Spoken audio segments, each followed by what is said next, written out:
ranked number 1 flag football quarterback. Rajon Rondo is somehow the top-ranked flag football quarterback in America. This whole thing kicked off when Frankie Vision dropped a clip showing Rondo slinging passes like he's been doing it forever, and the caption said it plain as day. He's the number 1 ranked quarterback in the country. After that, it spread fast. Outlets like TalkSport, A Sea of Blue, and even the Times of India ran with it. They weren't just tossing out clickbait either. They highlighted his quarterback roots back in high school and brought up how his NBA passing was basically a tryout reel for flag football. Doc Rivers once called him their version of Tom Brady, which feels a lot less exaggerated now. His court vision, timing, and accuracy have made this leap onto the flag field feel oddly natural. Watching him in those videos, it's not just gimmicky backyard stuff either. He's hitting deep throws, scrambling with control, and standing calm in the pocket like it's a playoff game. People online couldn't get enough. The internet turned it into a whole moment, and flag football pages kept reposting his highlights.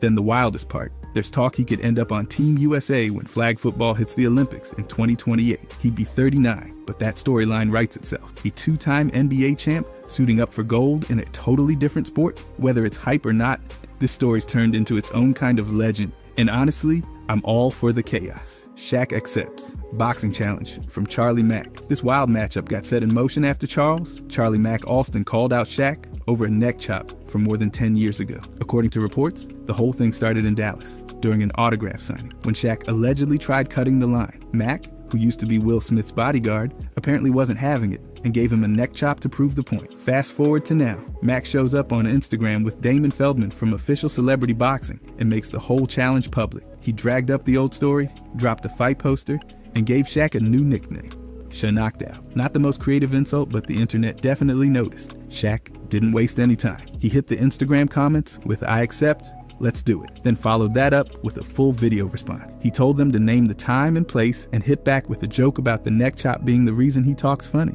That's actually kind of gold. The fight's being pushed as a super heavyweight showdown, and it makes sense. Shaq's listed height is 7 feet 1 inch, and during his career, he weighed between 310 and 325 pounds. Max reportedly around 6 feet 6 inches and close to 290 pounds. So this isn't your average celebrity boxing stunt. Official Celebrity Boxing's behind the event, the same group that's previously staged fights with Jose Canseco, Tanya Harding, and Lamar Odom. Shaq accepted the challenge in mid-August 2025, and while there's no date or venue yet, it's officially on. Giannis hints at Knicks via a New York live stream. When Giannis jumped on a live stream with iShowSpeed in early July 2025, nobody expected anything other than some jokes and random chatter. Instead, Knicks fans got a reason to refresh trade rumor threads. While chatting with Speed, Giannis casually dropped a quote that had people reaching for their phones. When someone brought up New York's rough tax situation, Giannis shrugged it off and said, "A lot of people have tried to convince me to go and play there and stuff." No specific team was named, but it didn't take long for Knicks fans to start connecting imaginary dots. He followed it up with a wobbly answer when asked if he's staying in Milwaukee. His words? Probably. We'll see. I love Milwaukee. That's just enough hesitation to light a fire under every blog headline for the next week. Sports Illustrated pointed out that his "a lot of people" comment could mean advisors or agents, maybe even players. The Sun tried to play it down, but even they admitted that his vague delivery leaves the door wide open. Barstool Sports leaned all the way in and made it about fan-made Photoshop edits of Giannis in a Knicks jersey. The New York Post didn't miss the chance to fan the flames either. They highlighted how his tone and history of off-season chatter keep the rumor alive. This isn't even the first time Giannis has been linked to the Knicks, Nets, Heat, or Raptors. Analysts like Shams have hinted he might be open to different futures, even if he's still focused on chasing another title with Milwaukee. All it took was one live stream and a few loose words to flip the trade talk switch again. By the way, if you guys want to subscribe, I'm going to be posting every day. Thanks. Anyways, Draymond Green versus Jordan Poole. New details leaked. Back in 2021, during a Warriors practice, Draymond Green reportedly told Jordan Poole, "I'll beat you up." That was apparently the spark. What made it even more intense is that Steve Kerr's son, Charlie Kerr, jumped in and told Poole to stand up for himself. That moment laid the foundation for what became one of the most heated internal feuds in recent NBA memory. Poole didn't back down. He fired back with a line that got under Draymond's skin fast. "You're an expensive backpack for 30. Yeah, that's what he allegedly said, referring to Green riding Steph Curry's success. That insult hit deep, and according to reports, it's what pushed things toward boiling over. Later on, during another scrimmage, Draymond reportedly called Poole the B word, not once, repeatedly. Teammates and staff noted it came out in response to what Draymond saw as cocky play and unnecessary fouls from Poole. It was like every bad feeling had been waiting to erupt. Here's the sequence. First, Draymond made the threat during that 2021 practice. Then, Poole hit back with that now infamous backpack line. And finally, during another practice, Draymond started using that insult over and over. Every moment stacked until things exploded. Reports tied all of it to the eventual punch that went viral in 2022. But the tension didn't come out of nowhere. It was years in the making.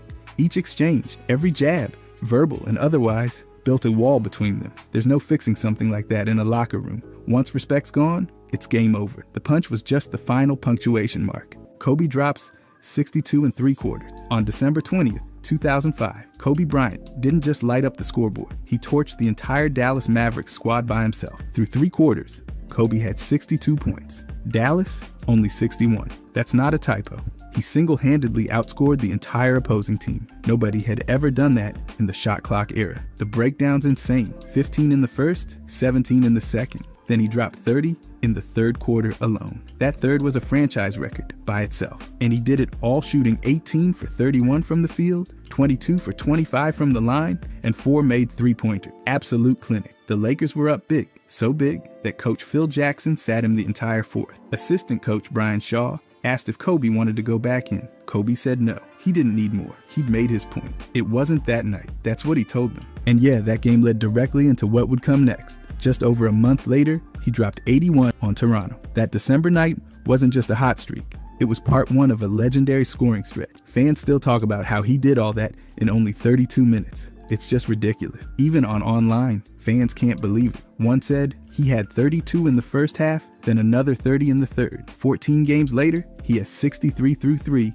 and ends with 81. This night was more than a stat. It was Kobe showing the league exactly what domination looked like. And somehow, he wasn't even done. Tracy McGrady's baseball stint. In February 2014, Tracy McGrady officially made the jump from the hardwood to the pitcher's mound. After retiring from the NBA, he joined the Sugar Land Skeeters, a team in the Atlantic League, to chase his long-held dream of playing professional baseball. He was signed as a pitcher and began working toward a spot in the rotation. During the regular season, McGrady appeared in 4 games. Across 6 2/3 innings, he allowed 4 hits, 5 runs, and issued 10 walks. Notably, he didn't record a single strikeout in any of those outings. Despite the rough stat line, his presence was a major event, drawing attention from across the sports world. That summer, the Atlantic League All-Star Game was held at Constellation Field, McGrady's home turf. As part of the festivities, he entered the Home Run Derby with local Little Leaguer Will Dolan as his teammate. McGrady didn't hit any home runs, but Dolan delivered in overtime, earning them the win. McGrady then started the All-Star Game itself. He pitched 1 1/3 innings, gave up 1 run on 1 hit, and finally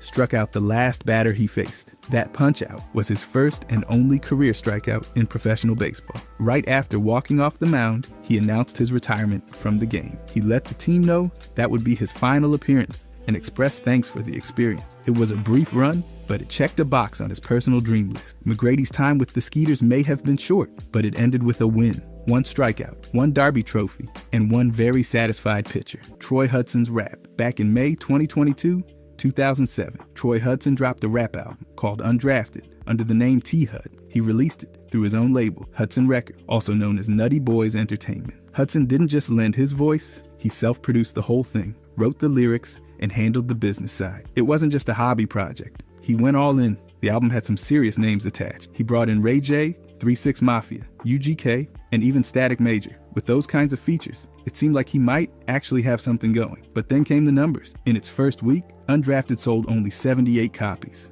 Not 78,000, 78 total. Slam magazine couldn't believe it. Their words? 78 copies. That's god-awful. Critics were not kind. DJ Booth threw him straight into the worst NBA Rappers Hall of Fame. Bleacher Report said the album had some okay beats, but couldn't get past the brutal sales. Rap Reviews offered a more balanced take, giving him credit for trying, even calling the album surprisingly solid. But they also said it leaned hard into generic gangster cliches. It all came across like a vanity project, an NBA player trying to prove he could be more than just an athlete. But the album's reception buried that message. Pop culture rankings always stick him near the bottom when listing athletes who tried to make music. In the end, Undrafted became more of a punchline than a pivot. Big features, big ambitions, and a painfully small audience. That 78 figure became the legacy, and for Troy Hudson, the mic didn't quite return the favor. 107-point half by the Phoenix Suns. On November 10th, 1990, the Phoenix Suns hosted the Denver Nuggets and unleashed one of the most ridiculous scoring explosions in league history. By halftime,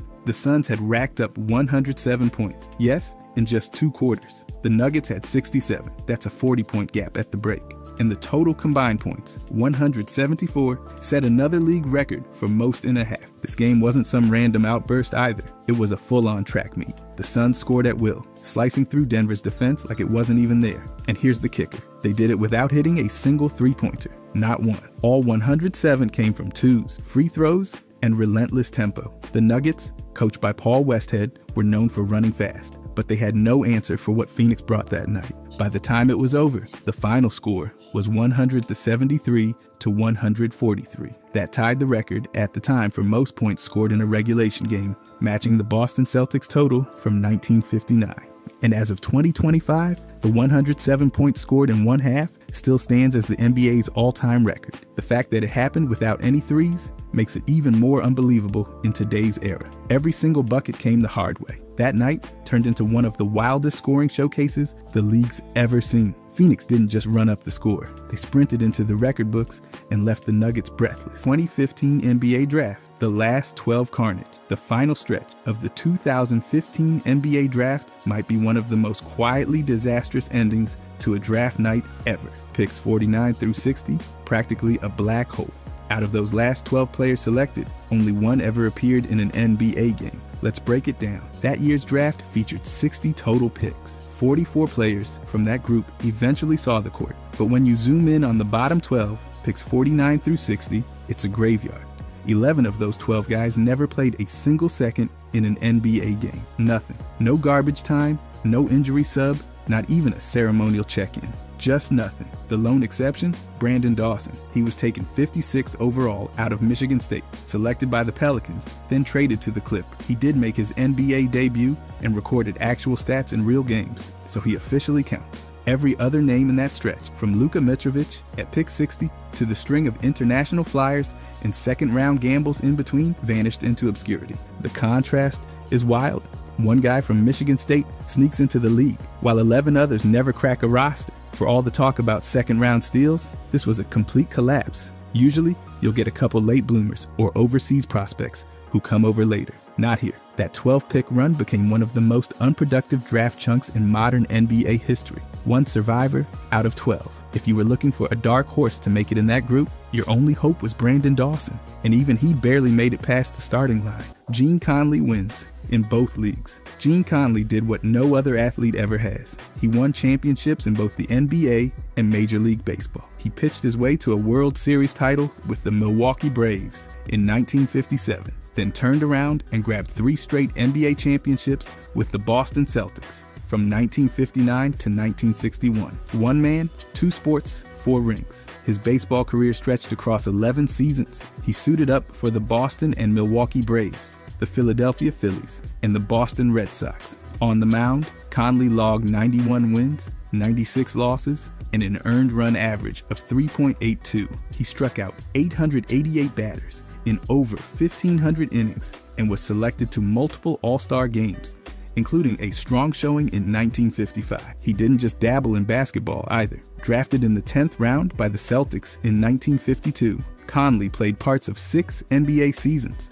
After focusing on baseball early, he returned to the hardwood in the 1958-59 season, carving out a role as a forward center. He helped the Celtics go on their dominant run, contributing meaningful minutes during their title streak. Among all 4 major pro leagues in the United States, only Conley pulled this off, winning both an NBA title and a World Series. Otto Graham won titles in football and basketball, but not at the pro level in both. Conley's rare versatility places him in a league of his own, making him one of the most unique multi-sport legends in American sports history. Ramon Sessions versus Chris Paul versus Steve Nash. This one's a stat head jaw drop. Ramon Sessions, the solid but mostly unheralded point guard, quietly posted career highs that top both Chris Paul and Steve Nash, at least in one surprising category, and partially in another. Let's talk scoring first. Sessions dropped 44 points on February 7th, 2009 against Detroit. That tops Chris Paul's career high of 43, which he reached twice. Sneaking ahead of Paul in scoring output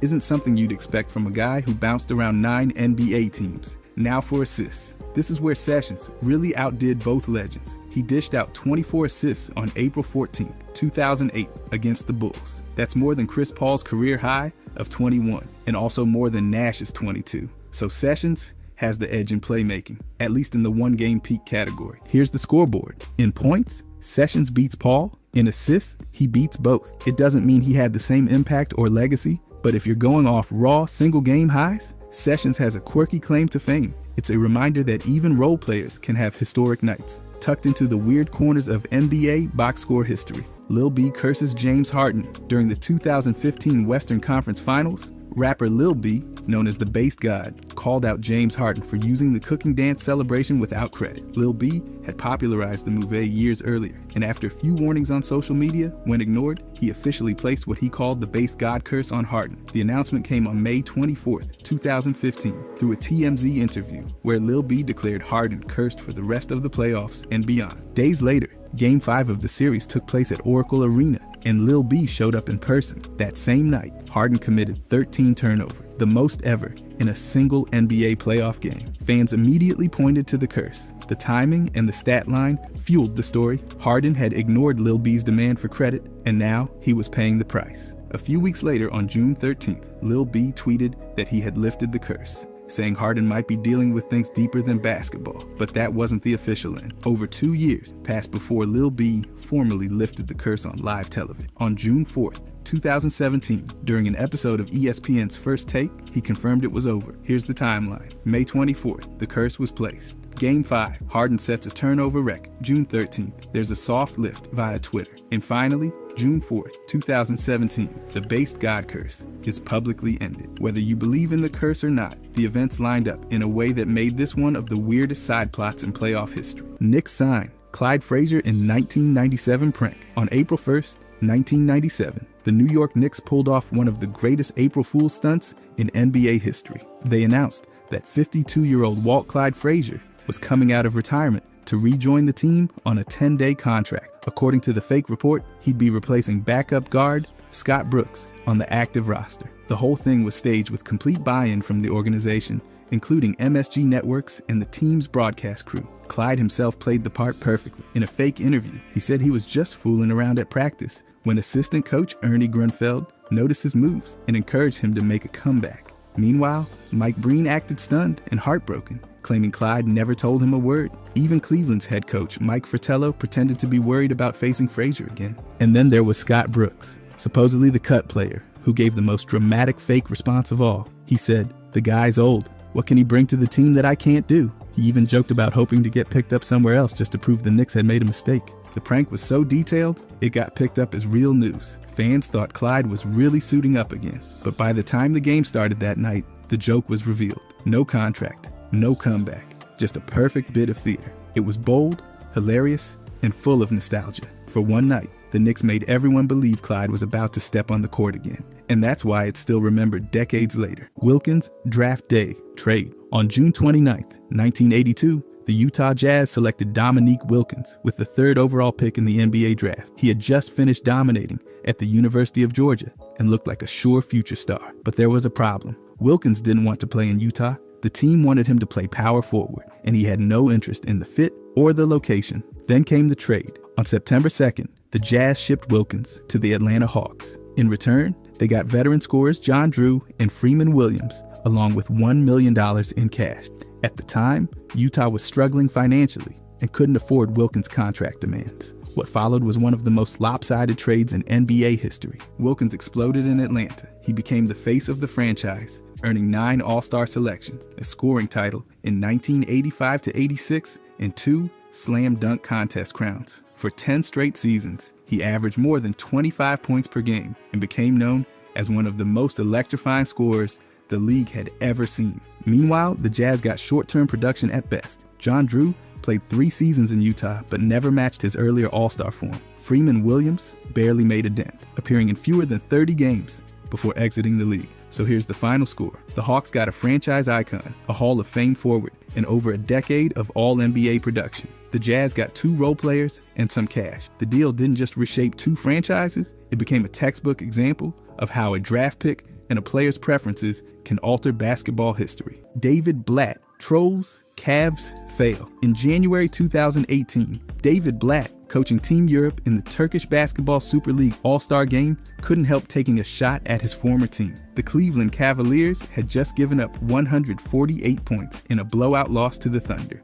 During pre-game media coverage, Blatt joked, "I hope we don't give up as many points as the Cavs did last night." And then karma showed up on a scoreboard. By the time the All-Star Game was over, Team Europe had surrendered 151 points, 3 more than the Cavs. Final score, Team Asia 151, Team Europe 142. The stat line didn't just make Blatt's joke age badly, it made it instantly ironic. SB Nation nailed the mood with their post-game headline, "If you're out here clowning, you're also eligible to be clowned." It was one of those moments where the punchline wrote itself. The whole thing went viral, not just because of the timing, but because it happened in an all-star game. Not exactly where you'd expect a dramatic backfire. Blatt's jab at Cleveland turned into a full-on boomerang. A former NBA coach mocked his old team for defensive collapse, then got torched harder in a glorified exhibition. So here's the summary. 1 troll comment, 1 historic defensive meltdown, and 1 giant helping of poetic justice. In sports, there's nothing more satisfying than a roast that flips itself mid-sentence. Juwan Howard's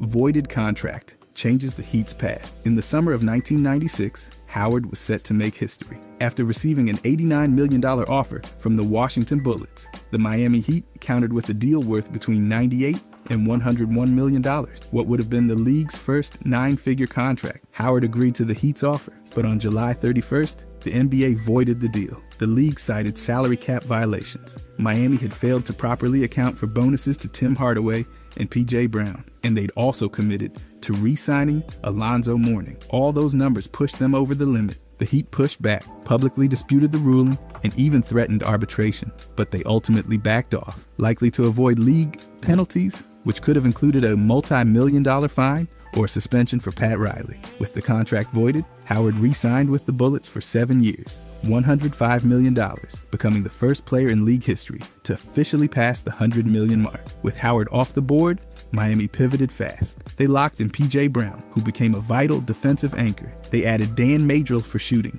and perimeter D. And during the season, they picked up Isaac Austin, a solid front court contributor. The new mix worked. The Heat went 61-21, best record in franchise history at the time, and reached the Eastern Conference Finals. So while Miami lost the Howard sweepstakes, the roster they built in response turned out to be even more successful. The voided contract wasn't just a missed deal, it reset the team's strategy and helped launch one of the best seasons in Heat history. Brunson and Robinson, 3 picks apart. In the second round of the 2018 NBA draft, the Dallas Mavericks selected Jalen Brunson with the 33rd overall pick. Just 3 picks later, at number 36, the New York Knicks drafted Mitchell Robinson. At the time, neither selection made national headlines, but 7 years later, they've become pillars of a Knicks core that reached the Eastern Conference Finals for the first time in 25 years. Brunson, after several seasons developing in Dallas, made the jump to New York and took over as the team's starting point guard. He became their offensive engine, playoff leader, and all-star presence. Meanwhile, Robinson remained with the Knicks and grew into their defensive anchor, leading the interior, dominating the glass, and protecting the rim with elite instincts. Once he recovered from ankle surgery, their roles couldn't be more complementary. Brunson directs the offense, runs pick and roll, and controls tempo. Robinson anchors the paint, changes shots, and sets brutal screens. And both arrived in the league from the same draft, just 3 names apart, one to Dallas, one to New York. Now they're together, starting at point guard and center for a contending team in one of the NBA's toughest markets. Neither came from the lottery, and both outperformed their draft positions. Their careers rose in parallel until they met in the same uniform, forming the backbone of the Knicks' resurgence. 3 picks apart, 2 second-rounders, 1 franchise-shifting duo. Stories like this are rare, and for the Knicks, it's become one of the most rewarding chapters in recent memory. Oscar Schmidt declines NBA to represent Brazil. In the 1984 NBA draft, the New Jersey Nets selected Oscar Schmidt in the 6th round with the 131st overall pick. They offered him a guaranteed contract and a spot in training camp, but Schmidt declined. Choosing to stay in Europe, he was earning more money in Italy, and more importantly, accepting an NBA deal would have made him ineligible to play for Brazil in international tournaments under the rules at that time. Instead of chasing NBA stardom, Schmidt committed to his national team and became one of the most prolific scorers in basketball history. He competed in 5 Olympic Games: 1980, 84, 88, 92, and 96, making him one of only a few players to do so. He led 3 of those tournaments in scoring, and at the 1988 Seoul Olympics, he averaged a staggering 42.3 points per game. He still holds the Olympic records for most points in a single game, 55, and for total points scored in Olympic history with 1,093. He never wore an NBA jersey, but he scored nearly 49,700 points in his pro career, more than Jordan, Kobe, or Kareem.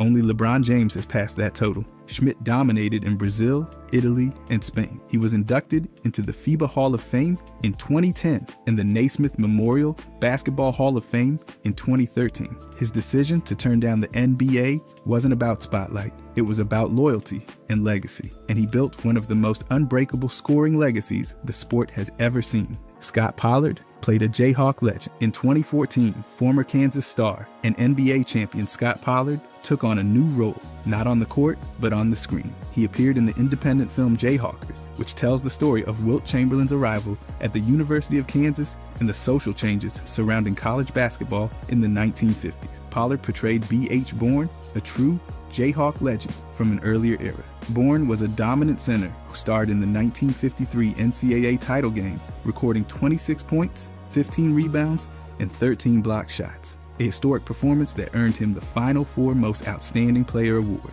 Just a few years later, he played a key role in recruiting Wilt Chamberlain to Kansas, passing the torch to the next great big. For Pollard, the role was personal. He had also been a standout center at Kansas, wore the crimson and blue, and carved out an 11-year career in the NBA, winning a championship with the Boston Celtics in 2008. His cameo in Jayhawkers brought everything full circle. One Kansas big man honoring another, decades apart, but united by tradition. So while Pollard made his name with hustle and one-of-a-kind hairstyles in the pros, he also did something rare, portraying a fellow legend from his own alma mater on film. A Jayhawk playing a Jayhawk, not just a cameo, but a tribute to legacy.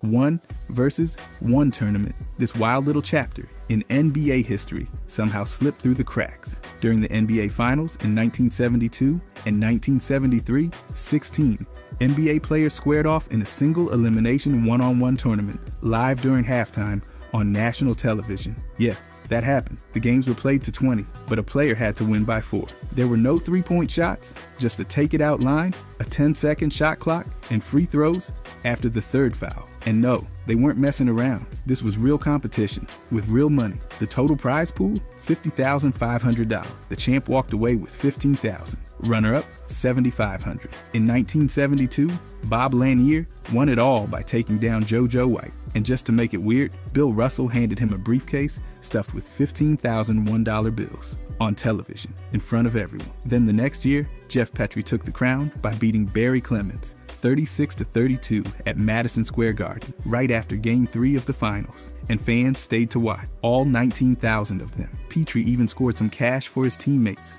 $100 per round he won, which meant $500 per guy. It was chaotic, it was random, it was peak early 70s NBA energy, and the tournament got real. Petrie beat names like Gail Goodrich, Bob Dandridge, and Bob McAdoo. Clemens knocked out John Brisker and Spencer Haywood. No gimmicks, no acting, just one-on-one, with a briefcase full of money and a legendary broadcast crew calling every awkward, sweaty minute up. Steven Adams comic. So Steven Adams turned 25 and decided to release a comic book about himself. Not a blog post, not a gritty documentary, a full-blown comic book called Kiwi Legend. It dropped at San Diego Comic-Con in 2018, and it's exactly as chaotic as you'd expect. The story follows Adams from a farm in Rotorua with 17 siblings all the way to the NBA draft, with some sci-fi chaos sprinkled in for flavor. There's even a 4-armed alien in there, because why not? Artist Corey Lewis Ray drew the whole thing, and the Oklahoma City Thunder even posted a video hyping it up. Fans at Comic-Con loved it,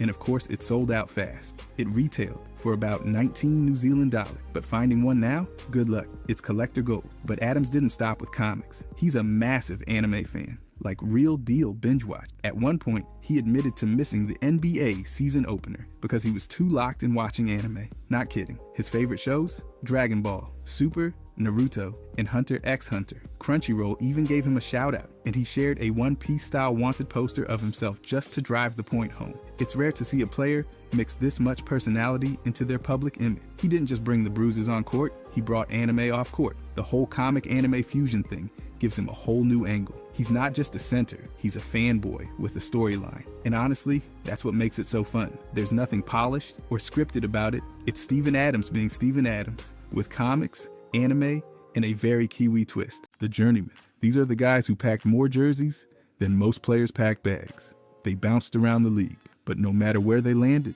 they always found a way to matter. Jeff Green's played for over 10 teams and somehow keeps getting minutes, like he's found the secret to eternal rotation relevance. Ish Smith, he's basically the unofficial mayor of half the league's locker rooms at this point. Trevor Ariza managed to be both everywhere and useful at the same time, always giving teams exactly what they needed, without ever needing to be the star. Garrett Temple, he's like the league's older brother. Coaches love him, and young players seem to absorb wisdom just by standing next to him. Tony Allen didn't care about scoring. He was all about that defense. You couldn't keep him off the floor if you tried. Kent Bazemore brought energy every night, even if he didn't know the offensive system yet. And Marco Bellinelli, he'd walk in, hit a couple of wild threes like he never left, and keep it moving. See, Jay Miles always knew his role. Shoot, defend, repeat.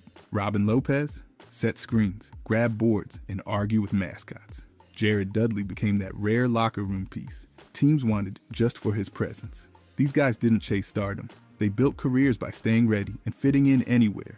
The fan favorite. These are the players who didn't just show up. They stuck in fans' hearts for all kinds of reasons. Alex Caruso became a cult hero for flying around the court like every possession might be his last. Boban, he's 7 feet of chaos and kindness, dunking on people while handing out hugs. Taco Fall had crowds roaring just by standing up at the scorer's table. Derrick Rose had fans holding their breath every time he touched the ball. Injuries couldn't stop the love. They only made it stronger. Jimmer brought a storm of hype from college, and even when his NBA run got bumpy, fans never stopped pulling for him. Lance Stevenson played like he was in a streetball tournament with cameras rolling, and people couldn't look away. Nick Young made heat checks into a lifestyle, not just a shot selection. If the ball left his hand, he already had the celebration ready.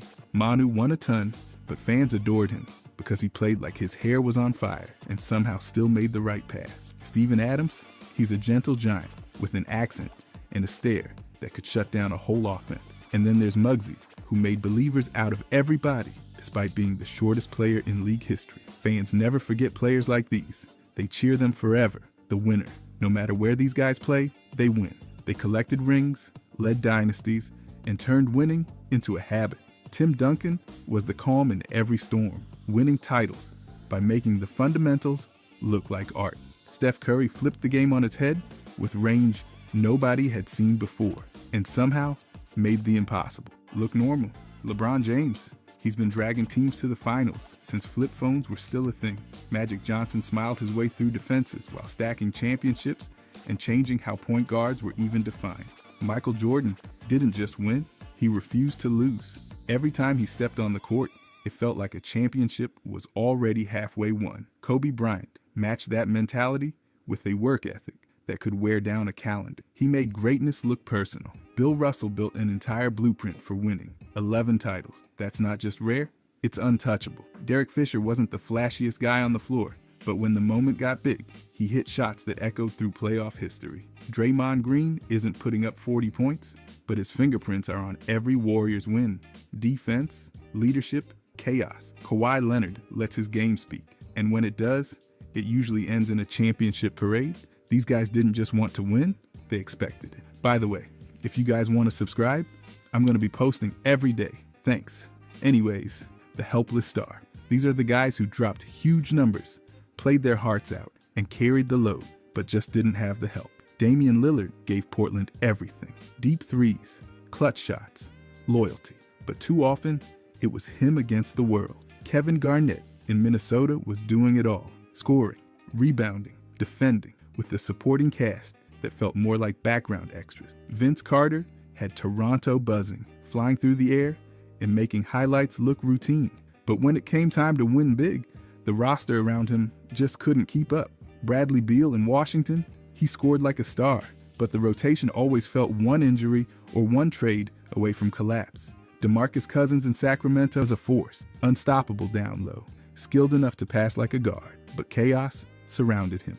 Anthony Davis put up monster numbers in New Orleans, but his peak years were spent hoping for a reliable second option that never quite arrived. Allen Iverson gave Philly everything: heart, hustle, buckets, and still had to fight through defenses like he was wearing a target. Kemba Walker lit up Charlotte night after night, but those teams rarely gave him a chance to shine on a bigger stage. These stars didn't just lose, they had to carry, create, and compete while waiting for real support that never showed. The hometown hero. These are the players who didn't just play for a city, they were the city. LeBron James made Cleveland believe again. Born in Akron, raised on expectations, and when he delivered that title, it felt like the whole state exploded. Derrick Rose was Chicago's own, youngest MVP ever, electric every time he touched the ball, and even through injuries, fans never stopped seeing him as their guy. Carmelo Anthony gave New York hope during a stretch when hope was in short supply. He brought scoring, swagger, and pride back to the Garden. Kawhi Leonard joined the Clippers with a mission to bring a title to his hometown, letting his game do all the talking while fans dream big. Clyde Drexler returned to Houston and helped push them right back into title territory, bringing both his game and his roots home. Dave DeBuschore gave the Knicks grit and leadership, representing New York with the kind of toughness the city loves. Wilt Chamberlain started and finished his legendary run in Philadelphia, giving fans one of the most dominant forces basketball's ever seen. When hometown players suit up for their cities, every shot feels bigger, every win feels deeper, and every moment sticks a little longer. These guys weren't just part of their teams, they were part of their communities. The next up guy. These are the players fans swore were about to take over, until they didn't. Frank Ntilikina had the size, the length, the intrigue. People were ready to crown him a defense ace and future floor general, but the offense just never caught up. Dennis Smith Jr. came in dunking like he had springs in his knees, and folks thought he was the next explosive lead guard. Then reality hit, and the development never matched the hype. Cam Reddish looked like a walking highlight reel waiting to happen. Smooth handle, streaky shot, flashes of brilliance, but consistency still missing. Josh Jackson had the frame, the athleticism, the flashes in college, and fans thought he'd be a two-way monster, but the decision-making and shooting just never leveled up. Jahlil Okafor came into the league with polished post moves, and people thought he was a throwback star, but the game changed on him fast, and his skill set couldn't keep pace. Emmanuel Mudiay, he was hyped as a big, strong, modern point guard, but struggled with efficiency, turnovers, and figuring out how to lead a team. All of these guys had buzz, flashes, and fan bases ready to go all in, but the leap everyone expected, it just never came. The villain. These are the players who never cared about being liked. In fact, they fed off the booze. Draymond Green talks, pushes, scrapes, and leads with chaos. Every arena has an opinion about him, and that's exactly how he likes it. Patrick Beverley turns every possession into a street fight, chirping the whole way down the court like he's mic'd up just to annoy. Dylan Brooks walks into games like he's already picked a fight with half the league, and somehow always ends up in the middle of everything. Trae Young took a bow at center court after ending a series in New York. That's not just confidence, that's a full-blown villain origin story. Grayson Allen has made a career out of being unpredictable, physical, and just reckless enough to always keep eyes on him. Reggie Miller used to light up scoreboards and talk trash with the same intensity, especially if Spike Lee was in the front row. Bill Laimbeer basically invented the role of enforcer. He played tough, hit hard, and smiled through every whistle. Dennis Rodman dyed his hair, grabbed every rebound in sight, and never once cared if people were uncomfortable. Lance Stevenson blew in ears, danced on the sideline, and turned nonsense into mind games. Bruce Bowen made a living with lockdown defense and just enough contact to draw complaints every single night. These guys didn't shy from hate, they owned it. The microwave scorer. These are the guys who come in off the bench, touch the ball once, and suddenly have 20 points before you blink. Lou Williams was the blueprint. Smooth, calm, deadly. He made scoring in bunches look like a casual hobby.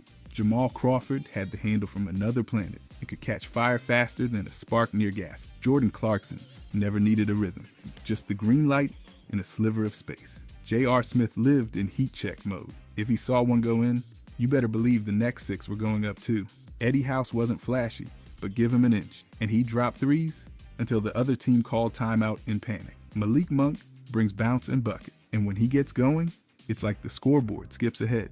Terrence Ross could disappear for a while and then explode for 30 out of nowhere. Eric Gordon had that sneaky strength and deep range, always ready to swing a quarter by himself. Ben Gordon was automatic for stretches, pulling up in transition or off screens like the rim was calling his name. Monte Ellis, that man was a walking bucket, fast, fearless, and always attacking. These guys didn't need plays called for them. They just needed the ball, a second of space, and suddenly the whole game tilted.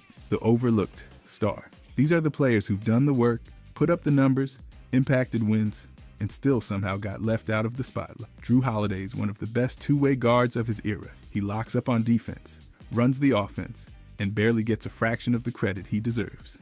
Mike Conley was the steady heartbeat of Memphis for years. Calm, smart, clutch, but always flying under the radar. Julius Randle's put up all-star numbers and carried teams, but his name rarely hits those top-tier debates. Pascal went from a raw athlete to a polished scorer with a championship under his belt, but somehow never escapes the shadow of bigger stars. Chris Middleton was the silent closer in Milwaukee's title run. Big shots, smart plays, and no love on highlight reels. Rajon Rondo, he's a basketball mind disguised as a point guard, a playoff performer who's often remembered more for the drama than the brilliant. Powell was elite on both ends and played a massive role in championships, but it was always someone else's spotlight. Mark anchored defense, passed like a guard, and still didn't make the front page.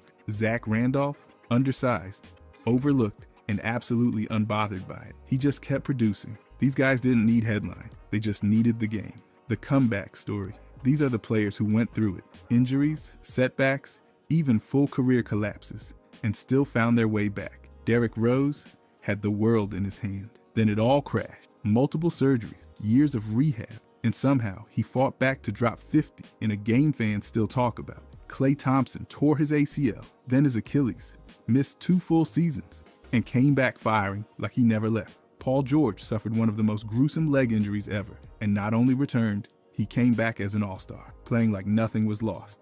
Kevin Durant tore his Achilles, a career-altering injury for most, then returned, and looked just as unstoppable as ever, hitting jumpers like the calendar never moved. Gordon Hayward had a brutal ankle injury 5 minutes into a new chapter, but stayed the course and got back on the floor, even if the road was long.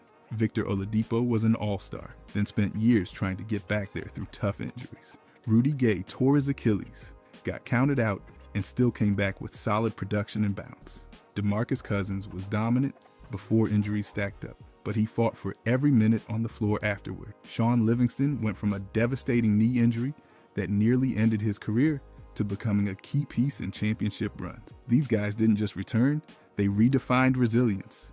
The mentor. These are the veterans who don't just stick around, they shape the locker room. Haslam barely played in his final year, but his voice mattered more than minutes. He was Miami's foundation, keeping standards high and young players grounded. Iggy brought wisdom, poise, and a championship mindset wherever he went, often acting like a coach in sneakers. Chris Paul is still dishing assists, but his greatest impact might be teaching young guards how to control a game without even scoring. Al Horford plays smart, talks smarter, and helps hold rosters together when things get chaotic. Mike Conley's leadership shows up in subtle ways, calm possessions, veteran reads, and showing young players how to handle big moments. Kyle Lowry brings grit, patience, and the kind of confidence that tells the next generation. This is how professionals operate. PJ Tucker's not just physical on the court, he's vocal, intense, and exactly the type of vet teams lean on during playoff pushes. Derrick Rose in New York became a steadying presence, offering perspective,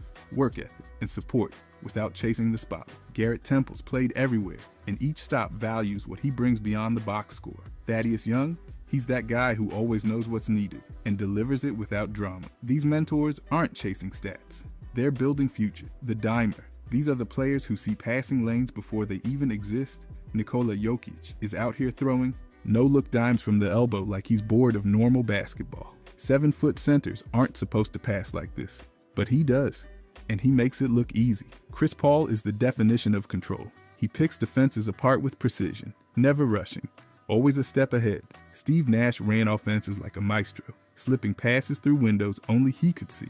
Jason Kidd had eyes in the back of his head, and delivered assists made you rewind the highlight just to understand how. Rajon Rondo, in his prime, could read a defense like it was a children's book, setting up teammates in places they didn't even know they were supposed to be. Magic Johnson turned fast breaks into showtime, delivering passes with flash and purpose. He didn't just feed his teammates, he lifted them. John Stockton leads all time in assists, and he did it without flair, just pure, surgical execution. Tyrese Halliburton's quickly making a name as one of the best new school passers, blending vision with creativity and pace. Ricky Rubio always saw the extra pass and played the game with flair, even when the jumper wasn't falling. Trae Young's got deep range, but his passing might be more dangerous.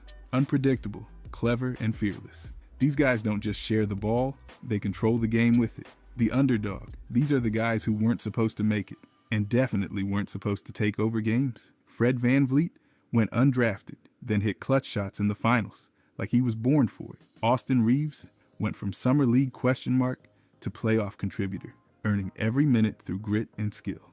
Alex Caruso was treated like a meme until people realized he plays elite defense and does all the dirty work winning teams need. Jimmy Butler didn't come in with hype. He built his path brick by brick, turning himself into a fearless leader who takes over when it matters most. Jeremy Lin had a flash of brilliance that turned into a full-blown cultural moment. He went from the end of the bench to lighting up arenas in a matter of weeks. Patrick Beverley wasn't handed anything. He clawed his way into the league, and now every game feels like a personal battle. Draymond Green was a second-round pick with no clear role and turned into one of the most important pieces on a dynasty. Jose Alvarado plays with so much hustle. You'd think he's trying to win every possession for his life, and sometimes it works. Jalen Brunson went overlooked until he showed he could lead a team. And Isaiah Thomas, last pick in the draft, then an all-NBA player. These guys weren't expected to shine, but they forced the league to notice. The specialists. These are the players who mastered one thing, and mastered it so well, teams built around it. Duncan Robinson earned his spot by doing one thing better than most, shooting. If he's open for even half a second, it's probably going in. Tony Allen didn't care about scoring. He was a defense nightmare, locking up stars and loving every second of it. Reggie Bullock carved out a career by staying in his lane. Hit the three, defend your man, and don't do too much. Thibault turns defense into a full-blown event. He racks up steals and blocks like he's playing a different game, even when the offense disappears. Joe Harris knows his role: catch, shoot, splash, and when he's hot, the floor opens up for everyone. Clint Capella lives in the paint, grabbing every rebound like it's the last possession of the game. He gives teams extra chances and shuts down second efforts. Bismack isn't giving you 20 points, but he'll swat your shot into the third row without blinking. That rim protection still matters. Seth Curry doesn't try to be his brother. He just knocks down shots with quiet confidence and elite efficiency. These guys don't try to do everything. They just do their thing at a high level, and that's more than enough to make a serious impact. The Iron Man. These are the players who just don't break. No load management, no long injury stints. Just game after game, season after season. Mikal Bridges hasn't missed a game since high school. That's not just rare, it's ridiculous. AC Green played in 1,192 straight games, and that record feels completely untouchable in today's league. Karl Malone was a machine. Every season, he showed up, put up big numbers, and just kept going. LeBron James, he's been in the league for over 2 decades and is still playing at an elite level, defying age like it's a suggestion. John Stockton wasn't flashy, but he was always there, setting picks, dropping dimes, locking up defensively, with one of the most reliable bodies in basketball history. Russell Westbrook plays like he's being chased, and somehow he still manages to stay on the court through all that chaos. DeMar's been steady for years, delivering buckets and minutes without making headlines for injuries. Derek White shows up every night, competes hard on both ends, and quietly logs huge stretches without missing time. Patrick Ewing battled in the paint when the league was full of giants and still put together a long, consistent career. These guys didn't just play, they endured. Their availability was a weapon, and it separated them from the rest. The bust. These are the players who came in with sky-high expectations and left fans wondering what could have been. Anthony Bennett was taken first overall and never found his footing. He struggled right out of the gate and never recovered. Greg Oden had the talent, but his knees had other plans. What should have been a dominant career turned into a constant battle. just to stay on the court. Darko was picked before multiple future Hall of Famers and ended up known more for what he wasn't than what he did. Hashim Thabit had the size, but the game never caught up, bounced around quickly, and never made a real impact. Kwame Brown was the #1 pick straight out of high school, but the pressure and inconsistencies followed him every step of the way. Michael Olowokandi had all the physical tools teams wanted in a center, but none of it translated to success. Jalil Okafor looked polished offensively coming in, but the league shifted fast and he couldn't keep up defensively. Adam Morrison was supposed to be a big-time scorer, but couldn't adjust to the pace or physicality of the pros. Thomas Robinson had energy, but never quite figured out how to turn it into production. Derek Williams had flashes, but not enough to match where he was drafted. These guys came in with hype, but never reached the heights expected, and the league moved on quickly. The defensive anchor. These are the players who didn't just play defense, they controlled it. Rudy Gobert's been the backbone of elite units for years, swatting shots and shutting down driving lanes with nothing but timing and endless wingspan. Dwight Howard in his prime was a straight-up wall, strong, quick, and always in the right spot. Dikembe Mutombo blocked shots and waved fingers with equal confidence. He didn't just protect the rim, he made players rethink driving at all. Ben Wallace was undersized, but somehow outmuscled and outworked everyone in the paint. He anchored one of the toughest defenses the league's ever seen. Hakeem didn't just block shots, he stole the ball, rotated perfectly, and played with a defensive IQ that made offenses stall. Tyson Chandler was the steady presence who cleaned up mistakes and led with constant energy, helping teams get serious on that end. Joakim Noah brought fire to every possession, directing traffic and guarding multiple positions like it was personal. Alonzo Mourning was a shot-blocking force with elite timing and toughness that turned away countless drives. Marcus Camby didn't always fill the scoreboard, but he filled the stat sheet with rebounds and rejections. Draymond Green might not have the height of a center, but his voice, IQ, and versatility made him the centerpiece of one of the best modern defenses. These guys made stops feel like highlights. The ring chaser. These are the veterans who spent years starring, then joined contenders late hoping to finally grab that elusive title. Gary Payton fought his whole career as a defensive force, then landed in Miami in 2006 and walked away with a ring. Karl Malone gave Utah everything, but finished with the Lakers chasing a final shot. It didn't work out, but the attempt was clear. David West took a pay cut and a backseat role just to be part of a winning machine in Golden State, and it paid off with rings and respect. Dwight Howard reinvented himself in Los Angeles, going from star to role player, and helped them win in 2020 by doing the dirty work. Blake Griffin joined the Brooklyn Super Team experiment, hoping to finally break through. The title never came, but the chase was on.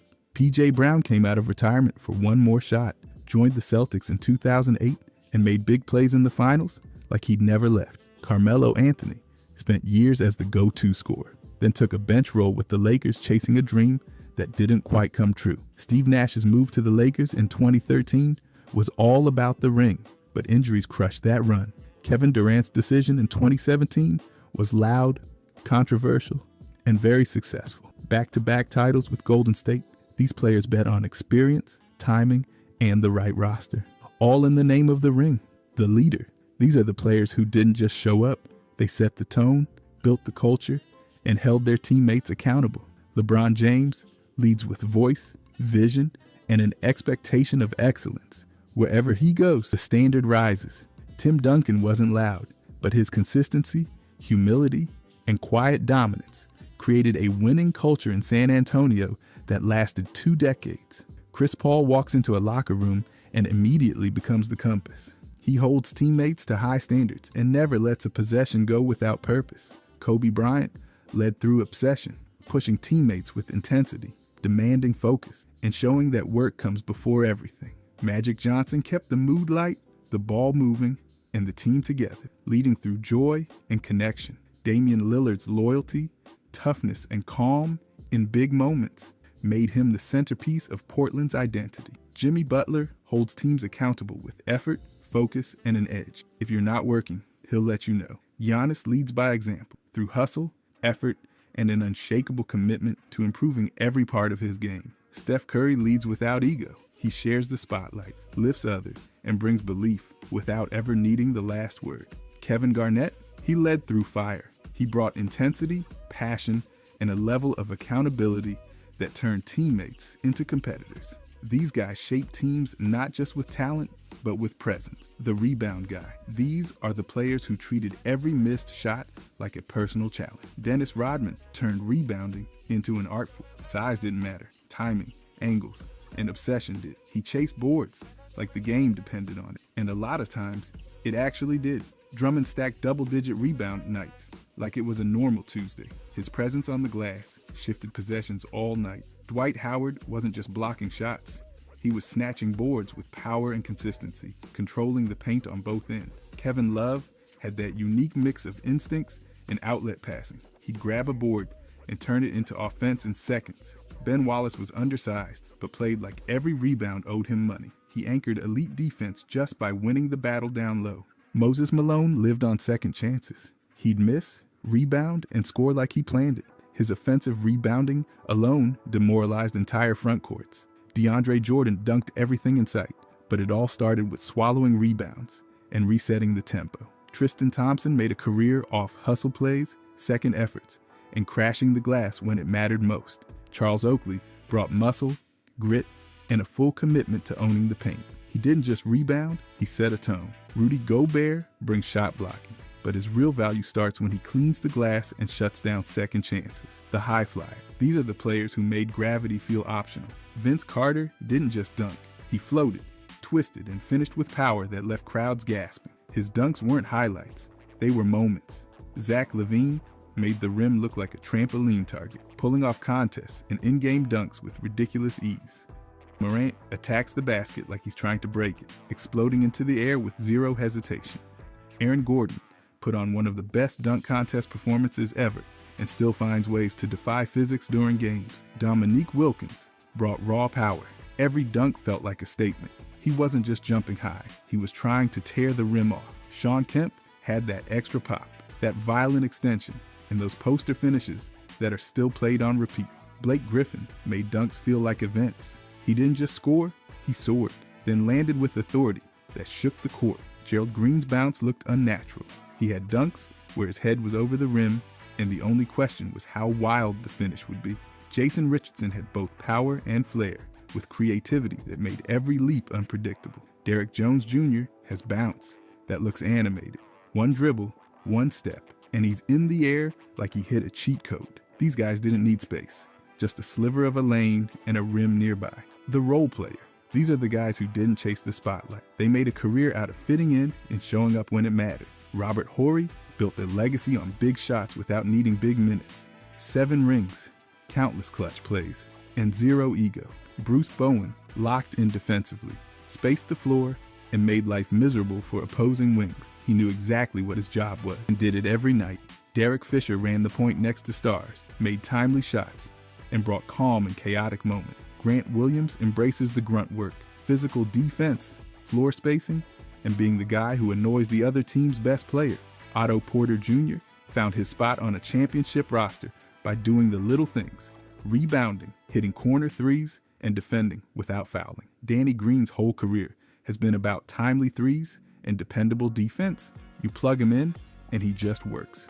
PJ Tucker sets hard screens, guards bigger guys, and hits the corner shot like it's part of his contract. Pat Connaughton brings hustle, energy, and just enough shooting to keep defenses honest. Wesley Matthews defends, spaces, and competes. A coach's dream off the bench. Jay Crowder brings toughness, experience, and big game poise. These guys don't need headlines. They just need a role. And when they have it, they help stars shine brighter.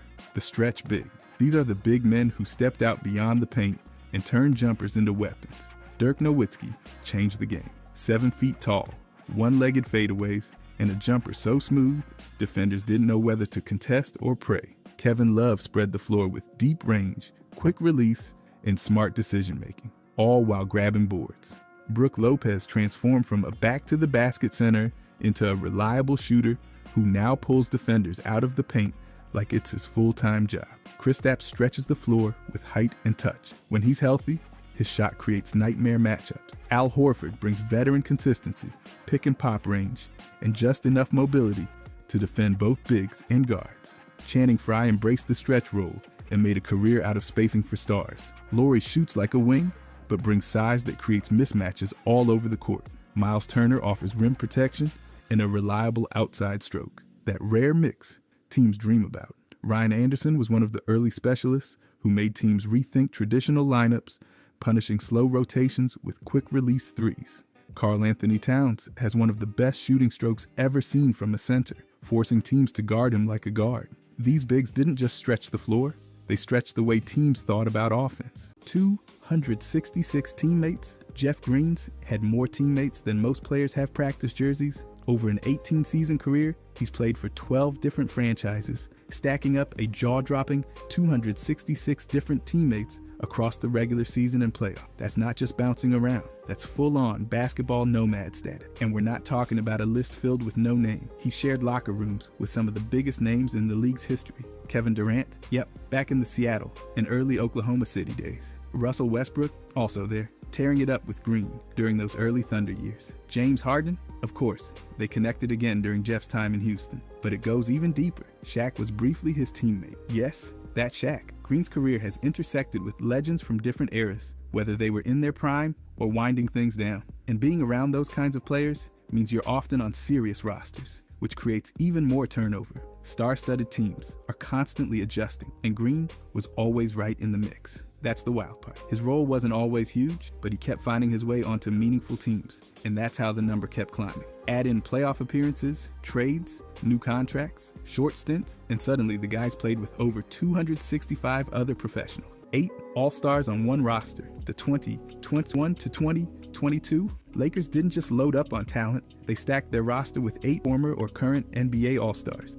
That's 8 players, all on one roster, who'd been selected for the league's biggest mid-season honor at some point in their careers. It started with LeBron James, who's got more All-Star appearances than some teams have playoff wins. Anthony Davis was right there too, another multiple-time All-Star anchoring the front court. Then there was Russell Westbrook, brought in with his explosive resume and MVP past. Add Carmelo Anthony, whose All-Star peak made him one of the league's most dangerous scorers for years. Dwight Howard had racked up multiple All-Star nods back when he was dominating the paint. DeAndre Jordan had his moment in the spotlight with the Clippers, and Isaiah Thomas had that unforgettable All-Star stretch with Boston. Rounding it out was Rajon Rondo, who'd already been to multiple All-Star games and brought championship-level experience. Not all of them were in peak form by that season, but they all wore the purple and gold during that year. Some came through trades, others through mid-season signing. Regardless of timing, they were all on the same roster, which makes this one of the most all-star loaded teams in league history. The significance? You just don't see that level of decorated talent sitting in one locker room very often. Roster limits usually make it impossible,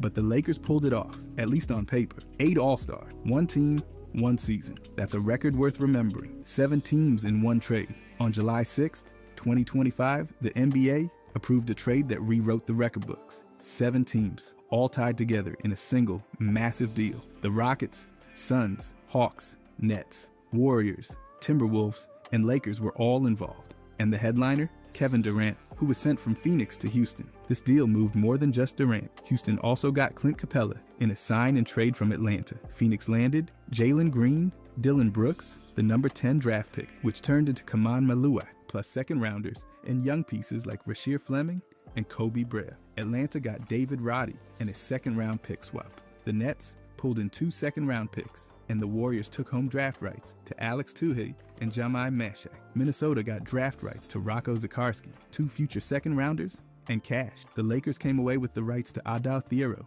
and more cash. Every team touched the trade wire, whether it was veterans, draft picks, rookies, or future flexibility. Before this, the record for teams involved in one NBA trade was 6. This broke that cleanly. Beyond the team count, the volume was just wild. Players, rights, picks, extending all the way to 2032, and cash flying in multiple directions. What started as a basic Rocket-Sun swap ballooned into something way bigger. Layers of negotiations pulled in more teams and filled out the structure with depth pieces, cap moves, and future assets. It was complicated, historic, and completely official. 7 franchises moved pieces in a single deal, and the Kevin Durant saga hit another record-setting chapter in league history. By the way, if you guys want to subscribe, I'm going to be posting every day. Thanks. Anyways, 31 Hall of Famers in the finals. Over 10 NBA Finals appearances, LeBron James has faced a wild total of 31 Hall of Famers or future Hall of Famer. That's the claim. And based on who he's gone up against, it's not hard to see how that number adds up. Start with the 2007 final. LeBron ran into a Spurs dynasty with Tim Duncan, Tony Parker, and Manu, all Hall of Famers. Jump ahead to 2011, and there's Dirk and Jason Kidd with Dallas. Then in 2012, it was Kevin Durant, James Harden, and Russell Westbrook with the Thunder. All of them future Hall of Famers, even if they hadn't hit their peak yet. Now look at that stretch from 2015 to 2018. Golden State had Steph Curry, Klay Thompson, Draymond Green, and Durant again. Those are 4 massive names, and all 4 will have Hall of Fame plaques eventually. By the time you stack that kind of elite talent across 10 final series, the number gets big fast. What makes this count so interesting is that it includes players already inducted and those clearly on their way. LeBron's finals matchups have been filled with legends from every direction: scorers, defenders, MVPs, and multi-ring winners. Every team he's faced had at least 1 or 2 names that'll live in NBA history books. This record isn't just about longevity. It shows how LeBron's finals runs repeatedly collided with some of the best talent the league had to offer. 31 Hall of Famers is more than a trivia answer. It's a reflection of just how stacked the competition really was. 13 teams. Ish Smith holds the NBA record for playing with the most different franchises in league history. 13. That's not just a suitcase packed once or twice. That's a full-time moving job. Over the span of his career, Smith went from undrafted in 2010 to being a champion in 2023, with a list of stops that reads like a league directory. He started with the Houston Rockets, then went on a tour of the league that included the Memphis Grizzlies, Golden State Warriors, Orlando Magic, Milwaukee Bucks, Phoenix Suns, Oklahoma City Thunder, Philadelphia 76ers, New Orleans Pelicans, Detroit Pistons, Washington Wizards, Charlotte Hornets, and finally, the Denver Nuggets. A few of those he joined more than once, like Philadelphia and Charlotte. But even with the repeats, the total distinct franchises hit 13, and he officially set the record when he suited up for Denver in 2022. That was the 13th team, and as it turned out, the one where he finally won an NBA title. His journey wasn't always about big minutes or headlines, but he was valuable enough that teams kept picking him up. Waivers, trades, short-term deals. However it happened, Smith kept finding his way onto rosters. That kind of career takes adaptability, persistence, and a very understanding real estate agent. 13 teams, 1 career. No one else has done it quite like that. Whether as a backup guard, a steady presence, or a veteran voice, Smith managed to be just what a team needed. 13 different times. And now, he's got a record no one's ever matched. 3 teams together, James Harden and Russell Westbrook, have been teammates not once, not twice, but 3 different times, across 3 completely different franchises. First, it all started in Oklahoma City, back when Harden was the 6th man and Westbrook was exploding into stardom. That Thunder squad made serious noise and helped launch both of their careers. Then they linked up again in Houston for the 2019 to 2020 season.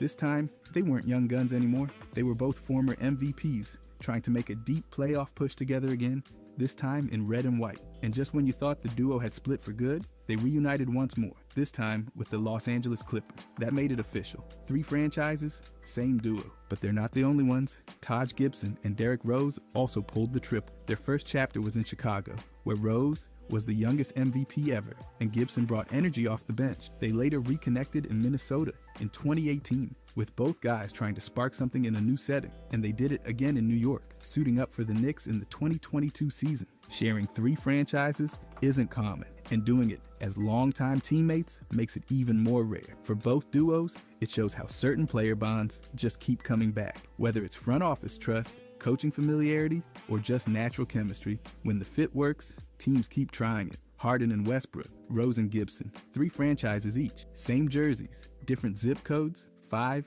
first-round picks. In the 2025 NBA draft, the Brooklyn Nets pulled off something no franchise had ever done before. They used 5 first-round picks, not traded them, not packaged them. They actually drafted 5 different players in the first round, setting a league record. The picks were number 8, 19, 22, 26, and 27. With those, they went heavy on guards and wings with a little size mixed in.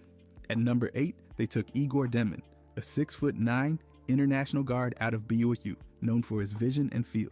At 19, they grabbed Nolan Traoré, another international prospect, this time from France, with plenty of upside and shot creation potential. At 22, it was Drake Powell from North Carolina, an athletic wing with versatility. Then Ben Saraf came off the board at 26, another guard with an international background. And finally, at 27, they selected Danny Wolf from Michigan, a big man with rebounding chops and size in the paint.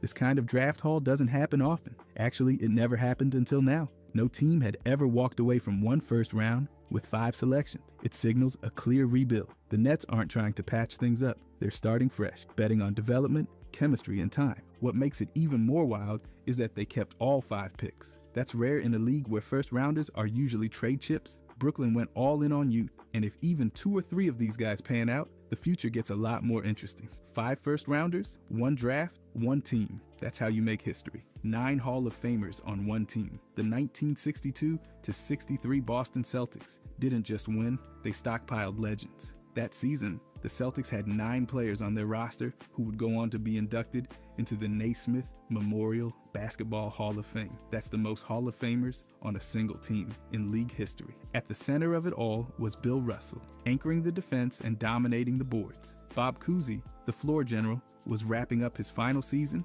but still directing traffic like few others. Sam Jones and Tom Heinsohn were filling it up as scoring threats, while K.C. Jones locked down the perimeter on defense. Then you had John Havlicek, just a rookie that year, already making waves off the bench. Frank Ramsey and Satch Sanders brought hustle, smarts, and veteran experience. And rounding it out was Clyde Lovellette, a skilled big man who added size and production behind Russell. Every one of those names eventually got their call to the Hall. Some were already stars, others were just beginning to build their legacy. Either way, they all shared the same locker room that season. This wasn't a stacked team in the way we talk about super teams now. It was something deeper, a combination of elite talent, incredible chemistry, and a coaching system that maximized each player's strength. The Celtics dominated the era, and this team shows why. 9 Hall of Famers, 1 roster, 1 unforgettable piece of NBA history. No team before or since has packed that much greatness into a single season. 6 number 1 picks.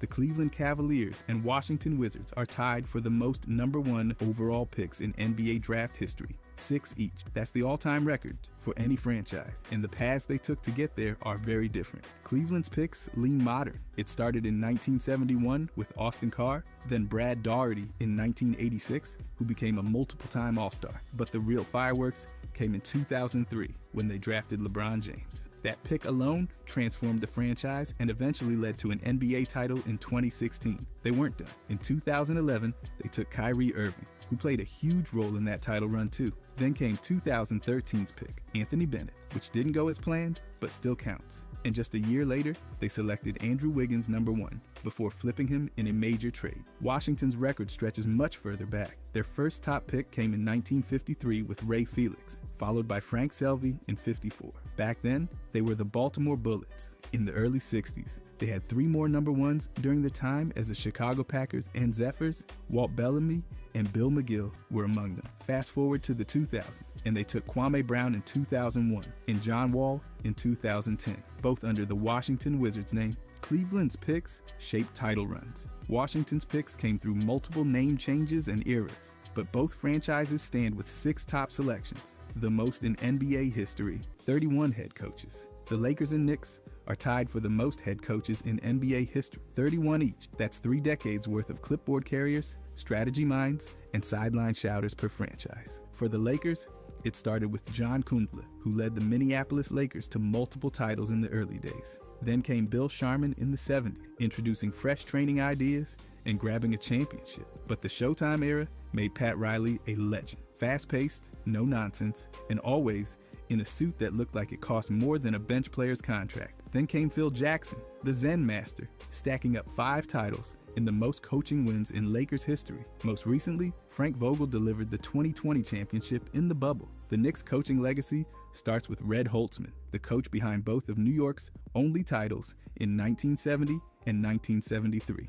Joe Lapchick set the tone in the early days. Pat Riley came over from the Lakers in the 90s, trying to bring some of that magic to Madison Square Garden. Lenny Wilkens and Larry Brown both had stints, both Hall of Famers, though results were mixed. And in recent years, Tom Thibodeau has helped revive the franchise with his gritty defensive system.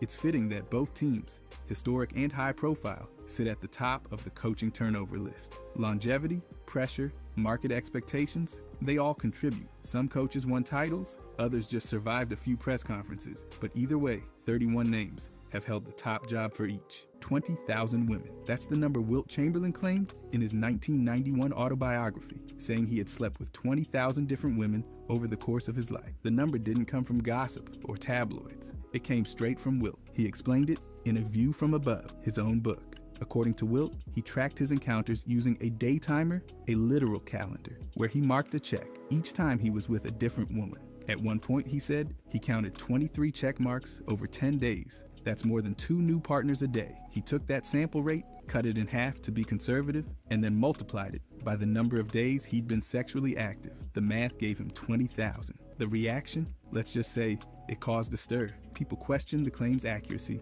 but Wilt wasn't trying to run for office. He was talking about how important intimacy was in his life. He compared it to basketball, something he loved, something he pursued fully. He later even said that the deeper point wasn't about quantity at all. It was that one meaningful relationship might be more satisfying than all those numbers combined. Still, the claim stuck. It became part of Wilt's legend, right up there with scoring 100 points in a game. Whether you believe the number or not, it's one of the most jaw-dropping stats ever mentioned in a sports memoir. And it didn't come from the box score. 5 number 1 picks on one roster. The 1959-60 Minneapolis Lakers hold one of the oddest, but most impressive draft-related records in NBA history.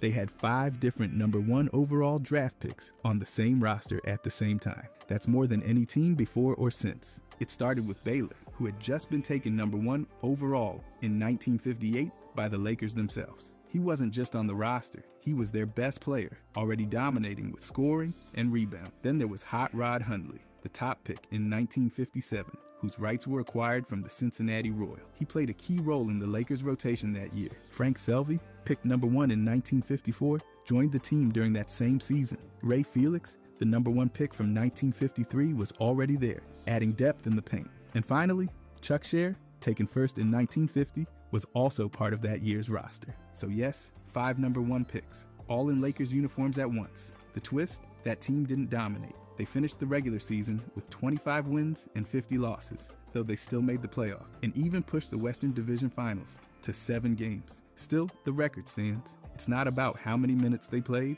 or how many titles they won. It's about the sheer unmatched concentration of top draft pedigree. 5 number 1 picks on one team in one season. That's basketball trivia gold, and the Lakers own it. 10 father-son duos. LeBron James has played against 10 different pairs of NBA fathers and their sons. A stat so ridiculous, it feels made up, but it's not. It's a real-time legacy tracker built entirely on staying in the league longer than some players' entire family arcs. It started with guys like Rick Brunson, who played in LeBron's early years. Fast forward, and now LeBron's guarding Rick's son, Jalen Brunson. Then there's Gary Payton, the glove, who LeBron faced in the early 2000s. Years later, he matched up with Gary Payton II. Same story for Gary Trent and Gary Trent Jr. Kenyon Martin gave LeBron plenty of playoff battles, and now KJ Martin is trying to guard him. Jabari Smith played in the NBA before his son, Jabari Smith Jr., was even born. Now Jr.'s trying to score on a guy who played against his dad. It keeps going. Adrian Griffin, now a coach, once played against LeBron. AJ Griffin, his son, is now in the league. Juwan Howard, Samaki Walker, Glenn Robinson, Dale Davis, they all had NBA careers that overlapped with LeBron's. And now their sons, Jet Howard, Jabari Walker, Glenn Robinson III, and Trace Jackson Davis, have too. This stat doesn't need explanation. It's not about points or rings. It's about time. LeBron didn't just outlast eras, he overlapped them. Fathers and sons, entire NBA lifespans, and he's still on the court. 10 family duos and counting. 9 teams coaches. Larry Brown holds the record for coaching the most different NBA franchises. 9. That's not 9 jobs total. That's 9 different teams that looked at a whiteboard, a whistle, and a clipboard and said, yep, give it to Larry. He started with the Denver Nuggets, then moved through the New Jersey Nets, San Antonio Spurs, and Los Angeles Clippers. That's 4 already, and he hadn't even reached his most iconic stops. The Indiana Pacers gave him a long stint. The Philadelphia 76ers made the finals under his leadership. Then came the Detroit Pistons, where he finally won his NBA title in 2004. After that, he coached the New York Knicks, and later, the Charlotte Bobcats. But it wasn't just quantity. Larry Brown's resume is quality too. He took 8 of those 9 teams, to the playoffs, something no other NBA coach has ever done. Most can barely survive one job. Larry kept getting new ones and making them competitive. He's also the only coach to win both a national college championship and an NBA title. Kansas in 1988 and the Pistons in 2004. Hall of Famer, sideline nomad, and clipboard lifer. Larry Brown didn't just coach, he collected franchises, 9 different teams, one legacy of everywhere. 13 former All-Stars traded. During the 2004 NBA season, 13 different former All-Stars were traded, setting a record for the most in any single season. It wasn't just a couple of big names, it was a league-wide reshuffle of players who'd once been centerpieces.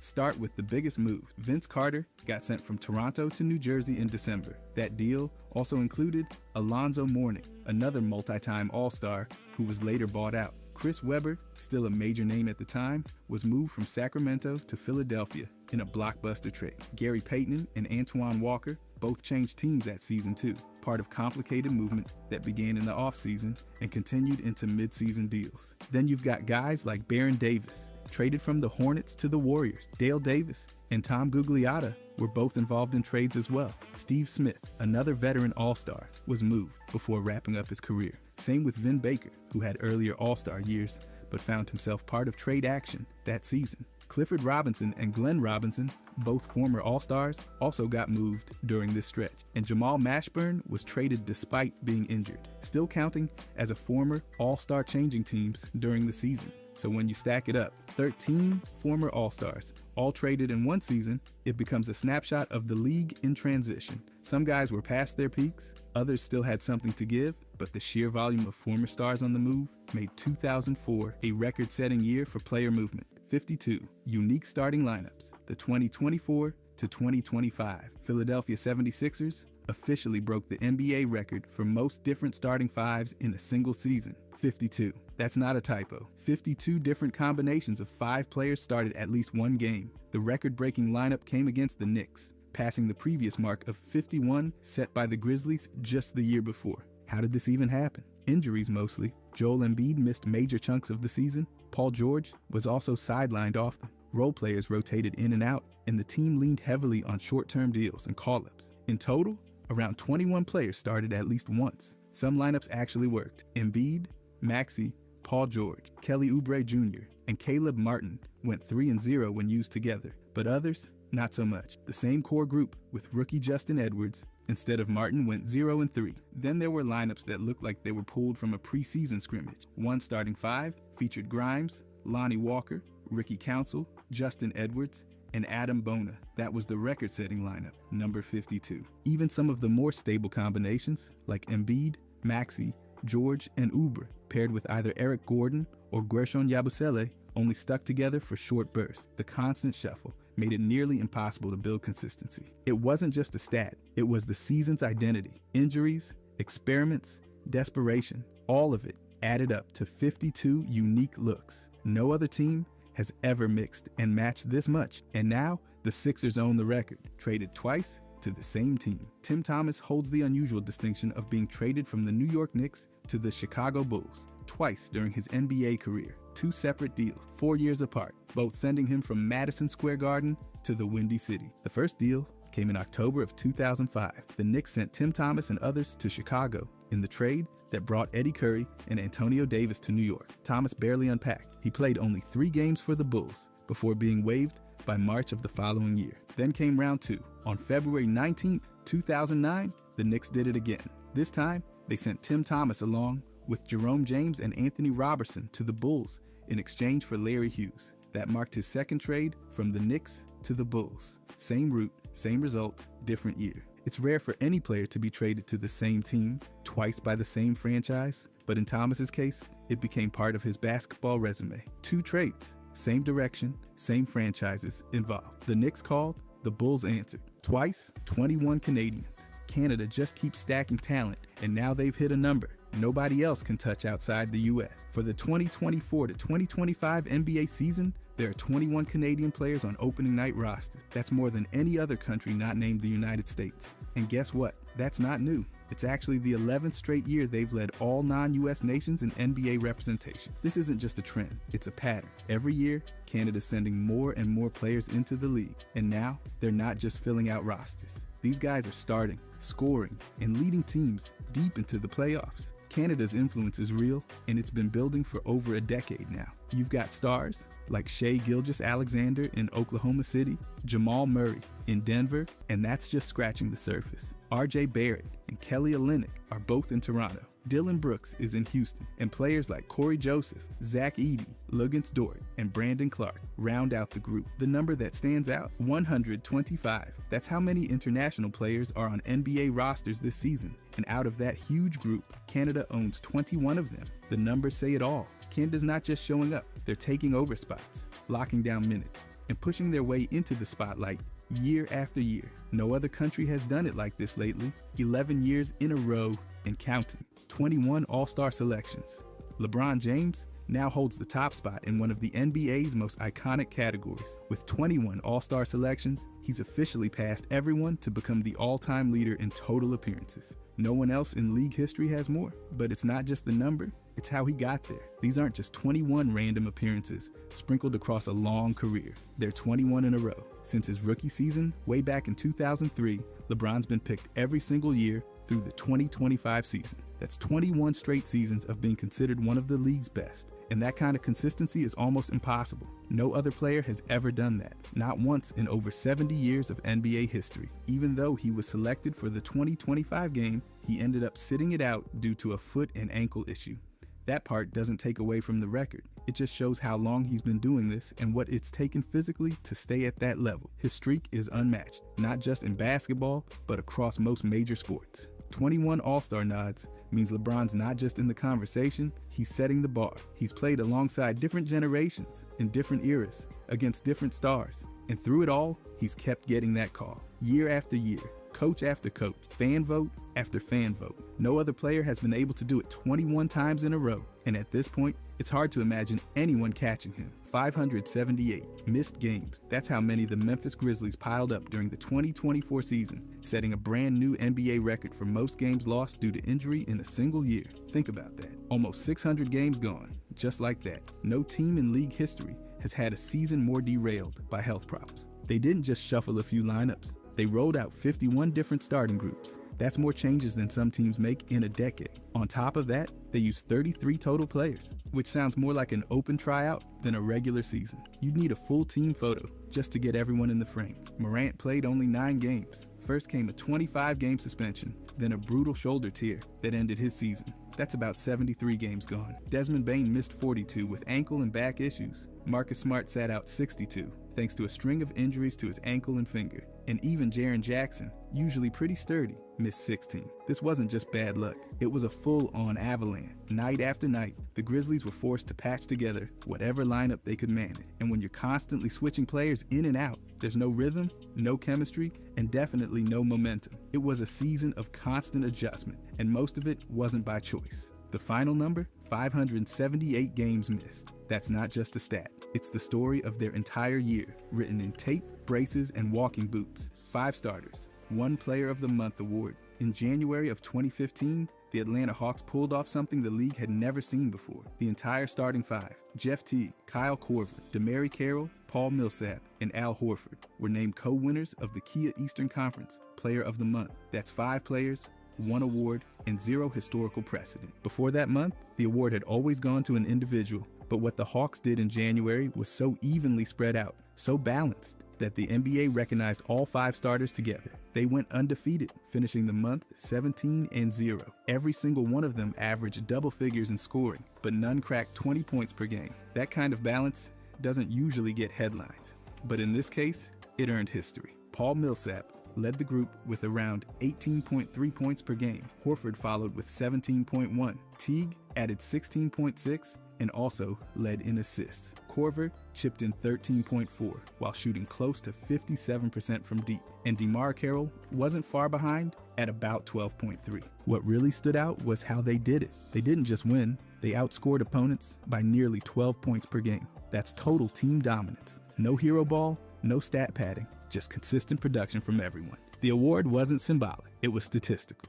It was the first time 5 starters shared the monthly honor, and it hasn't happened again. The record isn't just about wins, it's about 5 players performing so well together that the league had no choice but to give them all the credit. LeBron James. In the 2007 season, he dragged Cleveland through every round. He averaged over 27 points during the regular season, doubling Larry Hughes, who only managed 14.9. He also led the team in rebounds and assists, playing over 40 minutes a night. In the playoffs, that jumped to almost 45. No one else averaged more than 12 points. Ilgauskas gave decent rebounding. Hughes shot poorly when it counted, and Gooden just held steady. Snow acted more like a coach than a player. Gibson had one hot game in the East Finals, but wasn't consistent. Despite that, LeBron took them to their first ever finals. There, he still averaged over 22 points, 7 rebounds, and nearly 7 assists, but turned it over a lot and shot under 36%. That 2007 squad was the definition of a one-man team. Allen Iverson. In the 2001 season, he did everything but mop the court. He averaged over 31 points, led the league in steals, and played more than 40 minutes a night. Philly won 56 games and reached the finals for the first time since 1983. In Game 1, Iverson dropped 48 and gave the Lakers their only playoff loss. No one else came close to his output. McKee added about 11 points and 5 assists off the bench. Dikembe helped defensively, averaging nearly 12 points, 12 boards, and blocking shots like a wall. Snow ran the offense with around 7 assists, but his scoring barely cracked double digits. Hill grabbed rebounds and chipped in a few points. No teammate averaged even half of Iverson's scoring. He led in every big moment, every close game, every stat line that mattered. That year, he carried everything. DeMarcus Cousins. In the 2016 season, he bulldozed his way through defenders every night. He averaged nearly 27 points and over 11 rebounds, with more assists, steals, and blocks than anyone had a right to expect from a big man. He played the most on the team and still dropped 48 and 56 points in back-to-back games that January. Nobody else came close. Rudy Gay chipped in with around 17 a night, and Collison added 14, but neither could carry. Rondo passed a lot, but didn't move the needle. Caspi and Bellinelli added some threes, but were inconsistent. Willie Cauley was still learning the ropes. Sacramento missed the playoffs, finishing 33 and 49. And without Cousins, they looked totally lost. That roster just hovered around him. Cousins was the only consistent force, the only real threat. That year, he did it solo. By the way, if you guys want to subscribe, I'm going to be posting every day. Thanks. Anyways, Russell Westbrook. In the 2017 season, he turned every game into his personal marathon. After Durant bounced, the team was his alone. He averaged over 31 points, 10 rebounds, and 10 assists, finishing with 42 triple-doubles, more than anyone in the league history. When he notched one, they went 33 and 9. The whole system ran through him. Adams held down the paint and gave about 11 points, and Oladipo added 16. But he was young. Nobody truly shared the spotlight. Cantor and Robertson played roles, but none touched Westbrook's usage. He played with fury, and when the playoffs came, he averaged 37 points, 11 rebounds, and 10 assists, but they still lost in 5 to Houston. That roster just couldn't keep up. Westbrook handled over 40% of their possessions. Every shot, pass, and late game play went through him. That year, Oklahoma City ran entirely on Russ. Kemba Walker. In the 2019 season, he carried Charlotte like a backpack full of bricks. He played all 82 games, averaged over 25 points, nearly 6 assists, and hit career highs across the board. He earned All-NBA honors, shattered team records, and still couldn't get them into the playoffs. Jeremy Lamb gave 15 points per game, and everyone else barely made a dent. Batum faded, Zeller rebounded a bit, and Bismack mostly just existed. Kemba opened the season with 41 and closed with 43, but the Hornets lost 6 of his 7 40-point games. His usage was sky high, and the win shares told the story. He ranked 34th, while the next best teammate didn't even crack the top 70. They went 39 and 43. He left for Boston after, and honestly, that year proved it. He was the whole operation. One man, one team. Joe Johnson. In the 2007 season, he was Atlanta's entire offense in a Hawks jersey. He averaged 25 points, over 4 assists, and shot a career-best 47%. No one else was close. Josh Smith added athleticism with around 16 points, and Marvin Williams gave about 13, but both were still developing. The team didn't have a reliable big, and Horford wouldn't arrive until the next season. Johnson made his first All-Star game that year, despite playing only 57 games. Due to a calf injury. That tells you how essential he was. He created his own shot, ran the late game sets, and took every key possession. When the game slowed down, the ball went to him. every time. That roster just circled around him, and his scoring did the heavy lifting all season. It was all Joe. Power. From 2001 to 2004, he carried Memphis on those lanky Spanish shoulders. As a rookie, he averaged over 17 points, nearly 9 rebounds, and 2 blocks, playing all 82 games. That got him Rookie of the Year. The next seasons, more of the same. He scored about 19 a game in 2003, then led again with almost 18 the year after. Nobody else on those rosters brought consistent scoring. Battier and Jason Williams pitched in, but it was Powell who handled the heavy lifting. He became the team's top scorer, rebounder, and shot blocker, all while barely missing games. When Memphis finally made the playoffs in 2004, it was on the back of his effort. He set franchise records and made them look like a real team. Everything good they did back then started and ended with Powell. He was the foundation. Michael Jordan. In the 1988 season, he did everything except run the concession stand. He averaged 35 points, over 5 assists, 5 rebounds, 3 steals, and nearly 2 blocks while playing all 82 games in over 40 minutes a night. He won Most Valuable Player and Defensive Player of the Year. Nobody else has ever done that in the same season. His teammates, Oakley pulled down rebounds, but the scoring was light. Pippen and Grant were rookies, still figuring out how to breathe on an NBA court. Paxson and Corzine were steady,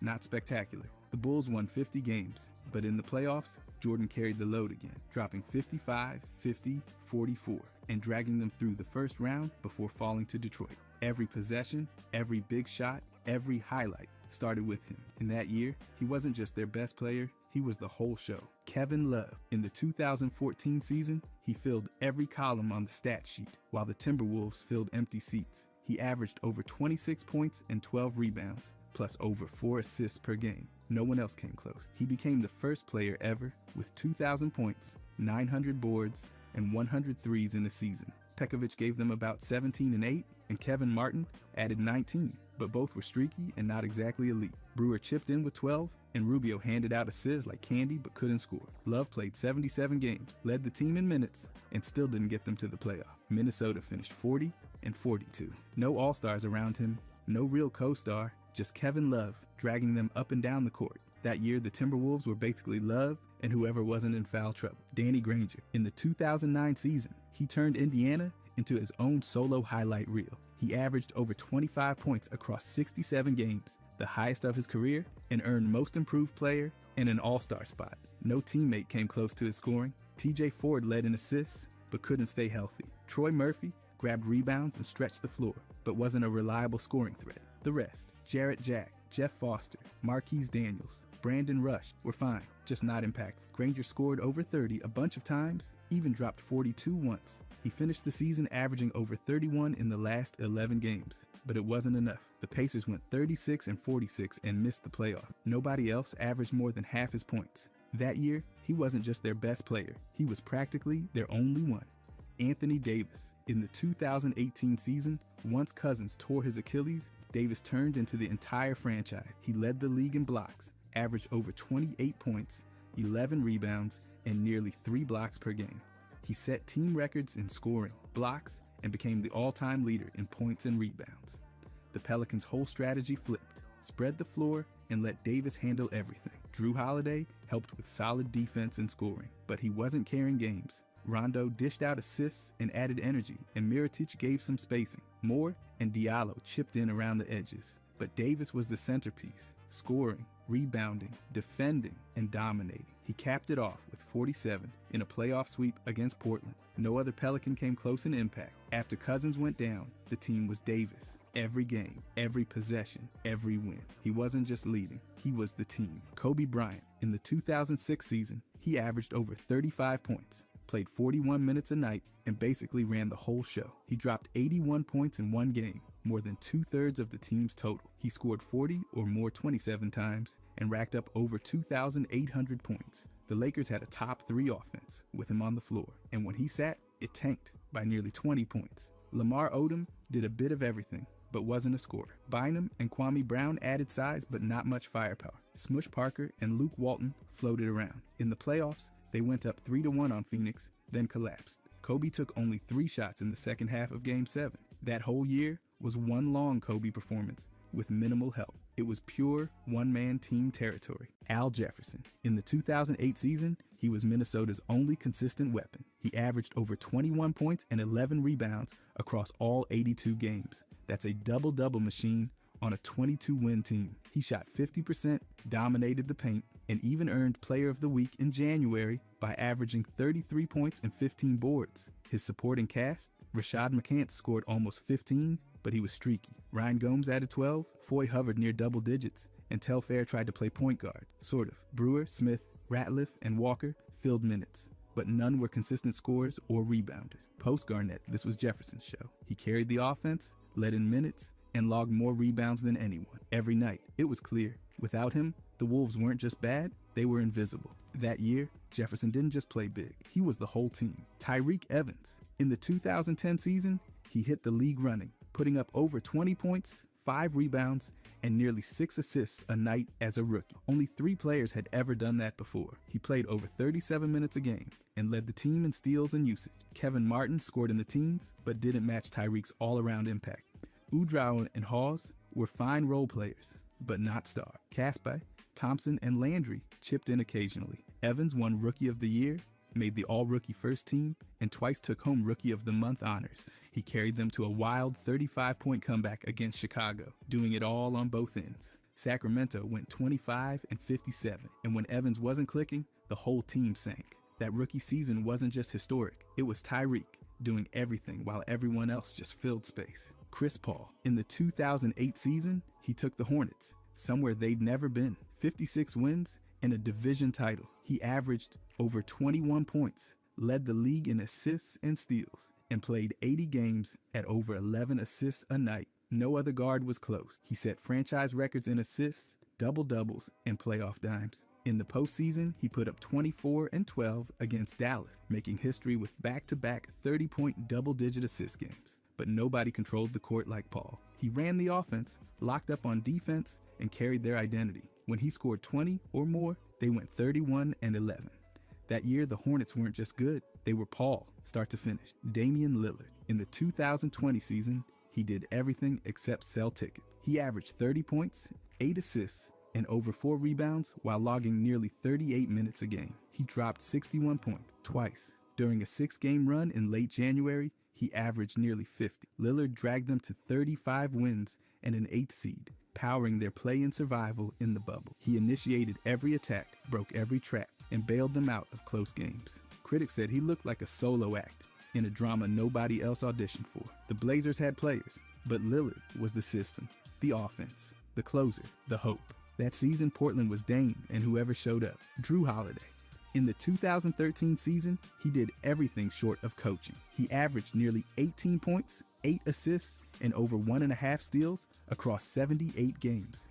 At just 22, he became the youngest All-Star in Sixers history and led the team in points, assists, and steals. When he shot under 40%, they went 4 and 12. That's how much they depended on him. Evan Turner gave them around 14 points, but didn't create much. Thad Young chipped in 13, and Hawes rebounded, but none came close to Drew's workload. The rest, Nick Young, Lavoy Allen, Jason Richardson, were just filling space. Philly missed the playoffs at 34 and 48. Holiday was the offense, the defense, the heartbeat. Without him, there was no structure. That year, he wasn't just the point guard, he was the entire point of the team.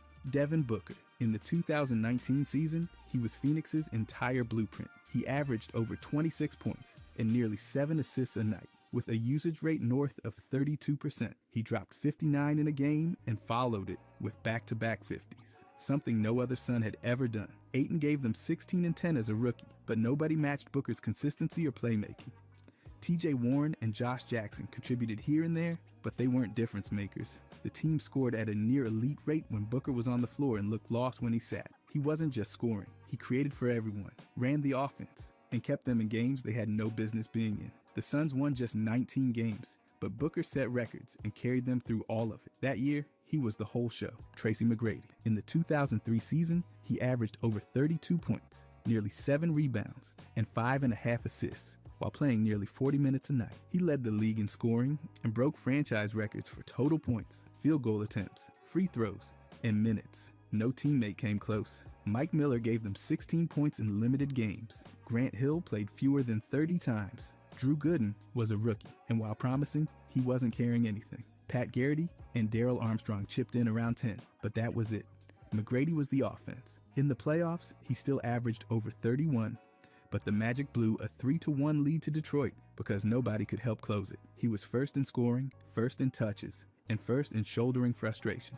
That season, McGrady didn't just lead, he had to drag the whole team. Kevin Garnett, Minnesota leaned on him like a broken crutch for years. He didn't just play every role, they needed him to be the role. During that 2003 to 2004 season, he averaged over 24 points and nearly 14 boards, and led in basically every other category too. Even when they added guys like Sprewell and Cassell, Garnett still carried most of the load. His fingerprints were on every possession. 20% or more of the team's points, rebounds, assists, steals, and blocks. That's not carrying, that's full-on babysitting. He was locking up opponents, dropping dimes, cleaning the glass, and getting buckets. The Timberwolves hit their peak with him, but it was like watching one guy push a freight train uphill. Every playoff exit just meant more stat lines he had to fill by himself. They didn't run with him, they ran because of him. The roster shuffled. Players came and went, but Garnett never let the engine stall. When it comes to one-man teams, he wasn't just a solo act, he was the whole concert. Zach LaVine. That 2021 season was just him with a basketball and a rotating cast of extras. He dropped over 27 a night, shot above 50% from the field, and over 40 from deep, and was basically the Bulls' GPS. Every possession screamed, "Zach, do something." He was an all-star for the first time, and not a single teammate was close to matching that kind of production. Laurie? Spotty. Kobe White? Erratic. Vooch showed up late, but the impact wasn't instant. The team's wins and losses swung with LaVine's rhythm. If he was hot, they had a chance. If not, forget it. He led the Bulls in usage, scoring, and was their main creator. His defense? Not great, but they needed his offense too much to care. That 31-41 record wasn't because he came up short. It was because nobody else stepped up. Gilbert Arenas. In 2005 to 2006, he basically strapped the Wizards to his back and took them for a wild ride. He put up nearly 30 points, over 6 assists, and 2 steals a game while logging over 42 minutes a night. Nobody played more minutes than him. Not a soul. He made the All-NBA third team, got an All-Star nod after a snub, and still dropped monster games like they were casual. He once scored 60, then dropped 47 not long after. Jameson and Butler? Solid, sure, but not remotely in the same galaxy production-wise. Arenas led in usage, scoring, and had to create so much offense it was exhausting just watching. In the playoffs, he turned it up even more, but the team still went out in 5. Without him, they had no punch. With him, they had a fighting chance every night. Julius Randle. That 2021 run was him dragging the Knicks to relevance, like he lost a bet. He averaged over 24 points, 10 rebounds, and 6 assists, while logging nearly 38 minutes a night. Nobody on that roster was close to him in impact. He made the All-Star team, won Most Improved Player, and got all NBA honors. All deserved. The Knicks somehow landed the 4th seed behind his output, which is wild, considering the rest of the lineup. Quickly, and Barrett had flashes, sure, but nothing consistent. Burks and Payton, role guys, not co-stars. Randle handled scoring, distributing, and carried a giant usage load. He touched nearly every offensive possession. Without him, they fall apart. With him, they clawed into the playoffs. They lost in 5 to Atlanta, but let's be real.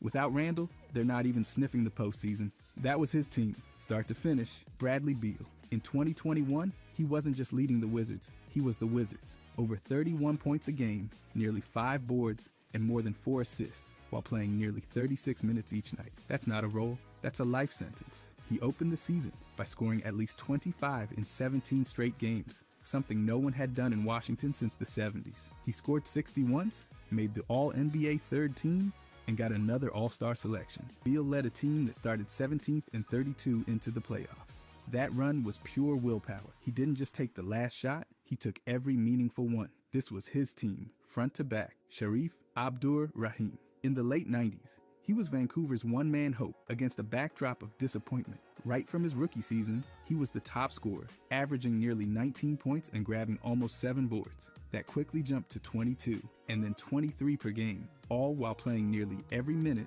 and carrying the offense. The team, barely functional. Reeves gave some support, but his health and consistency were dicey. Sam Mack and Blue Edwards chipped in, but not enough to lighten Sharif's load. Even when Mike Bibby arrived, Sharif still outshone him easily. The Grizzlies were locked in losing seasons, 14, 19, and 22 wins, but Sharif kept producing. He led in every stat that mattered. He was more than the best player. He was the only one delivering star-level play. The team revolved around him because nobody else was even close. He was the Grizzlies. David Robinson. In 1994, he didn't just carry the Spurs, he was doing the job of 3 starters and still made it look casual. Nearly 30 points a game, over 10 rebounds, nearly 5 assists, more than 3 blocks, and nearly 2 steals. That's not a stat line. That's a survival guide. He led the league in scoring, made All-NBA second team and All-Defense first team. And oh yeah, dropped 71 points in the last game, one of the few to ever hit that number. He even pulled off a quadruple-double.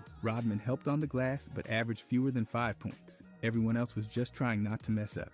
Anderson, Ellis, and Del Negro were solid, but none pushed Robinson's impact. He played over 40 minutes a night and dragged them to 55 wins. That wasn't teamwork, that was Robinson punching in for everyone. On Davis. In 2004, the Hornets weren't so much a team as they were a supporting cast, waiting for Davis to do everything. He put up almost 23 points, over 7 assists, and led the league in steals, all while playing 40 minutes a night. That's not helping your team win. That's dragging them across the finish line. He was named to the All-NBA third team and made his second All-Star appearance, but his role went way beyond accolades. David Wesley chipped in, but Davis ran every play, defended the perimeter, and had to bail them out late in games constantly. The team finished 41-41 and still made the playoffs. That was all Davis. Andre Miller. In 2002, Cleveland basically handed him the car keys and said, good luck. He led the league in assists with nearly 11 a night, played all 82 games, and put up over 16 points a game while logging 38 minutes. He broke the team's single-season assist record and even dropped 22 dimes in one game. His scoring wasn't just occasional either. He once torched the Spurs for 37. Lamont Murray scored a hair more, but wasn't creating anything. Person, Davis, and Ilgauskas had their roles, but they were complementary at best. No one else came close to directing the offense or generating looks. When Miller played heavy minutes, especially against good teams, they actually won more often than not. That 29-53 record hides how much worse it could have been without him. Miller didn't just run the offense, he was the offense. Antawn Jamison. In 2004, he came off the bench and still managed to lead a flat Wizards team in almost every meaningful way. He averaged nearly 20 points, close to 8 rebounds, and over 2 assists, all without starting a single game. He won 6th Man of the Year, but his impact was far beyond a typical bench role. He played over 38 minutes a night. That's not relief, that's full-time labor. The Wizards were a 25-win team with no star power. Jamison was the offense. Larry Hughes and Jared Jeffries were decent, but their output didn't come close. Haywood held down the paint, but Jamison was the one doing the heavy lifting every night. The team had no structure without him on the floor. He came off the bench and still carried them like a starter who didn't trust his backups. He was the team. Michael Redd. From 2004 to 2006, he was Milwaukee's offense in human form. He averaged over 23 points in one season, then jumped to over 25 the next while logging nearly 40 minutes a game. Nobody else came close to that output. He dropped 52 once and went nuclear with 57 in another game. That's not hot shooting. That's the entire fire department.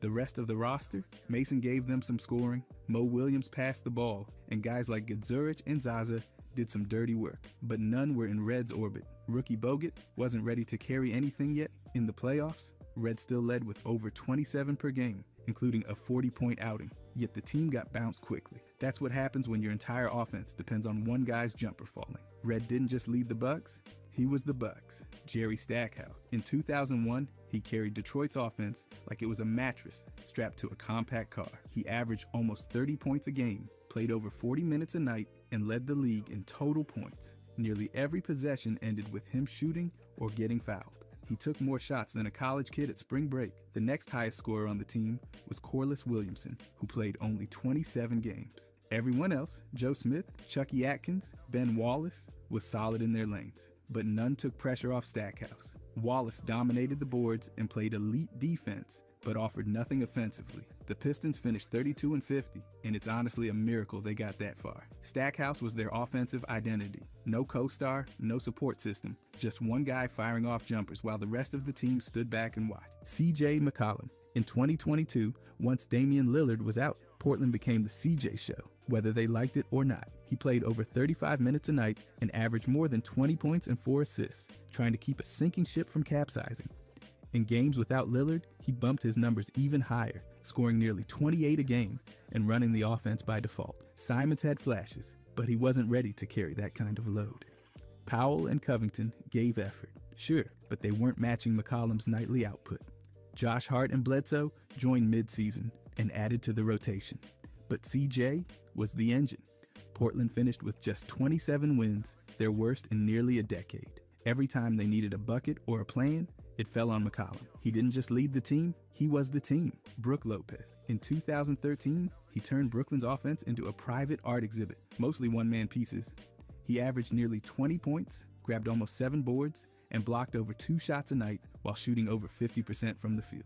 He led the team in scoring and was their most efficient player by far. He carried the offense through post-ups and pick and rolls, and when it got close late, the ball always found him. In the playoffs, he elevated to over 22 points and 3 blocks per game, still leading the team in impact. Wallace, Blatch, and Watson filled space, but Lopez was the focal point. Brooklyn won 49 games and made the playoffs for the first time since moving, and none of that happens without Lopez. He didn't just anchor them, he was them. Ty Lawson. In 2014, he wasn't just Denver's point guard, he was the whole operating system. With Gallinari out, Lawson had to run the offense, score, defend, and probably drive the team bus. He averaged over 15 points and nearly 10 assists, setting a franchise record while playing 36 minutes a game. Nobody else on the team came close to matching that production. Fournier, Foy, and Brooks, occasional help, but Lawson was the pulse. The Nuggets missed the playoffs, but it wasn't because Lawson didn't show up, it was because no one else could keep up. He led in points, assists, steals, and usage. If the team scored,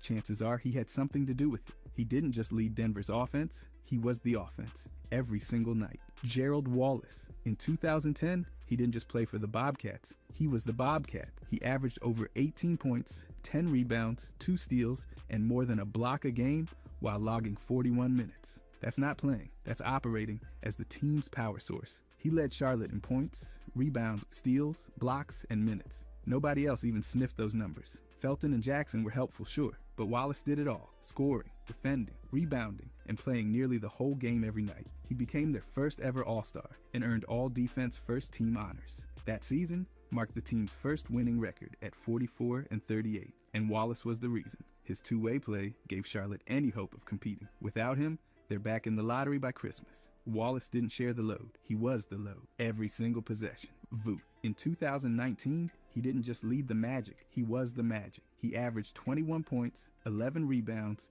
and over 4 assists, while shooting 36% from deep. That's a full stat buffet from the center spot. He made his first All-Star team and carried Orlando to its first playoff berth in 7 years. The offense was literally built around him. Inside-out scoring, mid-range touches, pick and pops, post play, passing out of double teams, he did it all. Gordon and Fournier were decent side dishes, but neither matched his scoring or impact. Isaac and Bamba added defense or shooting in spurts, but Vooch was the consistent thread every night. He led the team in nearly every major category and kept the Magic competitive enough to finish 42-40 and win the division. They got bounced in 5 games, but without him, they aren't sniffing the postseason. He ran that team. Ben Gordon. In 2007, he played every game and led the Bulls in scoring, averaging over 21 points while also dishing out nearly 4 assists in just 33 minutes a night. Nobody else hit the 20-point mark. Dang was close. Henrik helped out, but Gordon was the only guy consistently putting pressure on defenses. He dropped a career-high 48 points in a win over Milwaukee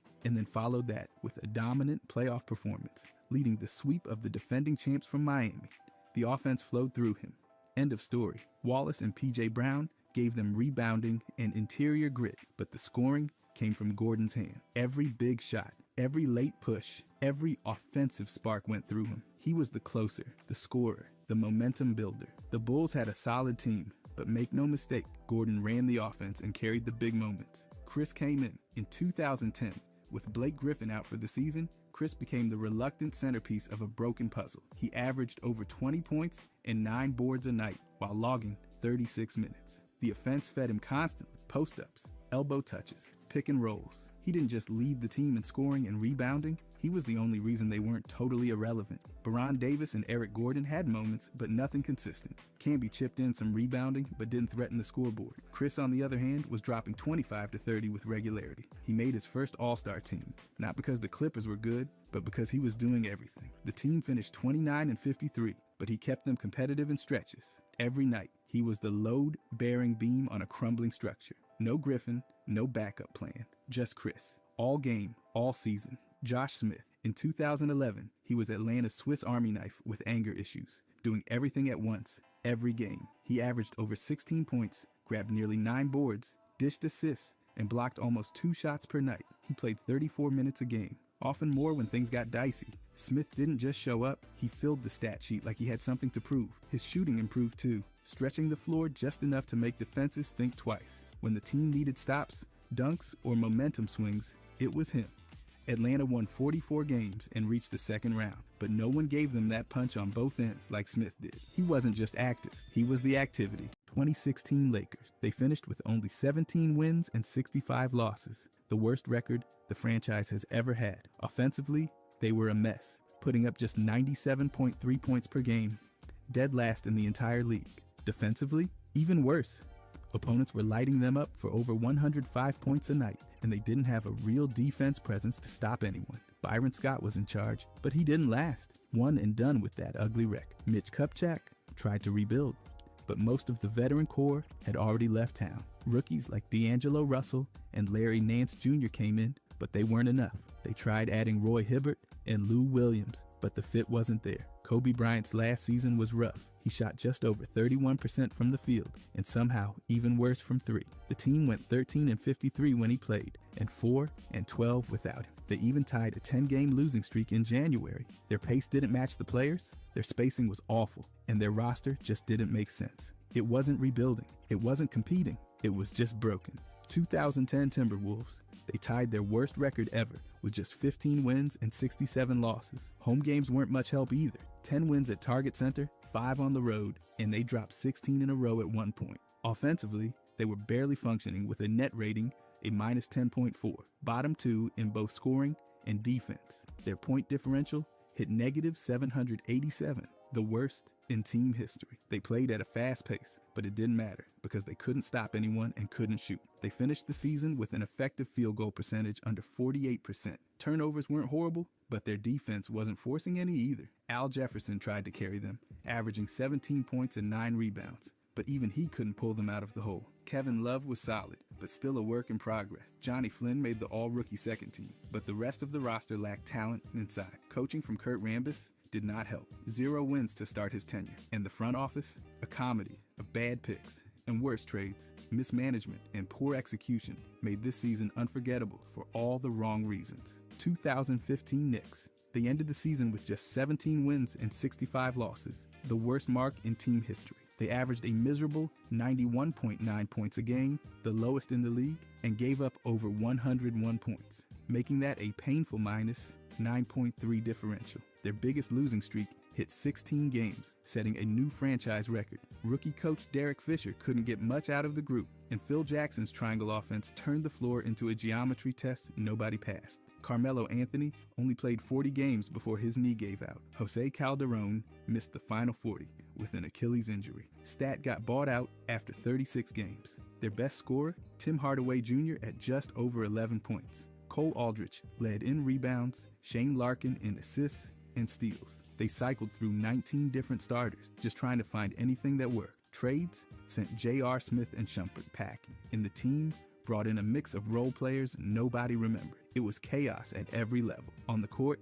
in the locker room, and in the front office. That collapse got them the 4th pick, which turned into Porzingis. By the way, if you guys want to subscribe, I'm going to be posting every day. Thanks. Anyways, 2009 Thunder. In their debut season after leaving Seattle, they won just 23 games and lost 59. The disaster started right away. They opened the year at 3-29, with 14 straight losses in that stretch. PJ Carlesimo coached 12 of those losses before getting fired, and Scott Brooks stepped in and at least made them look semi-functional. Offensively, they were awful. Their offensive rating ranked 29th, and they were dead last in three-pointers made per possession. Their shooting percentage was nearly 3 points under league average. They ran at a decent pace, but didn't know what to do once they got down the court. Defensively, they weren't bottom of the barrel, but still couldn't stop anyone consistently. Kevin Durant did his best with 25 points a game, and rookie Russell Westbrook showed promise with 15 points and a triple-double. Jeff Green was serviceable, and Nick Collison was their top rebounder.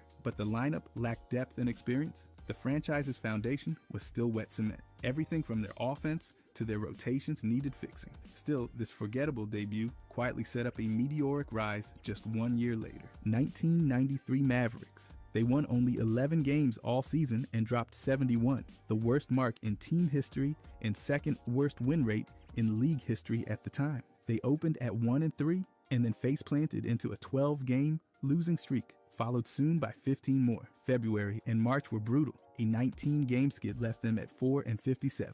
Richie Adubato started as coach, but after going 2-27, he got canned. Gar Hurd stepped in and managed 9 wins, which somehow didn't make things better. Their average margin of defeat was over 15 points, the worst in NBA history up to that point. Jim Jackson missed most of the year due to a contract standoff and finally debuted in March, giving them a little juice with 16 points per game. Derek Harper led the team with 18 points and 5 assists. Sean Rooks and Terry Davis did what they could, but the roster was patchwork. Fat Liver didn't play at all. The team did manage to win 7 of their last 21, but the season was already a crater. They got Jamal Mashburn in the draft because of course they did. 1997 Celtics. They finished with 15 wins and 67 losses, the worst record in franchise history. On the road, they were a catastrophe, winning just 4 out of 41 games. ML Carr was in charge of both coaching and front office duties, which turned out about as well as you'd expect. Their defense was atrocious, giving up over 107 points per game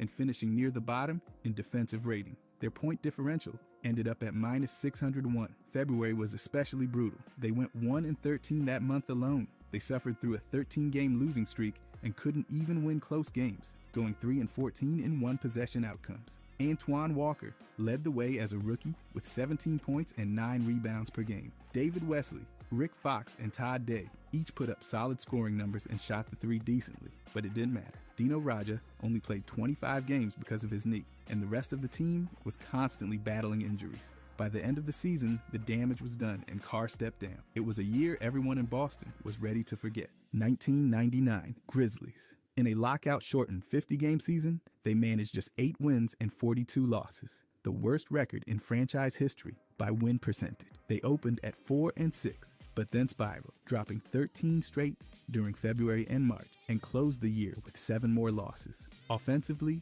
they could barely crack 90 points a night, finishing near the bottom of the league at just under 89 points per game. Their defense wasn't doing them any favors either, giving up over 97 points a night. The point differential hovered around -9, which pretty much tells the whole story. Brian Hill coached the full season, but nobody could squeeze wins out of that roster. Sharif Abdur-Rahim averaged 23 points per game, dragging the team through blowouts, and rookie Mike Bibby did his part.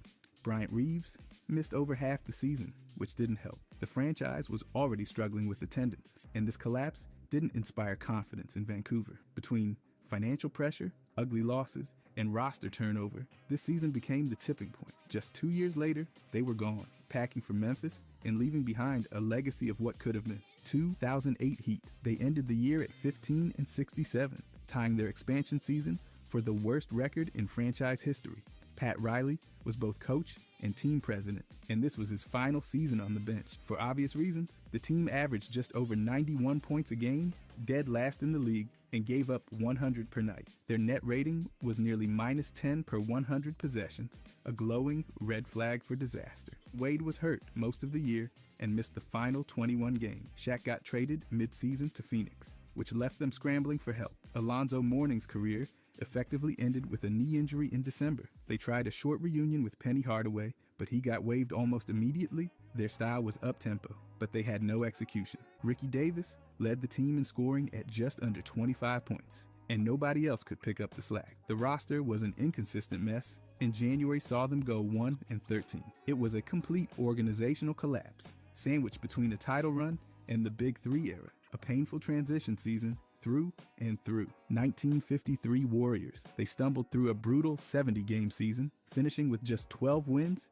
and 57 losses, the worst win rate in franchise history. Eddie Gottlieb ran the show as both head coach and general manager, and nothing clicked. They averaged only 79 points per game while giving up over 86, which led to a minus 602-point differential. Their defense was leaky, and the offense wasn't much better outside of one man. Neil Johnston carried them with over 22 points per game and nearly 1,000 rebounds. He led the entire league in scoring and field goal percentage and still made an All-NBA first team. Too bad the rest of the team couldn't back him up. Paul Arizin missed the year due to military service, and his absence was felt. The rest of the roster just couldn't generate enough wins. They didn't string together any real momentum and capped the season with a lone bright spot, a 20-point win over Baltimore in February. It was a complete collapse from the previous year's average finish and remains the biggest statistical low point in Warriors history. Johnston was elite. The team was not. 2012, Bobcats/Hornets. They finished with 7 wins and 59 losses, the worst win percentage in NBA history. April was a disaster, 0 wins and a 23-game losing streak to close the season. Offensively, they were painful to watch. They averaged just 87 points per game, last in the league, and their defense gave up over 100, which gave them a negative differential of nearly 14 points per game. Their net rating was anywhere from -9 to -15, depending on the game, and no metric made them look remotely competitive. Gerald Henderson led the team with just over 15 points per game, and Corey Maggette matched that in limited minutes. Rookie Kemba Walker played all 66 games and posted 12 points and 4 assists per night, while Bismack chipped in with some rebounding and shot blocking. DJ Augustine averaged 11 points and 6 assists when healthy, but the team never found any rhythm. Paul Silas coached the entire mess and was replaced afterward. They didn't even get the number 1 pick, ended up drafting second. This wasn't just a rebuild, it was a complete organizational faceplant that still lives in infamy. 2005 Hornets/Pelicans. They stumbled to an 18-64 record, their worst in franchise history. It was their first year in the brutal Southwest Division, and they didn't stand a chance. They lost their first 8 games, opened 2-29, and ended the season with 9 straight losses. They averaged just 88 points per game, dead last in the league, and allowed close to 97. Their point differential was around -580 over the season. Byron Scott coached the full disaster, and the roster got gutted midway through. Davis got traded to Golden State in February. David Wesley was sent to Houston. Jamal Mashburn didn't play a single game due to his knee. Lee Nailon somehow led the team in scoring at just under 12 points per game. PJ Brown grabbed 9 rebounds per night, and Dan Dickow led the team in assists with 346. J.R. Smith was the rookie, but he didn't move the needle much. No one could carry the offense, and the team had no reliable direction. The only silver lining? That disaster led to the number 4 pick in a new era with Chris Paul. 1998 Nuggets. They managed only 11 wins and lost 71, setting the worst record in franchise history. Bill Hanslick coached the entire debacle and was fired afterward. They tied one of the longest losing streaks in NBA history with 23 straight losses and never won more than 2 games in a row. Offensively, they were awful, last in the league with a rating just under 100. Defensively, somehow worse. They allowed over 113 points per 100 possessions and finished with a league worst net rating of -13. Opponents shot over 50% effectively, and Denver couldn't stop anyone. They gave up 133 points to the Nets in December and allowed over 130 multiple times after that. Johnny Newman led the team in scoring with under 15 points per game. Ellis and Bobby Jackson were solid, and Jackson earned a spot on the all-rookie second team. Dean Garrett started every game, and Danny Fortson chipped in. Eric Williams played 4 games before a season-ending injury. Nothing worked. The front office even fired the general manager mid-season. This wasn't just bad, it was historically broken from every angle. 2014 Bucks. They ended the season at 15-67, their worst record ever. Larry Drew coached the full collapse, and the front office flipped most of the roster mid-season. Offensively, they were bottom of the league with just over 95 points a game. Defensively, just as bad, allowing nearly 104 per night. Their point differential sat at -8.2, and they never found consistency. They lost 11 straight at one point, and never had more than a single win in a row. Brandon Knight led the team in scoring at nearly 18 points a game. Chris Middleton played all 82 games and gave them 12 points per night with solid efficiency. O.J. Mayo added about 11 points in just over 50 games. Ersan Ilyasova and John Henson helped with rebounding, but no one could carry the team. Rookie Giannis averaged under 7 points, but made the all-rookie second team and led all rookies in blocks. That season was the low point, but also the foundation. The team was sold mid-season, setting up a new era. The core pieces were in place. Even if the results weren't there yet, 2025 Jazz. They finished at 17-65, the worst record in franchise history and last in the Western Conference. Their previous low was 23 wins way back in the 70s. This time, they didn't even get their first win until late October and lost 20 of their last 22 games. Their defense was historically awful, allowing over 120 points a night. That gave them a net rating of around -9, and they never looked competitive. The offense hovered around 111 points, which wasn't horrible, but it couldn't offset the nightly defensive collapse. Laurie and John Collins each averaged 19 points but missed significant time. Colin Sexton and Keontae chipped in, and Walker Kessler pulled down over 12 rebounds a game. Jordan Clarkson came off the bench for 16 points per night. Oscar Tshiebwe even made a few headlines with his rebounding when called up. The team hit 60 losses by late March, a first in Jazz history. Despite all that, Coach Will Hardy was extended through 2031, showing management's commitment to a long rebuild instead of a quick fix. 1987 Clippers. They couldn't buy a win. 12-70 is downright brutal, and that point differential, -937. That's not just losing, that's getting absolutely steamrolled for 82 games. Don Chaney was stuck coaching the whole mess and got canned right after. Elgin Baylor ran the front office, while Donald Sterling kept the ship pointed straight toward disaster. Offensively, they barely cleared 104 points a night, and their defense gave up around 112. That's a recipe for nightly embarrassment. They kicked things off with 12 losses in their first 18, then closed the year with a 14-game freefall. Their worst beatdown came from Portland, who dropped 134 on them while they managed just 99. Mike Woodson tried to keep them afloat with 17 a night, and Michael Cage hustled his way to nearly 12 boards. But that wasn't enough. Cedric Maxwell and Benoit Benjamin chipped in, and Larry Drew did what he could. The draft class was a complete non-factor. Mid-season trades just shuffled deck chairs. This season wasn't just bad, it became a punchline. Everything that could go wrong did, and the legacy is still stuck to them like glue. 2024 Pistons. This was a meltdown from tip-off to buzzer, 14-68. That's their worst record ever and the lowest in the league. But what really made it infamous? 28 straight losses. That tied the NBA record and stretched across 2 brutal months. They finished dead, last in the East and the Central. Their offense couldn't crack the bottom tier with a rating of 108.3. Their defense ranked near the cellar too, allowing a net rating of -10. Turnovers were everywhere, and they let opponents shoot over 56% on effective field goals. Cade Cunningham led with over 22 a game, but his efficiency just wasn't there. Jalen Duren crashed the boards and scored efficiently, one of the few bright spots. Jaden Ivey had his moments but lacked consistency. Thompson flashed elite athleticism, then hit the injury wall. Bogey put up solid numbers but got shipped out after 28 games. Home and road records were equally awful. 1 win in December. Monty Williams took the reins, but the rebuild looked messier than ever. With no real veteran guidance, fans got frustrated fast, and the team gave them plenty of reasons. 2024 Wizards, 15-67, locked in their worst record ever. Even worse than back when they were the Chicago Pack. They hit rock bottom with a brutal winless February, dropping all 12 games and forcing a coaching switch. Wes Unseld Jr. started 736 before stepping aside.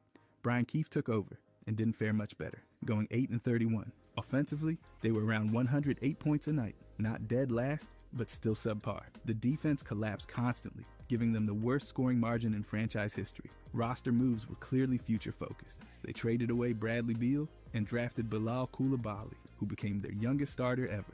He averaged just over 8 before going down with a wrist injury. Jordan Poole and Kyle Kuzma tried to carry the scoring load, but it rarely led to wins. They opened 1-1 and then tumbled to 3-15 by the end of November. The entire season was just loaded with losing streaks. Only 5 wins came in March, and April did nothing to salvage it. The whole year became a painful reboot with no real foundation in place, just vague hopes for growth. 1973 Sixers, just 9 wins, 73 losses. No teams ever lost more in a full season. They started the year with 15 straight losses, then added a 20-game streak for good measure. At one point, they They had lost 34 out of 35. Roy Rubin, who somehow got hired despite zero NBA experience, coached them to a 4-47 record before being replaced by player coach Kevin Loughery, who went 5-26 the rest of the way. Rubin was so out of place that players said his practices felt like a teenager trying to run a company. It got ugly fast. By February, they were 4-58.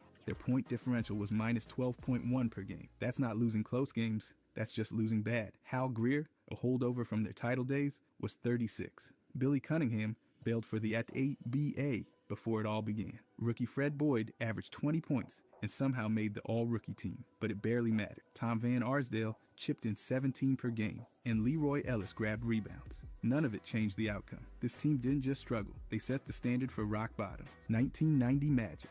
1864 isn't glamorous, but for an expansion team, it could have been worse. They actually dropped 110 a night, ranking 5th in the league in scoring.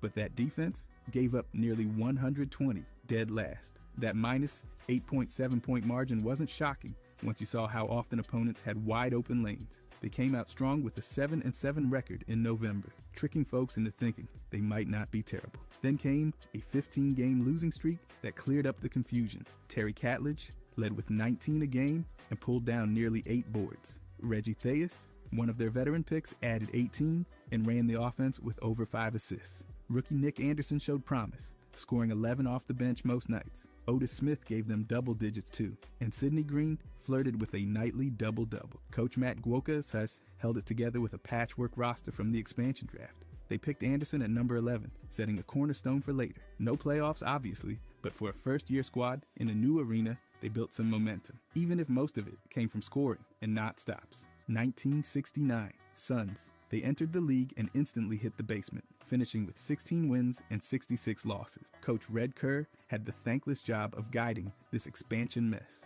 Offensively, they were decent for a first-year squad, putting up over 111 points a night. But the defense? Yikes. They gave up over 120, dead last in the league. That minus 8.8 point margin made blowouts the norm. Their worst loss came by 35 to the Knicks. Their best win was a 29-point beatdown of the Warriors. Gail Goodrich was electric, dropping nearly 24 a night and earning an all-star nod. Dick Van Arsdale chipped in 21 and hauled in almost 8 boards. Jim Fox and Gary Greger helped on the glass, both pulling down solid rebound numbers. Neil Johnson was another board magnet, but no amount of hustle could stop the bleeding. They lost big, they lost often, and they missed the playoffs entirely. Still, for an expansion team, they showed flashes. 1 year later, they nearly broke even and made the postseason. This was the rough draft of a future playoff squad, drawn in blowouts and losses. 2001 Bulls. This was the absolute low point. 15 wins and 67 losses made it the worst full season in team history. They averaged just 87 points a night,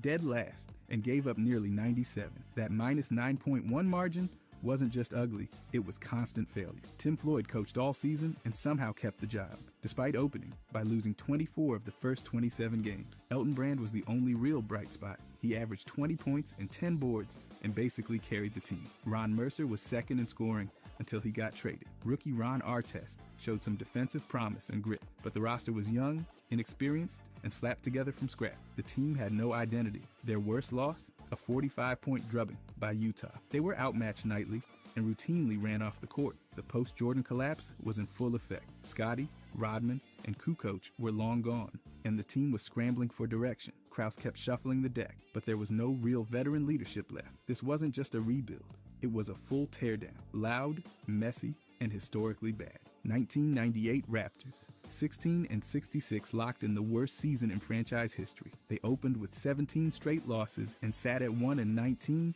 before fans could even figure out who was on the roster. Doug Christie was their top guy, dropping over 16 a game with solid rebounding and steals. John Wallace played all 82 games and chipped in 14 a night. Marcus Camby led the league in blocks, but could only do so much behind a defense that gave up way too many easy looks. Tracy McGrady, still a rookie and barely old enough to shave, averaged 7 points off the bench. Damon Stoudemire started strong, but got traded midway through, sparking chaos. They swapped him for Kenny Anderson, who refused to show up, which led to even more roster shuffling. Billups showed up eventually, but it was a team full of rookies, rebuild projects, and guys still figuring out what city they played for. Darrell Walker went 11-38 before Butch Carter took over and finished with 5 wins in 28 games.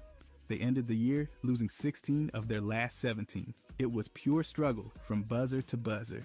1983 Rockets. They lost 68 games and only won 14. That's not just a bad year, it was the worst in team history. Del Harris coached the whole way through and somehow survived it. They were dead last in both their division and the conference, and nothing about the season was redeemable. Offensively, they managed just under 100 points per game, but defensively, they gave up nearly 111. That's a minus 11.6 margin, which basically meant they were losing by double digits every night. Alan Leavell did his best, leading the team in points, assists, and steals. Caldwell Jones grabbed 668 rebounds and swatted 131 shots. Elvin Hayes, pushing 38, still averaged nearly 13 points, but the roster had no punch. Joe Bryant added 10, and Terry Teagle and Wally Walker tried to keep it respectable. The team made no major moves. It was tank mode in slow motion. That year set the stage for back-to-back top picks, including Ralph Sampson and then Hakeem. This disaster wasn't an accident. It was the blueprint. They just had to survive the embarrassment to reach the payoff later. 1997 Spurs. This was a collapse of epic proportions. 20 and 62s landed them near the bottom of the entire league. It started with Bob Hill coaching them to 3 wins in 18 games before getting the boot. That's when Pop took over and began a coaching era that still hasn't ended. But that first year, brutal. David Robinson played only 6 games thanks to injuries. Chuck Person didn't play at all. Sean Elliott barely made it halfway. The team's leading scorer was Dominique Wilkins, who was pushing 40 and still putting up 18 a night. That's all you need to know. They averaged just over 90 points per game, 3rd worst in the league, and allowed almost 98. Their point margin sat just under -8. They finished the season on a 6-game losing streak, a poetic end to a season full of lowlights. Avery Johnson ran the offense, but he couldn't stop the bleeding. The roster was patched together with veterans and role players like Vinny Del Negro and Will Perdue, both doing their best on a team going nowhere. Still, this disaster somehow birthed a dynasty.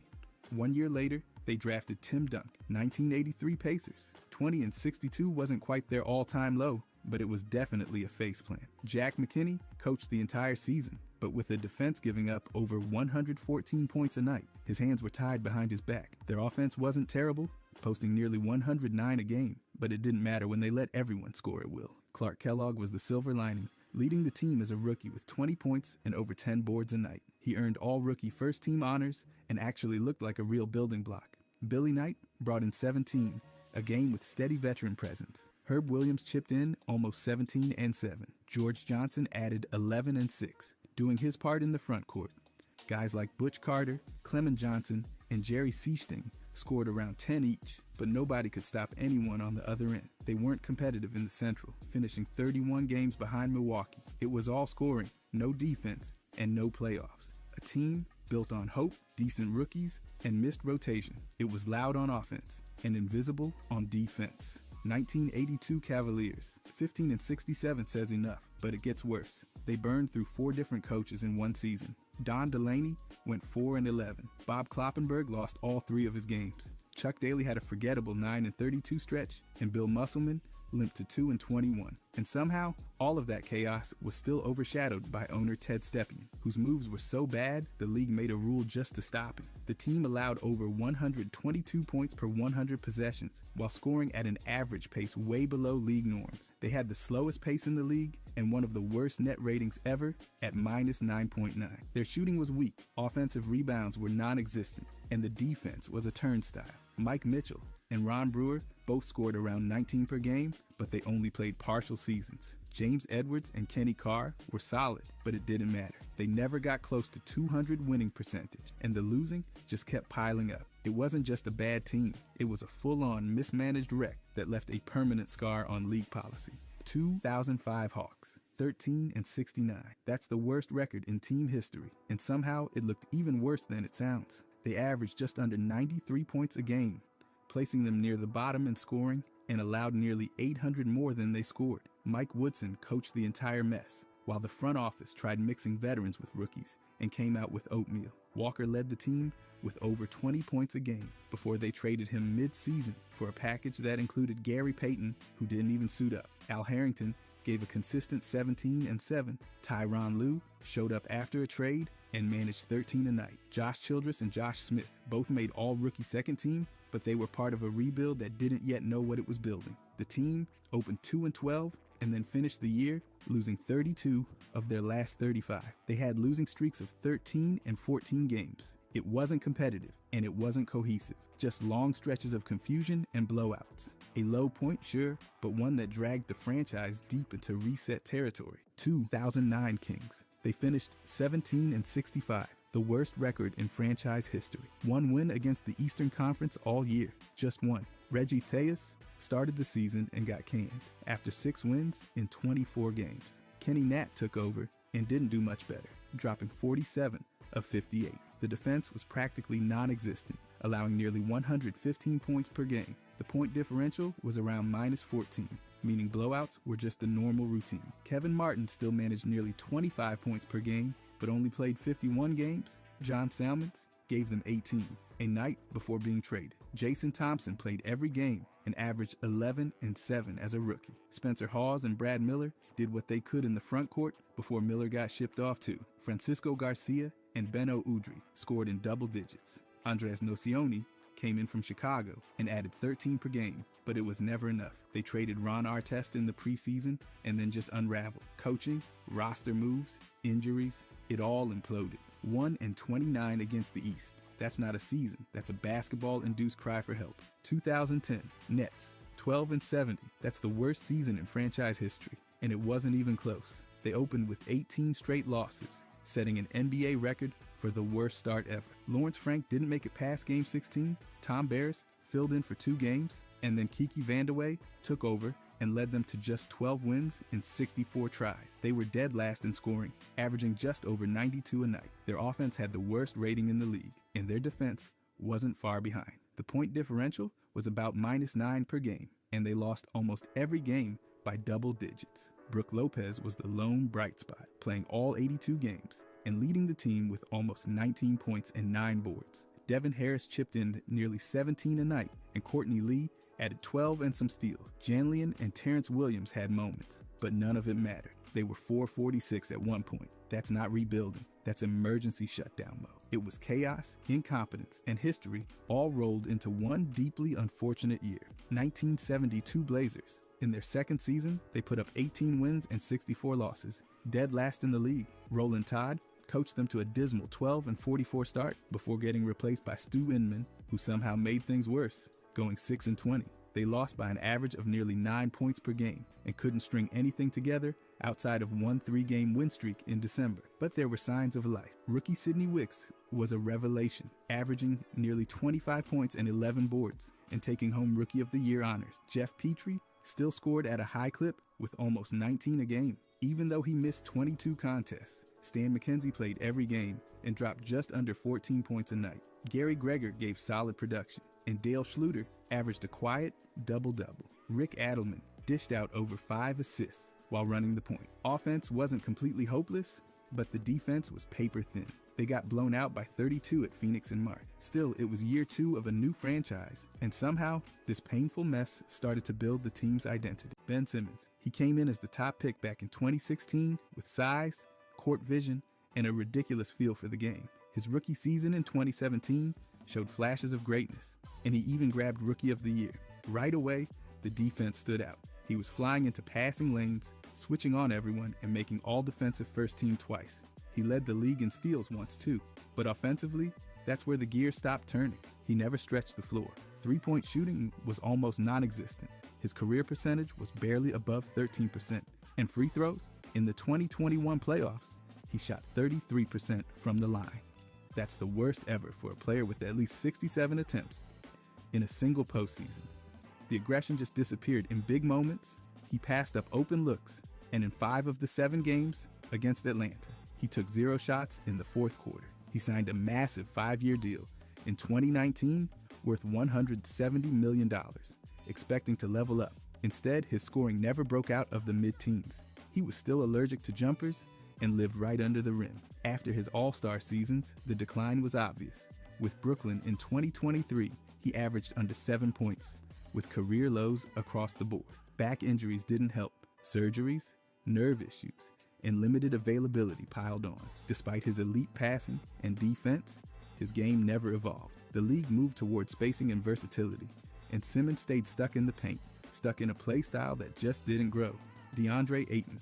He came in as the top pick in 2018 with a huge frame, polished postgame, and real expectations to become a two-way force. His rookie numbers were solid: 16 points, 10 rebounds, and he's basically lived in that exact statistical neighborhood ever since. That sounds steady, but not when you're talking about someone drafted to be a franchise cornerstone. Year after year, his scoring hovered in the mid to high teens. Rebounds, just over 10 a night. No big leap.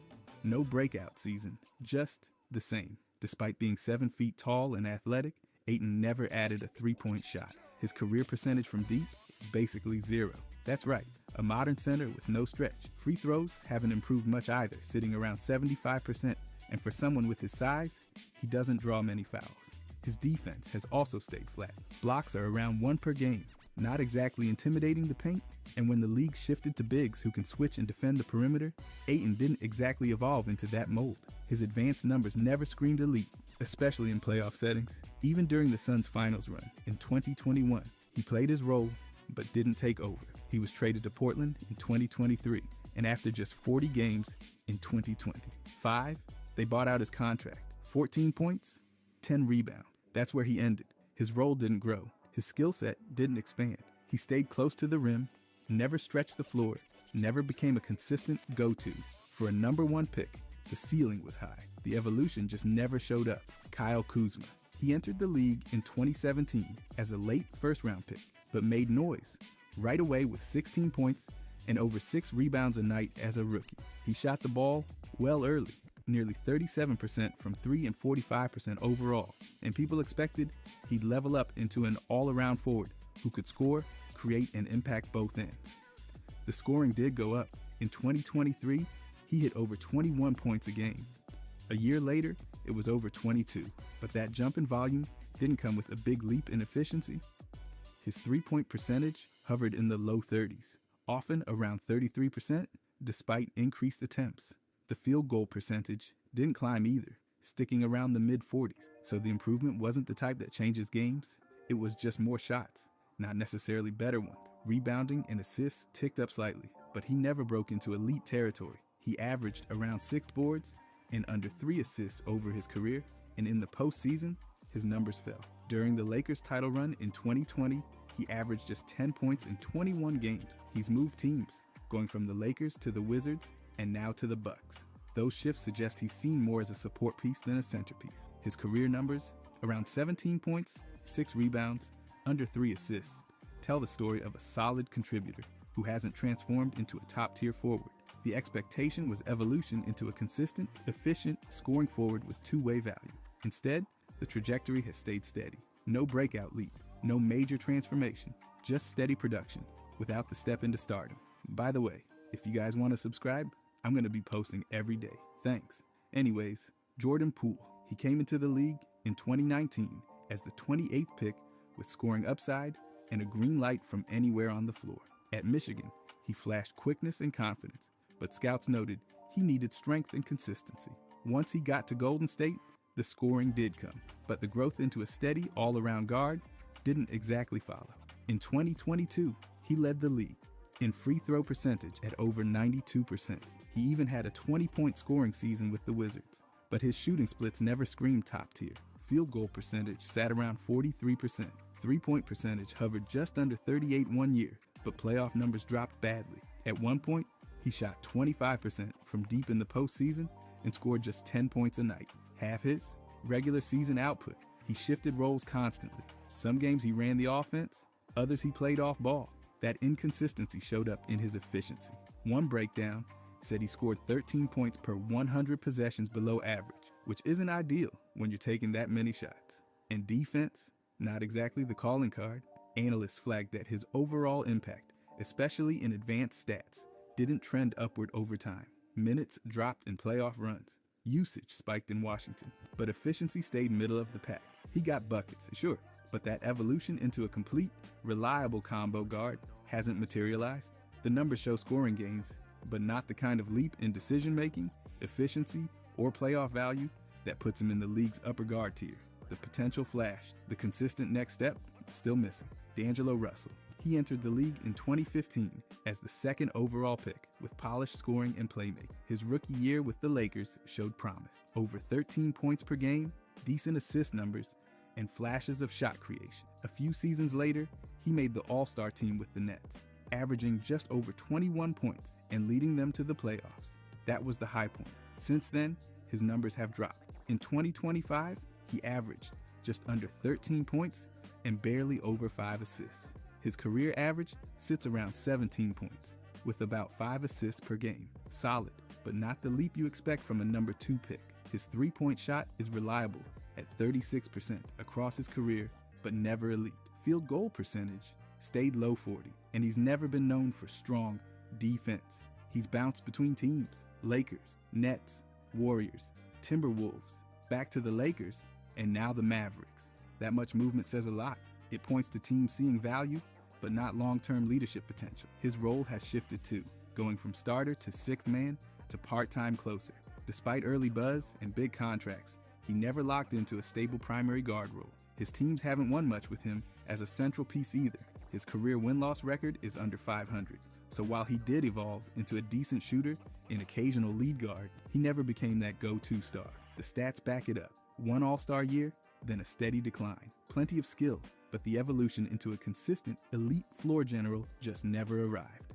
Andrew Wiggins. Drafted first overall in 2014, he came into the league with massive expectation. Elite athlete, high-level scorer, and a potential two-way nightmare. He won Rookie of the Year in 2015, dropped 47 points in a game during his third season, and looked like he might become that guy.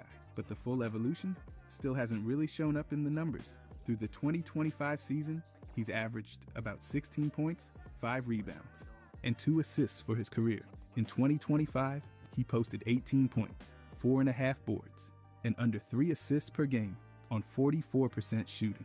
His three-point shot has improved. Early on, it was around 30%, but more recently, he's touched 38. Even so, true shooting percentage across seasons stayed in the low to mid-50s. Not exactly elite for a wing expected to dominate. He's had high usage years, almost 29% in 2017, but his advanced stats lagged. That season, his box plus minus was negative, and his defensive numbers were especially rough, including a minus 2.7 defensive box plus minus. His assist numbers stayed low, never really growing beyond 2 per game. That playmaking jump never happened. He made his first All-Star team in 2022 and helped the Warriors win a title, but that was as a complimentary piece, not a go-to. He became the first Canadian to hit 1,000 career threes, which is cool, but not enough to rewrite the arc. For a top pick, his role shrank from primary option in Minnesota to secondary in Golden State. Evolution into a top-tier, all-around wing, the data just doesn't confirm it. John Collins. He came into the league in 2017 as a late first-round pick, but made a quick impression. In his second season, he was already putting up nearly 20 points and 10 rebounds a night. The next year, he hit over 21 points and over 10 boards per game while shooting 58% from the field and 40% from three. That looked like a breakout, but the trajectory after that, not exactly steady liftoff. Since that 2020 peak, the scoring dipped. In 2022, he averaged just over 16 points, and in 2023, it dropped again. Three-point percentage also fell, landing around 29% that season. His minutes slid too, and by the time he was traded to Utah in 2023, the upward trend had clearly stalled. Even though he bounced back to 19 points per game in 2025, he only played 40 games that year. He signed a 5-year deal worth $100 to $25 million in 2021. That kind of investment usually signals belief in a forward who will stretch the floor and become a two-way force. But his three-point shot never fully stabilized, and while his field goal percentage stayed high, it came mostly from inside. His assist numbers stayed low, and defensively, he never became a big impact player. He had some highs, 38-point games, 25 rebound nights, but the overall arc reads more like a solid contributor than an evolved star. He's had the tools, he's had the minutes, but the data shows a player whose role, production, and skill growth never fully jumped into that top forward tier, like some expect. Harris. Drafted 19th overall in 2011, he came in with size, skill, and versatility. At 6'8", he had the frame to play both forward spots and the touch to shoot from deep. His career has been consistent, but not the kind of consistent that signals major growth. He's averaged about 16 points, 6 rebounds, and 2 assists across many seasons. In 2024, he gave the Sixers just over 17 points per game, which lines up almost exactly with his career norm. His three-point shooting is fine, sitting around 36% for his career. Solid, but not elite, for someone expected to space the floor at a high level. Efficiency overall stayed steady. His true shooting percentage in one season was about 53%. That's not bad, but again, not the leap you'd expect from someone on a max contract. Playmaking didn't evolve much either. He's averaged just under 2.5 assists per game over his career. And that number didn't jump despite years of opportunity. The usage rate stayed moderate. He didn't take on a lead creator role, and his turnover numbers stayed low, which is nice, but also points to limited ball handling responsibility. Defensively, the impact metrics never showed major growth. In one season, his defensive rating was over 112, which doesn't scream lockdown defender. Despite being a starter on playoff teams and playing big minutes, he never became a go-to guy in deep postseason runs. He's been productive, he's been available, and he's been steady, but the evolution into a primary scorer, elite shooter, or two-way threat didn't show up in the data. For a player with his tools, the leap never really came. Dennis Smith Jr. He was drafted 9th overall in 2017 with explosiveness, bounce, and scoring instincts that had people buzzing. In college, he averaged over 18 points and looked like a future lead guard. His rookie year with Dallas wasn't bad either. 15 points per game, a triple-double by December, and a starting role right out of the gate. Everything pointed toward a bright future, but that next step, it never really landed. His scoring dropped fast. Career average is under 10 points per game, and the efficiency, that's been rough. His field goal percentage sits just over 40%, and his career three-point percentage is under 30%. In 2023, it was 21% from deep. For a modern guard, that's a problem. The role faded too. He went from starter minutes to backup jobs and short bursts off the bench. In 2024, he averaged about 6 points in under 19 minutes per game. The usage rate dropped, the shot attempts dipped, and the development into a high-scoring creator never came. Even his assist numbers, while steady early, never spiked into top-tier playmaker territory. He had athletic flashes, dunks, and occasional big games, but the statistical decline is obvious. Despite being a top 10 pick, Smith didn't evolve into the lead guard or consistent starter people expected. The tools were there, but the progression wasn't. Over 300 games in, and the numbers show a player whose production plateaued early, from rookie triple-doubles to bench minutes and roll cuts. The leap into star or even strong starter status just didn't happen. Lance Stephenson, drafted 40th overall in 2010, he wasn't expected to become a star, but by 2014, he looked like he might do exactly that. That season with Indiana, he averaged nearly 14 points, over 7 rebounds, and nearly 5 assists a game. He shot 49% from the field and 35% from deep, while playing over 35 minutes per night. He even led the league in triple-doubles that year. Then things changed. The very next season, his scoring dropped to 8 points per game. His field goal percentage plummeted to 37%, and his three-point shooting dropped all the way to 17%.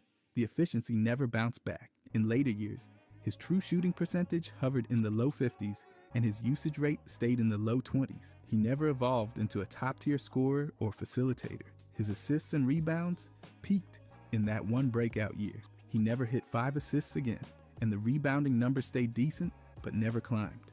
The defensive reputation was built on energy and effort, but advanced stats didn't back it up. In one season, his defensive rating was over 107, not elite, not even above average. He bounced around after leaving Indiana, Charlotte, Los Angeles, Memphis, New Orleans, plus a stint overseas. His minutes and role shrank, and by the time he returned briefly to Indiana, the big moment opportunities were gone. The peak came early, the rise looked real, but the long-term climb never happened. The numbers point to a career that flashed but didn't evolve.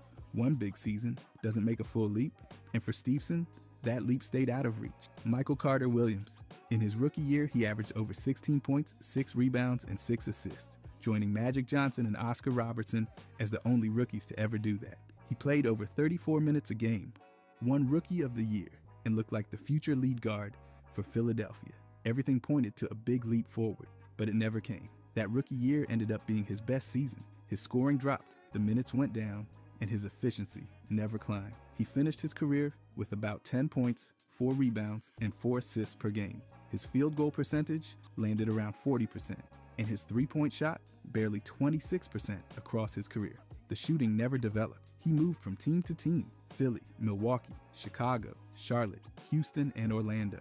But no spot lasted long. The minutes got shorter and the role kept shrinking. One year, he averaged under 7 points per game. For a guard drafted to run offenses, that's not the trajectory you expect. His early size advantage at 6'5" never translated into major defensive accolades or high-level two-way play. He had some triple-doubles early, but the overall production never climbed. After his rookie year, there was no major jump in usage or evolution into an elite scorer, shooter, or facilitator. He started strong, no question, but the career arc flattened fast. From historic rookie numbers to a string of short stints and bench roles, the numbers show a clear stall. The tools were there, but the evolution into a consistent top-tier guard never showed up. Jahlil Okafor, drafted 3rd overall in 2015 after winning a national title with Duke, he entered the league with serious hype. As a rookie, he averaged 17.5 points, 7 rebounds, and played 30 minutes a game. He looked like the real deal, a back-to-the-basket big with polished footwork and soft touch. That first year in Philadelphia was by far his best. From there, everything trended down. His role shrank. By 2018, he was playing under 16 minutes a game and scoring just over 8 points. His rebounding plateaued too, never growing past 7 per game and often sitting under 5.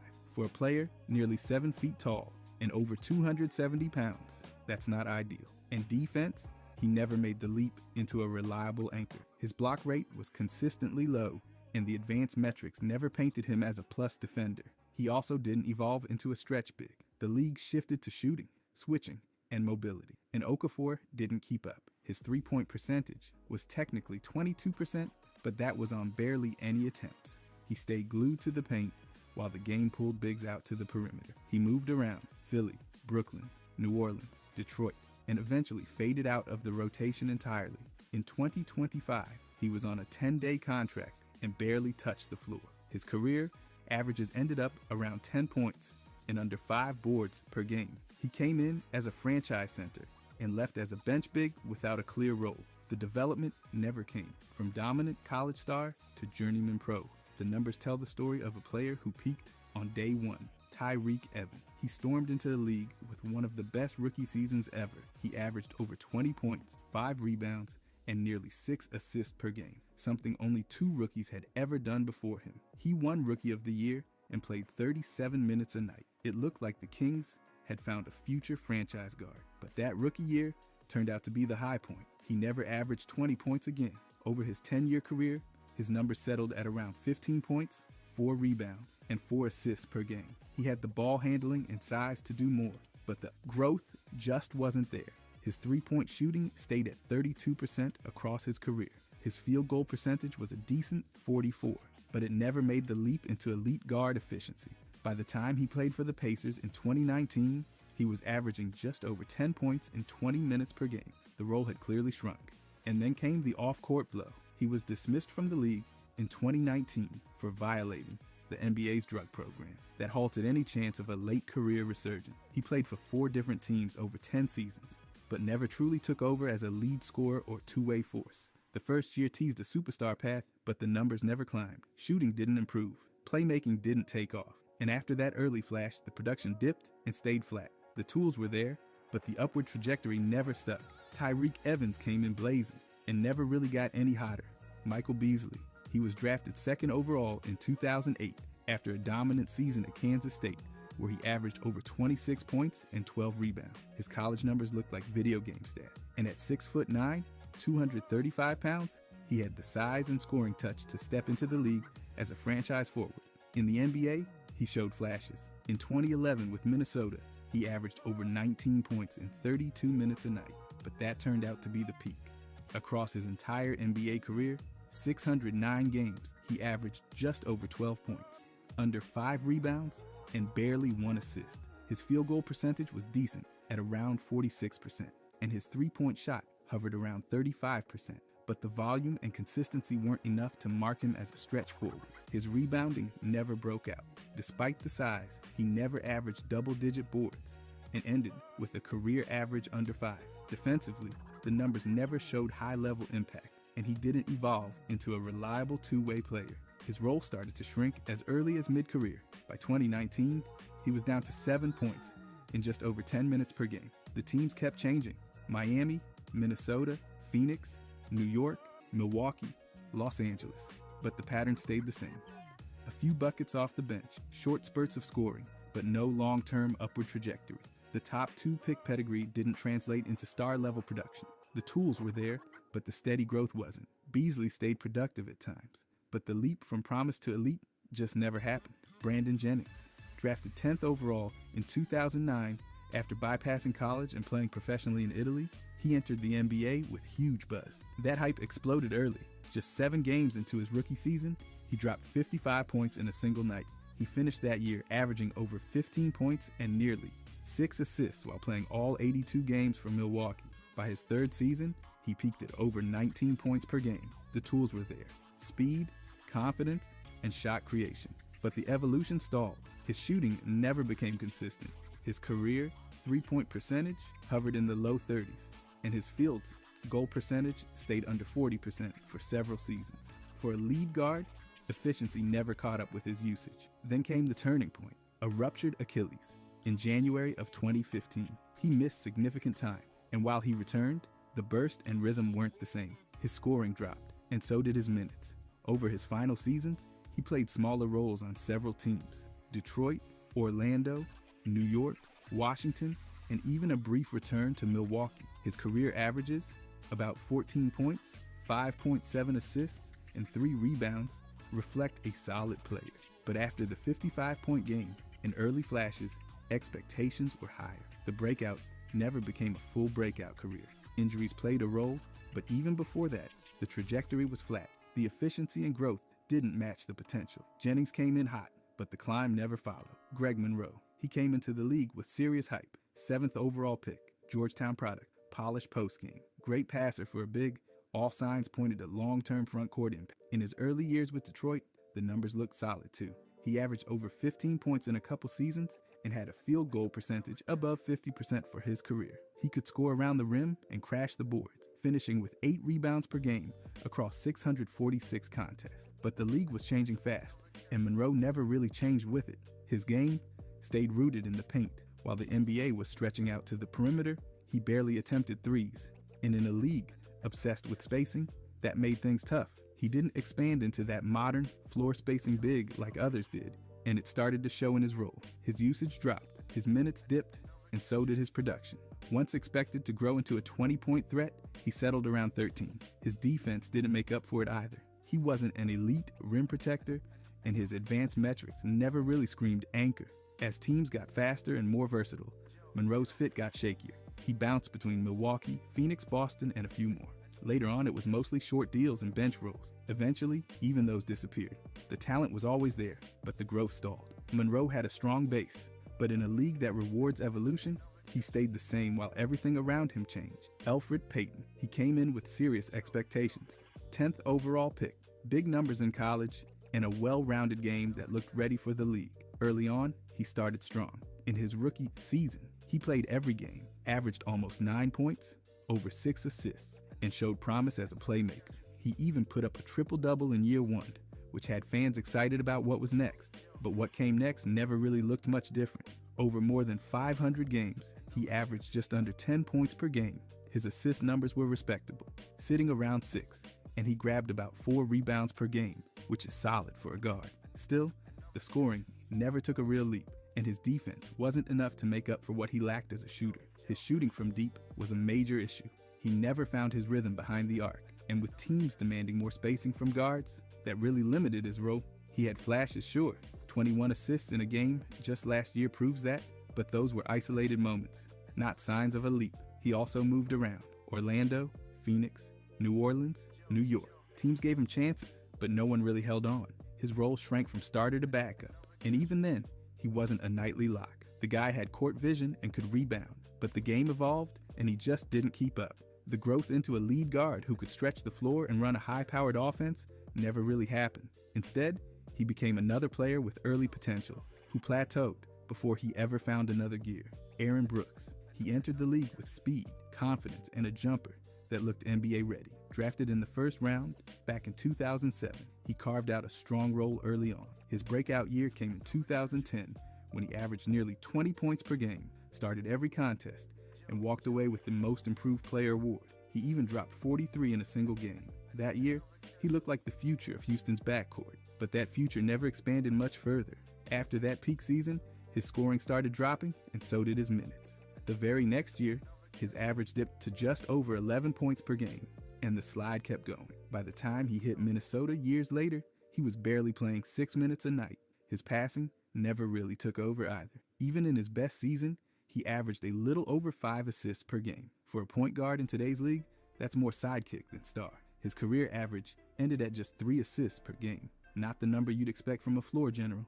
His shooting had some pop early, especially from deep, but it didn't keep climbing. His three-point percentage stayed respectable around 37%, but his field goal percentage hovered low, around 41%.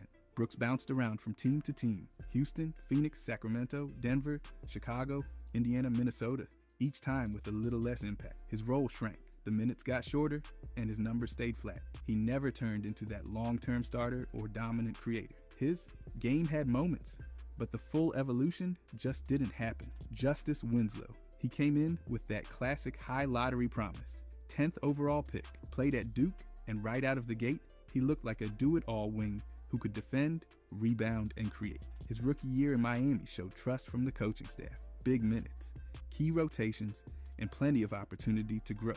But that next leap never really showed up. His scoring never pushed past the mid-teens, and his averages across his career sit around 8 points, 5 rebounds, and just under 3 assists. In a league packed with wings who stretch the floor and score from everywhere, his numbers never quite rose to match the role he was expected to fill. His efficiency made things harder. A field goal percentage just above 41% and a three-point percentage around 31% don't exactly scream spacing threat. He had moments, sure, 28 points and 6 threes in one night, a few well-rounded games with double-digit rebounds and assists. But those nights were the exception, not the norm. Injuries didn't help. His availability was up and down, and every time he seemed close to building something, a setback pulled him off track. His role shrank, and teams kept moving on. From Miami to Memphis, then the Clippers, Portland, and eventually a short deal with Toronto. All signs that his role never locked in. The potential was there. Versatility, defense, playmaking, all the tools. But the evolution into a consistent elite-level wing just didn't happen. His scoring stalled, his minutes dropped, and instead of becoming a franchise pillar, he became a rotation piece. That's why he lands in the group of players who showed promise, but never fully evolved. Emmanuel Mudiay. He skipped college, played overseas in China, and still went 7th overall in the 2015 draft. The hype was real. With his size, scoring ability, and early experience as a pro, teams expected a modern point guard who could lead, create, and attack. His rookie year in Denver gave him a big platform, over 30 minutes per game, solid assist numbers, and nearly 13 points a night. But that field goal percentage sat at just 36%, and it never really climbed. By the end of his NBA run, his career shooting was just over 40%, with a three-point rate of 32%. In an era that demands efficiency from guards, that hurt. His scoring peaked at nearly 15 per game with New York, but even then his assists dropped and his impact was limited. He started off as the lead guy in Denver, but roles shrank with each move. After New York and Utah, he bounced around and eventually slipped out of regular NBA rotation. His minutes fell, and so did his influence on games. Defensively, he didn't make a huge leap either. His rebounding stayed under 3 boards a game, and there's no standout defense metrics to suggest he grew on that end. His playoff resume is tiny. Just 3 games with Utah, averaging 4 points. And that kind of says it all. For a player picked that high, with that kind of build and early responsibility, the growth just stalled. The tools were there, the flashes were there, but the evolution into a franchise piece never came. He ended up more journeyman than star. Dion Waiters. He was picked 4th overall in 2012 and wasted no time showing what he could do. Double-digit scoring right out of the gate, nearly 15 points per game as a rookie, and just under 16 in his second season. The confidence was there, the shot making was there, and the ball was absolutely going up when he touched. But that next level, it never came. His career average finished at about 13 points per game, with field goal shooting just over 41% and three-point shooting under 35%. That kind of volume without high efficiency makes it tough to stay in top rotations, especially once the league shifted toward analytics and spacing. Waiters bounced around. After Cleveland, it was Oklahoma City, then Miami, then the Lakers. With each stop, the role changed, but the ceiling stayed the same. Scoring flashes showed up here and there. He dropped 33 more than once, but it didn't lead to a bigger leap. His assist and rebound numbers stayed under 3 per game, and he never took on a major lead guard role. Injuries and outside factors didn't help. After ankle surgery, his return to action saw a dip in minutes and rhythm. By the time he joined the Lakers in 2020, he was more depth than focal point, and while he got a ring, his on-court role was small. Early on, it looked like he might be one of the league's go-to scorers. Instead, he settled into a scorer off the bench mold without ever evolving into the elite starter many thought he could be. The talent was real, but the long-term rise just never happened. 2011, LeBron. Derrick Rose took the award with over 80% of first-place votes, while LeBron barely scraped together a few. It wasn't even close. But the numbers? Yeah, they tell a different story entirely. LeBron crushed the advanced metrics. He led the entire league in box plus minus, win shares per 48 minutes, offensive win shares, and total win shares. Rose didn't touch him in any of those categories. LeBron's BPM was over 8, first in the league. Rose's was 6.8. Not bad, but not better. Win shares per 48, LeBron at .244, first again. Rose sat at 10th. The offensive win shares gap was just as wide. And LeBron wasn't just some stat sheet merchant. He averaged 26.7 points, 7.5 rebounds, and 7 assists per game on 51% shooting. He made the All-NBA first team and the All-Defense first team. He did all of that while leading a Miami team that finished 58-24. That's not some fluke record,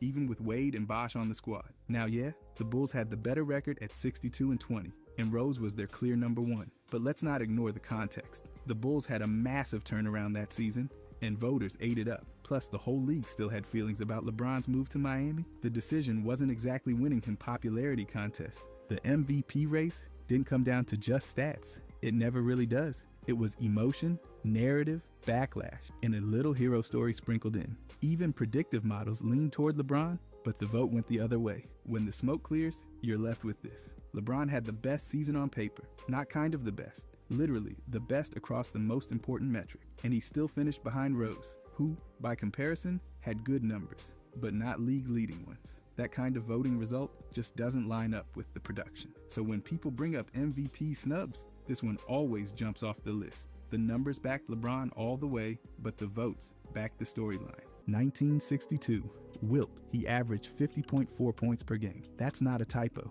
It's the only time a player has ever scored over 4,000 points in a season. He also pulled down 25.7 rebounds a night. Oh, and played 48.5 minutes per game. That's more than the length of regulation. He just didn't come off the court. And of course, there's the 100-point game, which still stands alone in NBA history. But even with all of that, Wilt didn't win MVP. Bill Russell did. Russell earned 297 points in the voting. Wilt got 152. It wasn't even close. And that just makes this one of the wildest MVP outcomes in league history. Russell had a great season by normal standards. He averaged 18.9 points, 23.6 rebounds, and 4.5 assists. The Celtics finished with the league's best record at 60-20. Wilt's Warriors went 49-31. That put them third in the standing. Now team success mattered back then, just like it does now. But Wilt's individual numbers weren't just impressive, they were otherworldly. Analysts and historians look back on this season as the gold standard of personal dominance. Nobody's touched those stats since. Nobody's even sniffed them. Russell did win the title that year, but the MVP is a regular season award, and based on regular season output, this one's hard to justify. Wilt led the league in scoring, rebounding, and minutes.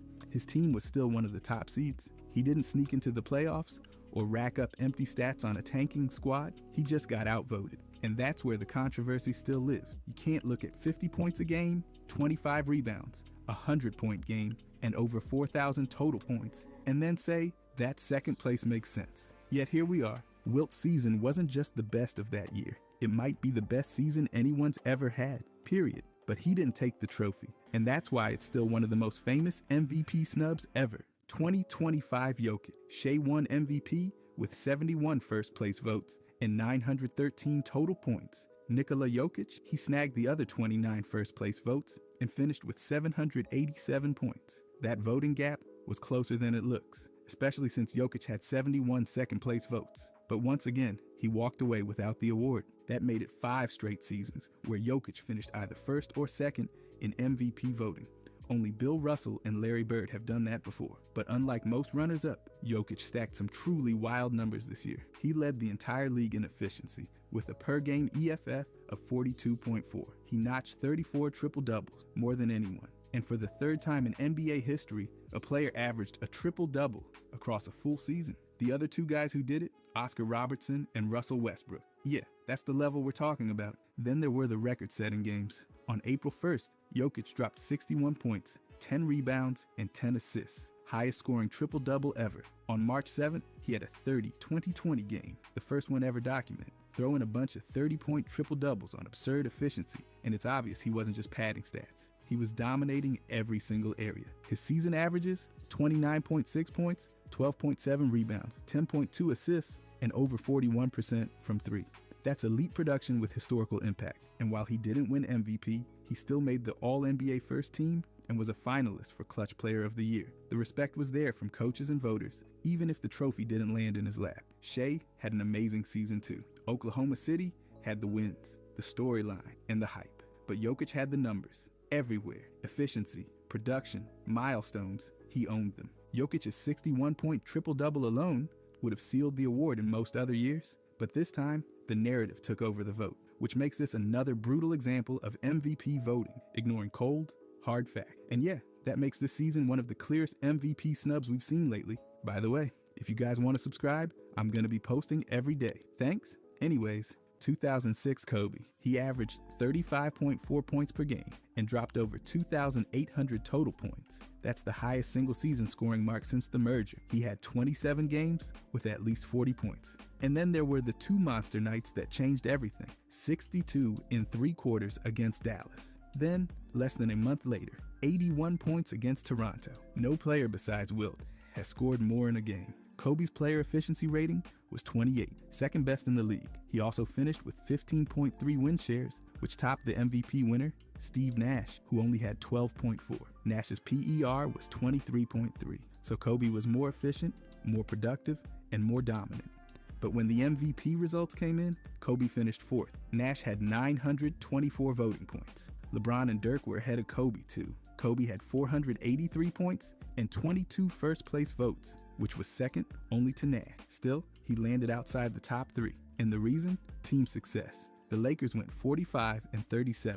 They made the playoffs as the 7th seed and lost in the first round. Meanwhile, Nash's Suns were 54-28 and won their division. Nash had all-star level help in Shawn Marion and Boris Diaw. Kobe had Kwame Brown, Smush Parker, and Chris Meem. That roster wasn't winning anything without him. Analysts have pointed to this year over and over as a major snub. Nash had a great season, but his scoring was under 19 a night. He didn't have any massive single-game explosions. He didn't carry a broken roster into the playoff. Kobe did all that and more. It wasn't just about highlights. He backed it up with advanced stats, efficiency, and total wins above replacement. And yet, he came away empty-handed in MVP voting. This wasn't some close race between equals. The numbers leaned heavily in Kobe's favor. The only thing that pulled him back was his team's record, and that's why many still call this one of the biggest MVP snubs in NBA history.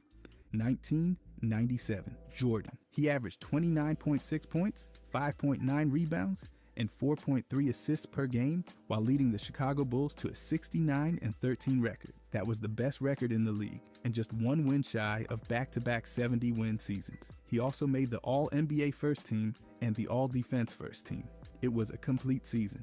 But the MVP went to Karl Malone. He put up 27.4 points, 9.9 rebounds, and 4.5 assists. His Utah Jazz finished 64-18. Great numbers, strong team, but still behind Jordan in scoring and wins. The MVP vote was tight. Malone got 63 first-place votes and 986 total points. Jordan had 52 first-place votes and finished with 957 points. That's a difference of just 29 points. That small margin has kept this one under the microscope ever since. The case against Jordan winning? Voter fatigue. He'd already won 4 MVPs. Some voters likely felt Malone deserved one. He'd been excellent for years, but never recognized with the award, so they gave it to him now. Not because he was better, but because they thought he'd waited long enough. That's where it gets frustrating. Jordan was the league's best scorer, led the best team, and was still dominating defensively. Plus, MVP tracking models actually favored him that season. He had the numbers, the impact, the accolades, and the team success. But narrative swayed the vote.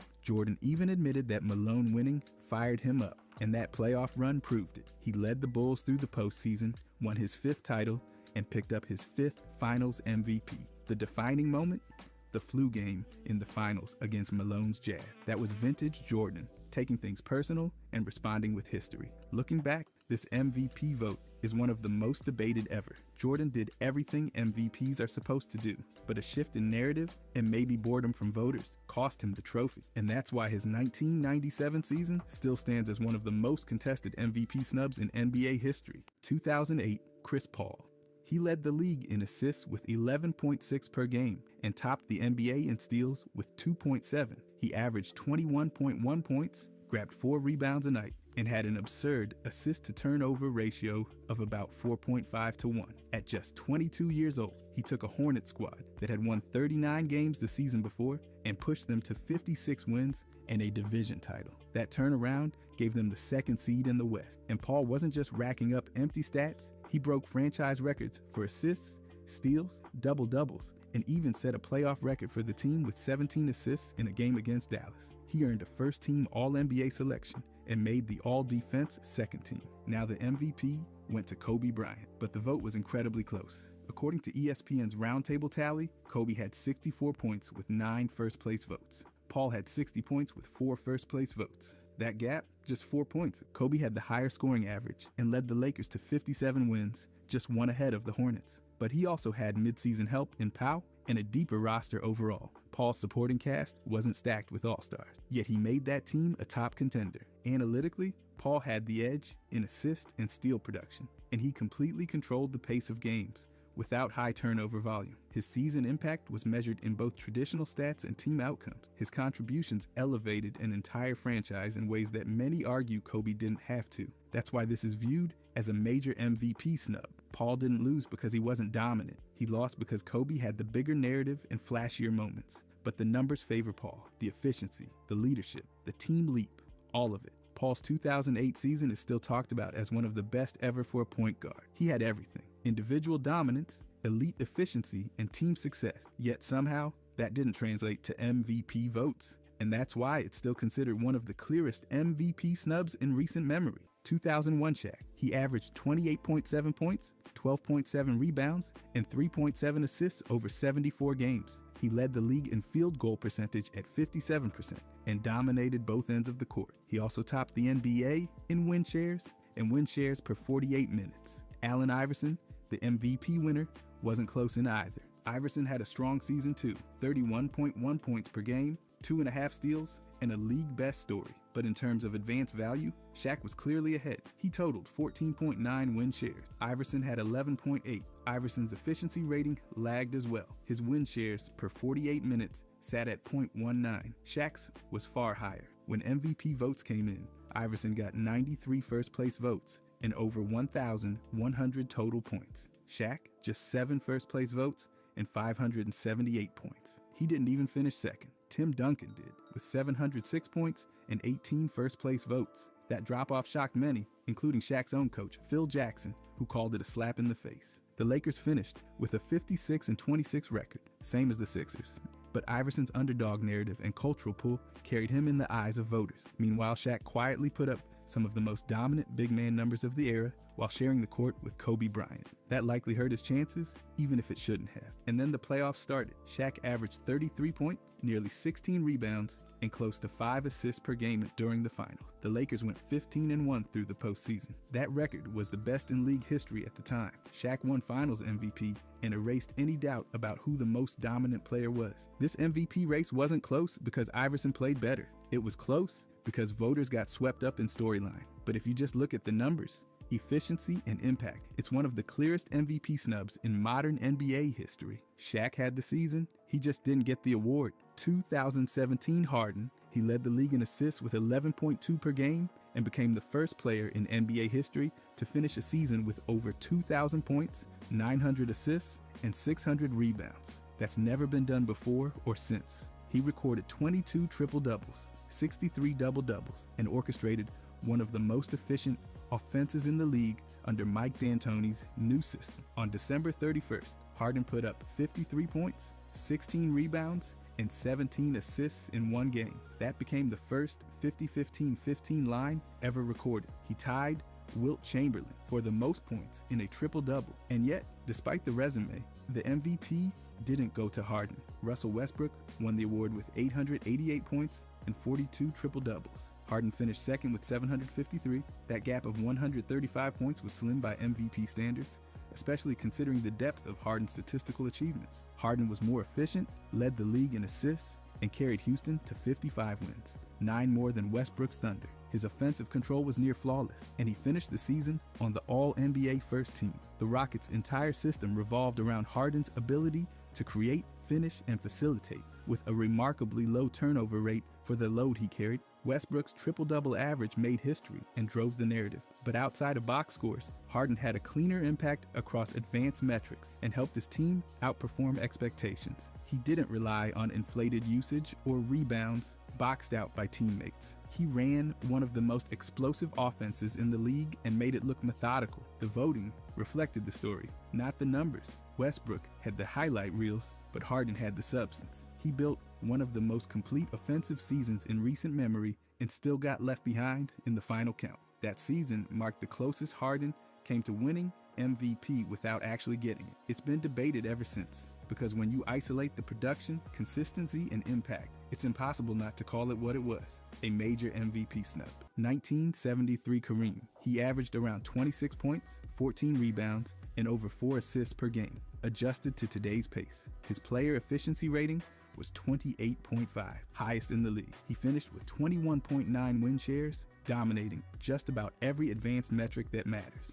And yet, the MVP went to Dave Cowan. Cowans put up about 20.5 points, 16.2 rebounds, and 4.1 assists. His Celtics won 68 games, the best record in the league. But statistically, he wasn't close to Kareem. He had only 12 win shares. He didn't lead in efficiency, he didn't carry the same load offensively, and he wasn't named to the All-NBA first team. Kareem was. The Bucks went 60-22, tied with the Lakers for the best in the West. That's just 8 wins behind the Celtics. And yet the MVP vote wasn't just about record. Kareem had already won back-to-back MVPs in 1971 and 1972. Voters wanted something new. Cowans had the narrative, the team success, and the fresh face. Kareem finished second in the vote with 339 points and 33 first-place votes. Cowans won with more overall points, even though his statistical case didn't hold up. The only major thing he had was team wins. This wasn't some off year for Kareem either. He was still in his prime, still controlling games on both ends of the court,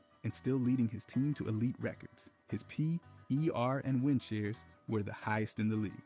That's the exact profile of an MVP, only he didn't win. Looking back, this vote is one of the clearest examples where narrative took the wheel. Cowans was great, Kareem was greater, but voters leaned toward variety and rewarded team record over individual dominance. Kareem's 1973 season had all the markers of MVP value: elite production, advanced stats, team success, and recognition. The numbers don't lie. He was the best player that year. The award just didn't reflect it. That's why this is still one of the most glaring MVP snubs ever. 1969, Willis Reed. He averaged 21.1 points and 14.5 rebounds per game while shooting over 52% from the field and 70% 4% from the free throw line. That season, he pulled down 1,191 total rebounds, setting a franchise record for the Knicks. He was the defensive anchor for the league's stingiest team, holding opponents to just over 105 points per game. Reed's advanced numbers backed it all up. He finished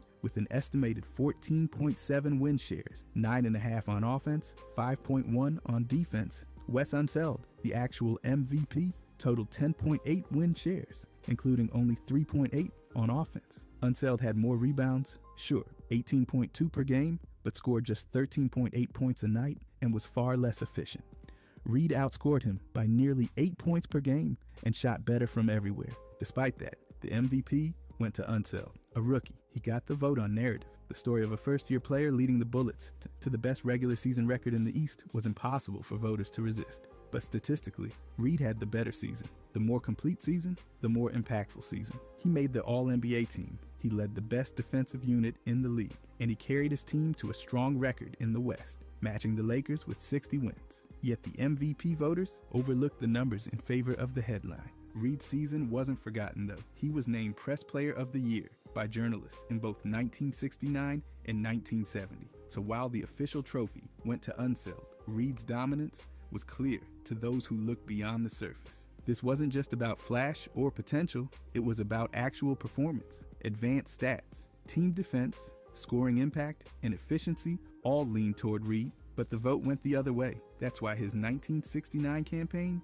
stands as one of the earliest and clearest MVP snubs in league history. The numbers were there, the impact was there, the recognition just wasn't. 1978, Iceman. He led the entire league in scoring with 27.2 points per game and secured the scoring title by less than a tenth of a point over David Thompson. He played nearly the full season, pushed the Spurs to 52 wins, and won the Central Division. He also posted around 12 win shares and ranked 4th in player efficiency rating across the league. But the MVP didn't go to him. It went to Bill Walton. Walton finished with 96 votes. Jervin followed close behind with 80.5. Yet Walton only played 58 games that year, missing nearly a third of the season. The Iceman played through the grind, maintained elite production all year, and carried his team into the playoffs with consistent volume and efficiency. Walton's impact in the games he played was massive. Portland went 50-10 when he was on the floor, but he wasn't on the floor enough. His win shares, just 8.4. The Iceman topped him by nearly 4 full wins added. He also had a higher PER and better total production across the season. That's where the debate kicks in. Walton brought dominant presence when healthy, but the Iceman delivered elite offense every night for the full season. He wasn't just scoring, he was efficient and durable. His playoff performance was also huge. He averaged over 33 points per game. Though the Spurs lost in the first round, the voters leaned into the Walton story. They saw the impact in short bursts and gave it weight over a complete resume. That's where the snub comes in. The Iceman had more scoring, more availability, and more statistical value. Walton's case was built on dominance in limited action. That MVP race came down to one question: peak or longevity? The voters chose peak, but in hindsight, Jervin's full season of elite production makes the more sustainable case. The Iceman's 1978 campaign had everything an MVP season should include: scoring title, full season health, advanced efficiency, and team success. The fact he came up short in votes? That's why this remains one of the strongest MVP snubs in league history. 1990 Barkley. He averaged 25.2 points, 11.5 rebounds, and just under 4 assists while shooting a blistering 60% from the field. He played 79 games and logged nearly 40 minutes per night. He was named to the All-NBA first team and clearly had one of the most efficient high-usage seasons in league history. But he didn't win MVP. That went to Magic Johnson. Barkley actually had more first-place votes, 38 to Magic's 27, but he lost on total points. Magic finished with 634. Barkley came in second with 614, a gap of just 20. It's the only time in league history a player won the most first-place votes and didn't get the trophy. The Sixers won 53 games. The Lakers won 63. That win gap mattered, especially to voters who put more weight on team records. Magic's 11.5 assists per game stood out, even though Barkley outscored and out-rebounded him while shooting nearly 12 percentage points better from the field. This wasn't a case of underachievement. Barkley was dominant, efficient, and relentless. He scored at volume without sacrificing shot selection, and he anchored a team that lacked another star. Magic had James Worthy, Byron Scott, and a system that ran through him. Barkley didn't have that kind of help. Voters leaned toward the winning narrative. They prioritized record and playmaking. But by the numbers, scoring, rebounding, efficiency, and first-place votes, Barkley made the stronger case. His field goal percentage alone, at 60%, was nearly unheard of for a player who wasn't just dunking under the basket. Barkley later said he never let it go. And honestly, who would? He made history in all the wrong ways. Most first-place votes, no MVP. That sting lasted. His 1990 season remains one of the most controversial MVP races ever. It wasn't just about stats, it was about how voters valued the game, and Barkley came up short in a race he arguably won. That's why this one still stands out as one of the most painful MVP snubs in league history. 1970, Jerry West. He put together another season of elite production, leading the Lakers in scoring, playmaking, and perimeter defense, and once again, anchoring one of the league's top rosters. Though exact per-game stats from that year aren't widely cited, West's status as the league's premier guard remained unquestioned. He was in his prime, consistent as ever, and the centerpiece of one of the NBA's flagship franchises. And yet, the MVP went to Willis Reed. Reed had a strong regular season and led the Knicks to the league's best record. But what tipped the scale wasn't just his stats. It was the emotional pull of that finals run, especially his return in Game 7, which became one of the most iconic moments in NBA history. The problem? That finals moment came after the MVP vote. The regular season MVP shouldn't include postseason narratives, but Reed's heroic image had already started to shape the story before voting wrapped. Meanwhile, West's brilliance was steady, reliable, and maybe too familiar to capture headlines. Reports suggest West finished second in voting, ahead of Kareem. It wouldn't be his last time finishing as runner-up. He would go his entire career without an MVP. Despite being a perennial top 3 player, his resume was full. But voters often lean toward dramatic narratives over quiet dominance. The Lakers didn't win the title that year, and that mattered. The Knicks did. Reed's visibility, team success, and the looming legend of his finals grit made his season feel larger than life. West, he had another season of elite basketball, but without the moment that captured the league's collective imagination. That's why this MVP race is remembered more for what wasn't awarded than for what was. West had the numbers, he had the impact, he had the respect, but he didn't have the vote. Reed's story won out. West's 1970 campaign sits alongside the rest of his Hall of Fame career as another example of how consistent greatness can be overshadowed by a single iconic narrative. That's why this is still remembered as one of the league's clearest MVP snubs. 2023, Jokic. Jokic's name not being called as MVP that year had some folks blinking in slow motion. He showed up all season long, putting up efficiency numbers that made the league's advanced metrics look like they were built just for him. He had a net plus-minus of plus 23.2 per 100 possessions. That wasn't just the best in the league. It completely dwarfed his own numbers from his past 2 MVP runs. Embiid hovered around plus 11.3, and Giannis sat near plus 6.8. That gap alone should have raised more than a few eyebrows. And here's where things went off the rail. The final vote count had Jokic with 15 first place votes, 52 second place, and 32 third place. But he only appeared on 99 of the 100 ballots, meaning someone just didn't include him at all. That missing vote wasn't a ghost. It belonged to ESPN's Mark Jackson, who somehow chose to list 5 other names instead. He later said it was a mistake and apologized. But by then, the damage was done, leaving out a reigning back-to-back MVP who was once again statistically dominating. That's not a small oversight. That's a full-on misstep in a season where every vote counted. His final voting score was 99, just one shy of perfection. And that single error lit a fire under fans and analysts who saw it as a total breakdown in voting integrity. It wasn't just fans that reacted. Analysts across media outlets pushed back hard. The consensus was simple. Even if someone didn't want to give him the MVP, leaving him off completely made no basketball sense. And Jokic, he just kept hooping while the storm brewed. That season now stands as a case study in how voter decisions can alter the course of league history, whether intentional or not. When you've got the league leader in impact metrics being left off a single ballot in a race that tight, it's hard not to call it what it is. That was a snub, plain and clear. 1978, Kareem. That season, Kareem put up numbers that didn't just speak, they shouted. He averaged over 25 points, grabbed almost 13 rebounds, and added 4 assists per game. His win shares were a massive 12.1, topping the league. And somehow, he didn't win MVP. Bill Walton got the award instead, and it wasn't close enough for comfort. Now look, Walton had a solid year.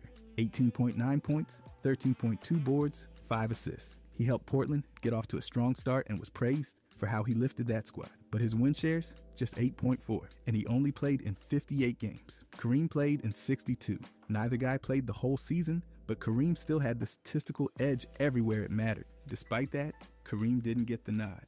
The voters were clearly swayed by narrative. Walton's team had more momentum, more media hype, and more highlight-friendly performances early in the season. Kareem, he just dominated quietly, like he always did, and somehow that got overlooked again. Even though Kareem didn't win MVP, he still made the All-NBA second team. Walton didn't receive individual awards on those fronts. That adds another layer of confusion to the whole thing. Kareem's total package, scoring, rebounding, efficiency, and defense, was unmatched that year. But because the Lakers weren't lighting it up in the standings, his impact got buried under all the noise surrounding Portland. The big takeaway here is simple. Kareem delivered a more complete season. He was more durable, more productive, and more consistent. But the voters rewarded Walton's flash over Kareem's substance. It wasn't just about stats. It was about storyline, and that's what made the whole thing feel off. This wasn't just a close race. It was a moment when consistency and greatness lost to excitement and narrative. From a pure numbers standpoint, this snub still sticks out all these years later. It's one of those cases where the award went to the storyline, not the stat sheet. 1964, Wilt. That season, Chamberlain put together another monster campaign that somehow didn't end with him holding the MVP trophy. He led the league in scoring by a landslide with 36.9 points per game. He also pulled down 22.3 rebounds a night, which was good for second in the league. And if that wasn't enough, he averaged over 46 minutes per game. That's basically never coming off the floor. Oscar Robertson ended up taking home the MVP instead.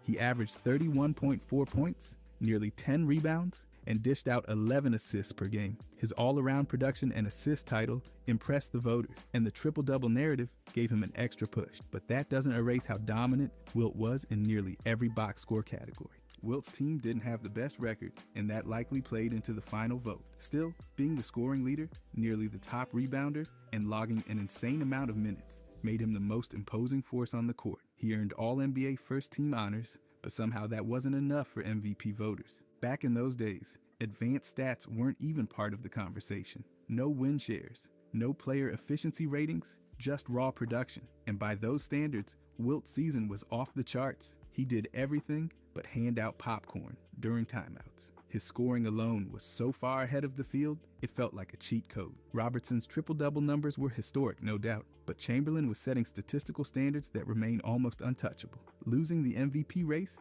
after putting up nearly 37 and 22 still feels strange, especially when he played more minutes and took on more responsibility. This snub wasn't just about numbers. It reflected a preference for a more well-rounded skill set over outright dominance.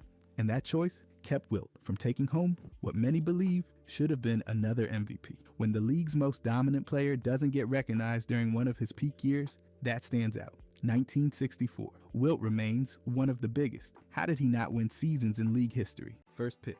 With the first pick, the Orlando Magic took Paolo Banchero. Paolo's grade 4 years later is an A. Right out of the gate, he was expected to carry a franchise. And so far, he's done more than just survive, he's thrived. His rookie year, around 20 points a game. By year 3, he's jumped to nearly 26 points while grabbing boards and dishing assists like a true offensive hub. His usage has climbed every season, but he hasn't wilted. Instead, his shooting efficiency has gotten better, which says a lot about his growth. He even earned an All-Star selection in year 2. Defensively, not elite, but he's not a turnstile either. He's got size, skill, and can pass, rebound, and score at every level. His playoff numbers, strong. He's shown up when it matters. Now, he did only play in 46 games during his third season, and his three-point shot still needs work. But when you draft someone first overall, you hope for a player who can become your cornerstone. Banchero's done that. He's not flawless, but nothing's shown up that'd drop his stock. He's doing what a number 1 pick should: produce, improve, and matter. And that's why he gets an A, second pick. With the second pick, the Oklahoma City Thunder took Chet Holmgren. Chet's grade 4 years later is an A. He didn't touch the court his first season after a foot injury, which was a huge question mark early on. But when he finally debuted, he played all 82 games and looked like the player people expected. In his first season on the court, he put up over 16 points, nearly 8 boards, and more than 2 blocks a night. That's serious production, especially from a guy with such a long list of pre-draft concerns about durability and strength. He could have flopped. He didn't. He shot nearly 37% from deep while protecting the rim, which is exactly what teams want from a modern big. In year 3, he missed time again, but still posted solid numbers. His ability to space the floor and block shots has real value, and his skill set fits right into what the Thunder want. He hasn't been an all-star yet, and he's still got a lot to prove with help, but so far he's doing what a second pick should. The grade is an A because he's met expectations and shown he can be a key piece. Third pick. With the third pick, the Houston Rockets took Jabari Smith Jr. Smith's grade 4 years later is a B-. He came in with a ton of hype, great size, a smooth shot, and high draft expectation. But the results so far have been solid, not spectacular. He started almost every game he's played, but through 3 seasons, he's averaged around 13 points and 7 rebounds. Not bad, but for a top 3 pick, you'd want more. His 3-point shot improved from the low 30s to the mid 30s, which is a good sign, but not enough to call him elite from deep. In year 3, his scoring dipped, and he only played 57 games. That raised some questions. Still, Houston just handed him a 5-year deal worth over $120 million, so clearly they see value. He hasn't turned into a go-to guy or a dominant defense presence yet, but he's contributed consistently and seems to be getting more comfortable. The grade stays at B- because he's reliable, improving, and clearly trusted by the team, but not close to star level. For now, he's more solid starter than franchise changer. That might change, but it hasn't yet. By the way, if you guys want to subscribe, I'm going to be posting every day. Thanks. Anyways, 4th pick. With the 4th pick, the Sacramento Kings took Keegan Murray. Keegan's grade 4 years later is a B-. He came in as a knockdown shooter with size, and he made an early impact. He started almost every game as a rookie, dropped over 12 points a night, and hit more than 40% from deep. Year 2, a solid bump, over 15 points and more boards. But instead of continuing to rise in year 3, his scoring dropped, and his 3-point percentage kept sliding. That dip is tough to ignore, especially when one of his biggest strengths is supposed to be floor spacing. He did have a wild game where he hit 12 threes and scored 47 points, which proves the upside is there. But consistency is still a question. He's not a liability, and he's played most of his games each season, which matters. He even made all-rookie first team. But for a top 4 pick, you'd hope to see a clearer path to all-star status by now. He's more steady contributor than standout forward so far. The grade lands at B- because he's good, but just hasn't hit that higher gear yet. Maybe he will, but not yet. 5th pick. With the 5th pick, the Detroit Pistons took Jaden Ivey. Ivey's grade 4 years later is a B+. In his rookie year, he looked like a solid building, over 16 points per game and more than 5 assists. His second year wasn't a big jump, but his 3rd season started off strong. Before suffering a broken fibula, he averaged nearly 18 points on 46% shooting, and he was hitting over 40% from deep. That's big-time progress. He's played in over 180 games so far and has shown he can be a reliable starter. He's explosive, he's aggressive, and when he's on, he gives defenses a real problem. His overall shooting has improved every year, which is a great sign. Still, he hasn't made the leap into all-star territory yet, and injuries have slowed his momentum. The 3-point percentage for his career sits around 35, which is decent, but not elite. The grade lands at B+ because he's shown growth, he's produced, and he's trending upward. But as a top 5 pick, the expectation is stardom, not just flashy. He's close, but he's not there yet. Let's see if he makes that leap. Next, 6th pick. With the 6th pick, the Indiana Pacers took Benedict Mathurin. Mathurin's grade 4 years later is a B+. As a rookie, he came in hot, nearly 17 points per game, and earned all rookie first team honors. That's how you start a career. He followed it up with a bit of a dip in scoring in year 2, but improved his 3-point shooting to almost 37.5%. Then in year 3, he bounced back with over 16 points and a career high in rebound. But his 3-point percentage slid again. So while he's scoring and staying involved, that inconsistency from deep is a bit of a red flag, especially for a wing. He started a lot of games, played solid minutes, and has held a key role on the roster. His playoff minutes haven't been huge, but he's been efficient in the time he's gotten. He hasn't broken out as a two-way force yet, and the star leap still hasn't happened. But there's enough there to be encouraged. A B+ fits because he's producing, improving in some areas, and staying reliable. The talent's there. It's just not all the way unlocked yet. 7th pick. With the 7th pick, the Portland Trail Blazers took Shaedon Sharpe. Sharpe's grade 4 years later is a B+. He came into the league with mystery, never played a college game, but had a lot of hype. His rookie year was quiet, under 10 points a night in just over 20 minutes. But by year 2, when healthy, he made a leap to nearly 16 points a game. Then came year 3, where he averaged 18.5 points and started more than 50 games. That kind of growth stands out. He's athletic, aggressive, and can create his own shot. The issue? His 3-point percentage was just a bit over 31 in year 3. That's low for someone with his role. He's got highlight moments like his 37-point game, but still lacks consistent shooting and playmaking. Defense is another area where he hasn't popped. His rebounding and assists are okay, not special. He's young and getting better, but the jump to being a real star hasn't happened yet. The B+ makes sense. He's trending upward, producing more each season, and clearly belongs. But the polish, the consistency, and the two-way dominance, still not there. Not yet. 8th pick. With the 8th pick, the New Orleans Pelicans took Dyson Daniel. Daniel's grade 4 years later is an A. His growth curve has been wild. In 3 seasons, he's gone from a low-usage rookie to one of the most impactful defenders in the league. In year 3, he averaged around 14 points, 6 rebounds, 4 assists, and led the entire NBA in steals at 3 a game while shooting just under 50% from the field. He started every single game and became the defensive anchor for the Pelicans' perimeter defense. The awards piled up too. He made the all-defensive first team, finished runner-up for Defensive Player of the Year, and even took home the Most Improved Player award. That's an incredible resume for a 22-year-old who came in viewed mainly as a long-term project. Offensively, he's still a work in progress. His three-point percentage, around 34, isn't elite yet, and he's not scoring 20 a night, but his efficiency and playmaking have come a long way. The A fits perfectly because he's delivered elite defense, big statistical growth, and legitimate star potential. He's turned potential into production and is just getting started. 9th pick. With the 9th pick, the San Antonio Spurs took Jeremy Sohan. Sohan's grade 4 years later is a B-. He's become a dependable starter, logging steady minutes and putting up over 11 points and 6 boards a game. The defense is clearly his strength. He's long, active, and covers ground well. That part's not in question. But this grade isn't about just doing one thing well. His scoring hasn't really taken off, hovering around the same number each season, and his three-point shot hasn't caught up to the pace of the league. Shooting about 30% from deep just doesn't stretch the floor enough in today's game. Even with a bump in field goal percentage recently, it looks more like a role shift than a breakout.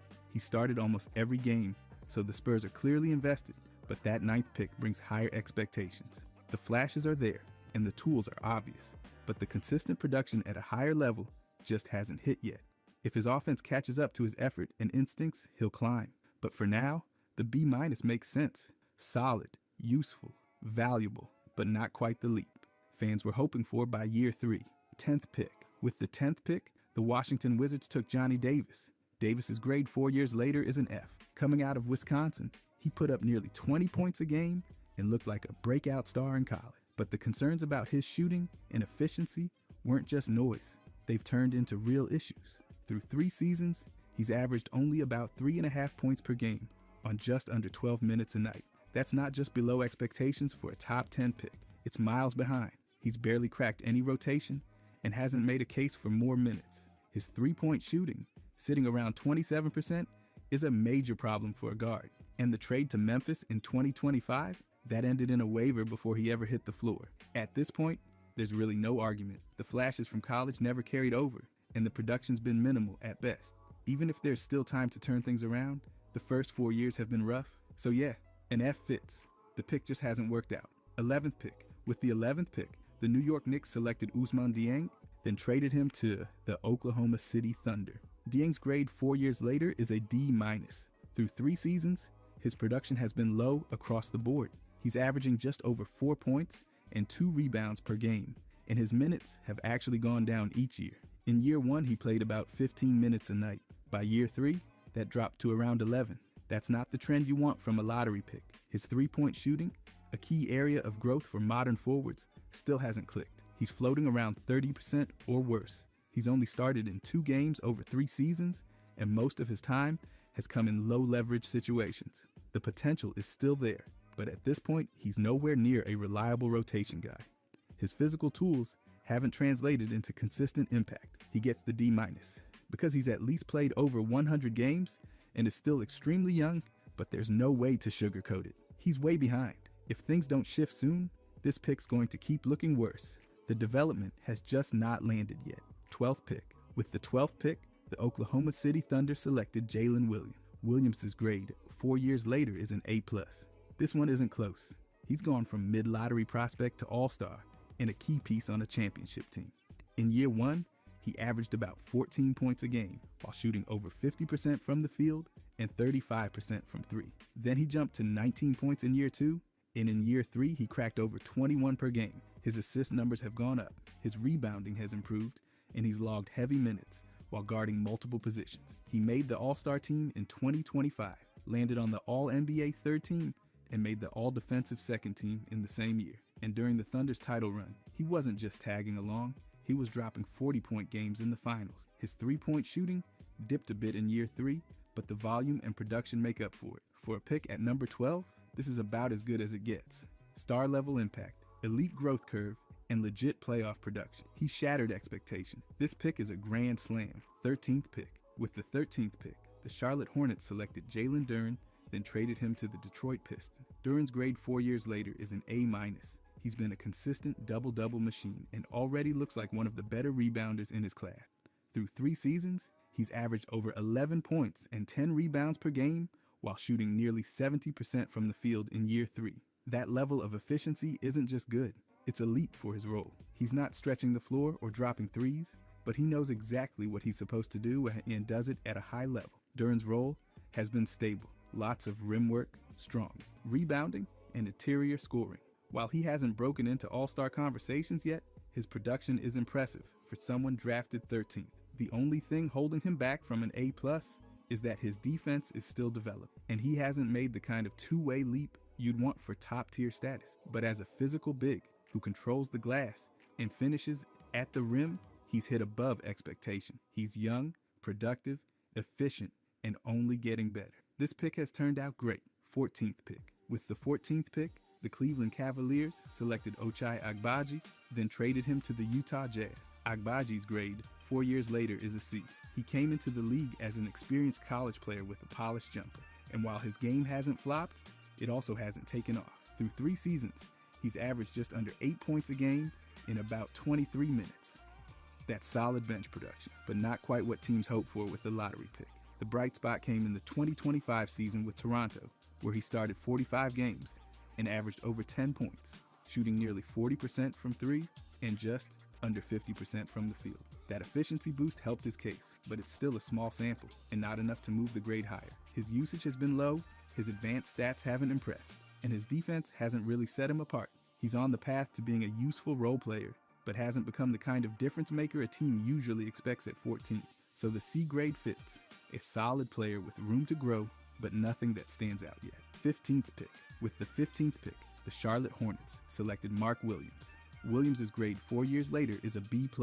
He's quietly become one of the better values from the middle of that draft. In year 3, he averaged over 15 points and 10 rebounds in under 27 minutes per game, while shooting above 60% from the field. His career averages through 3 seasons sit around 12 points and almost 9 boards, showing steady production in limited minutes. His defense has made a clear impact too.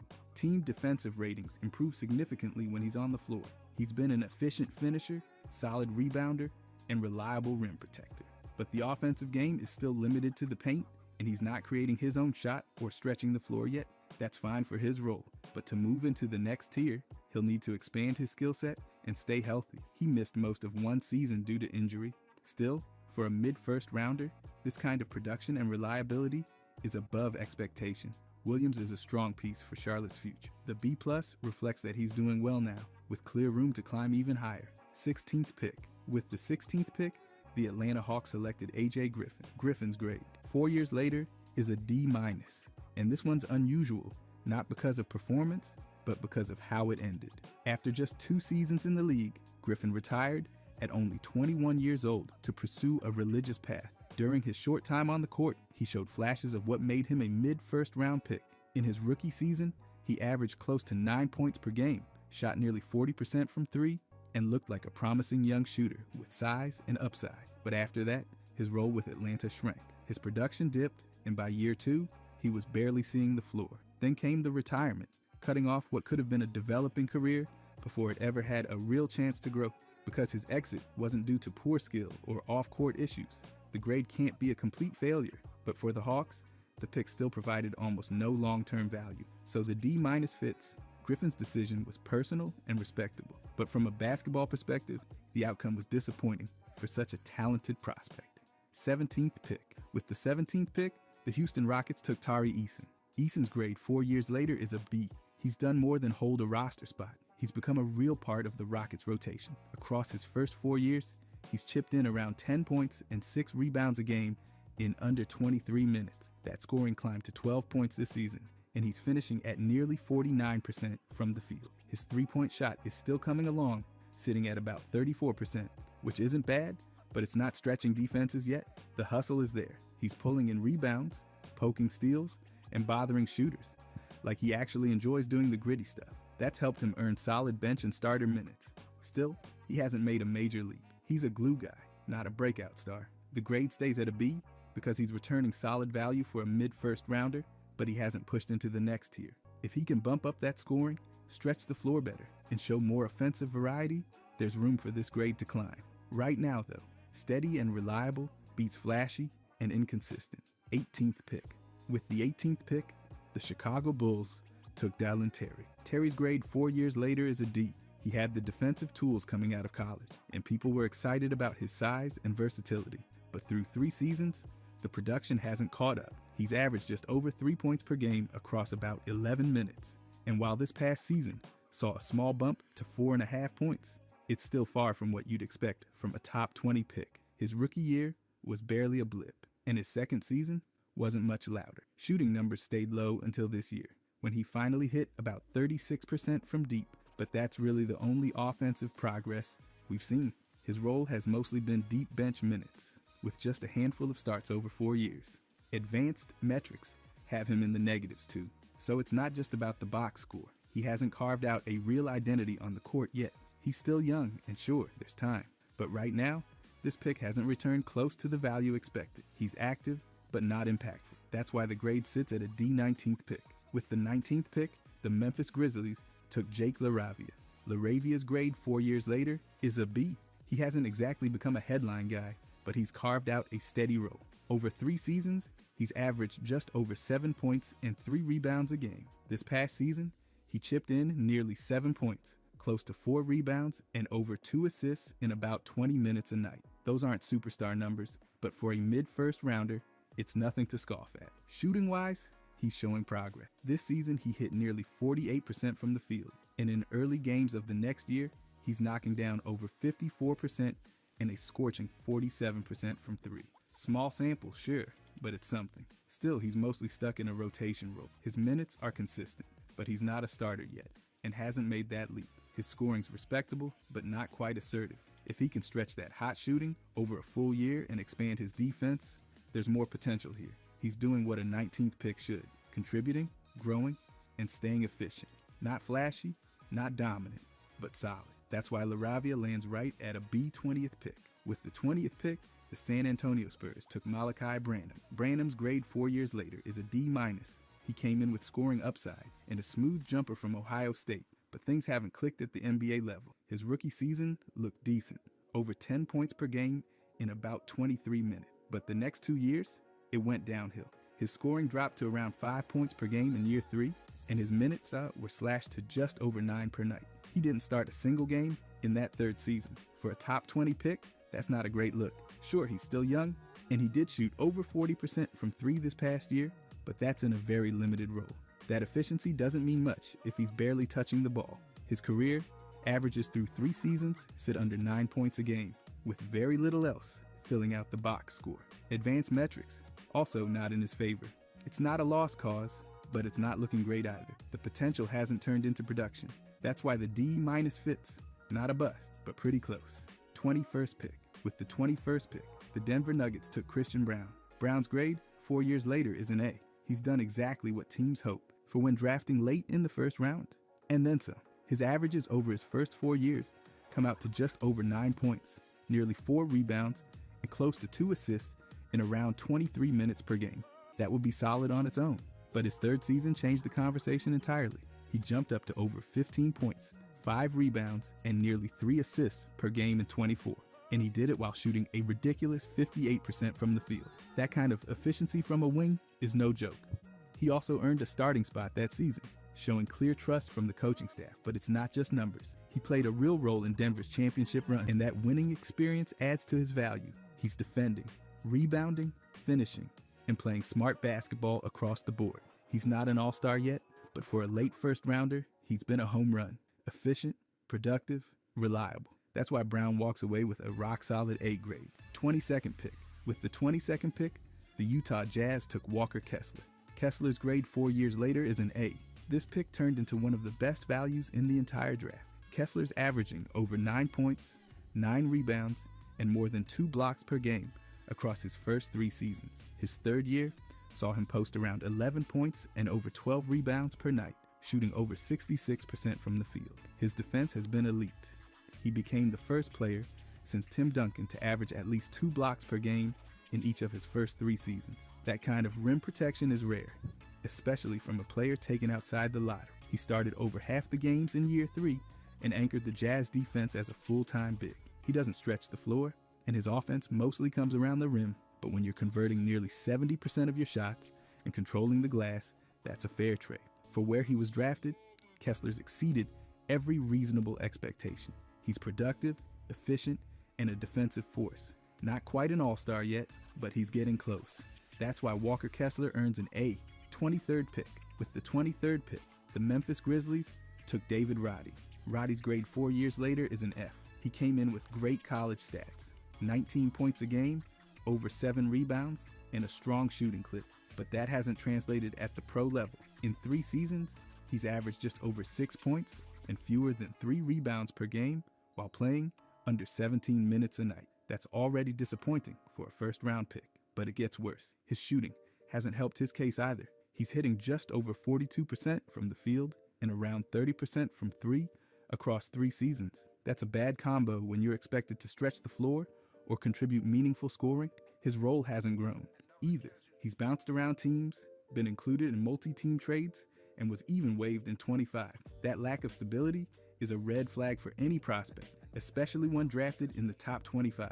He hasn't carved out a spot, hasn't improved meaningfully, and hasn't made himself valuable to any team. That's a hard miss at this point in his career.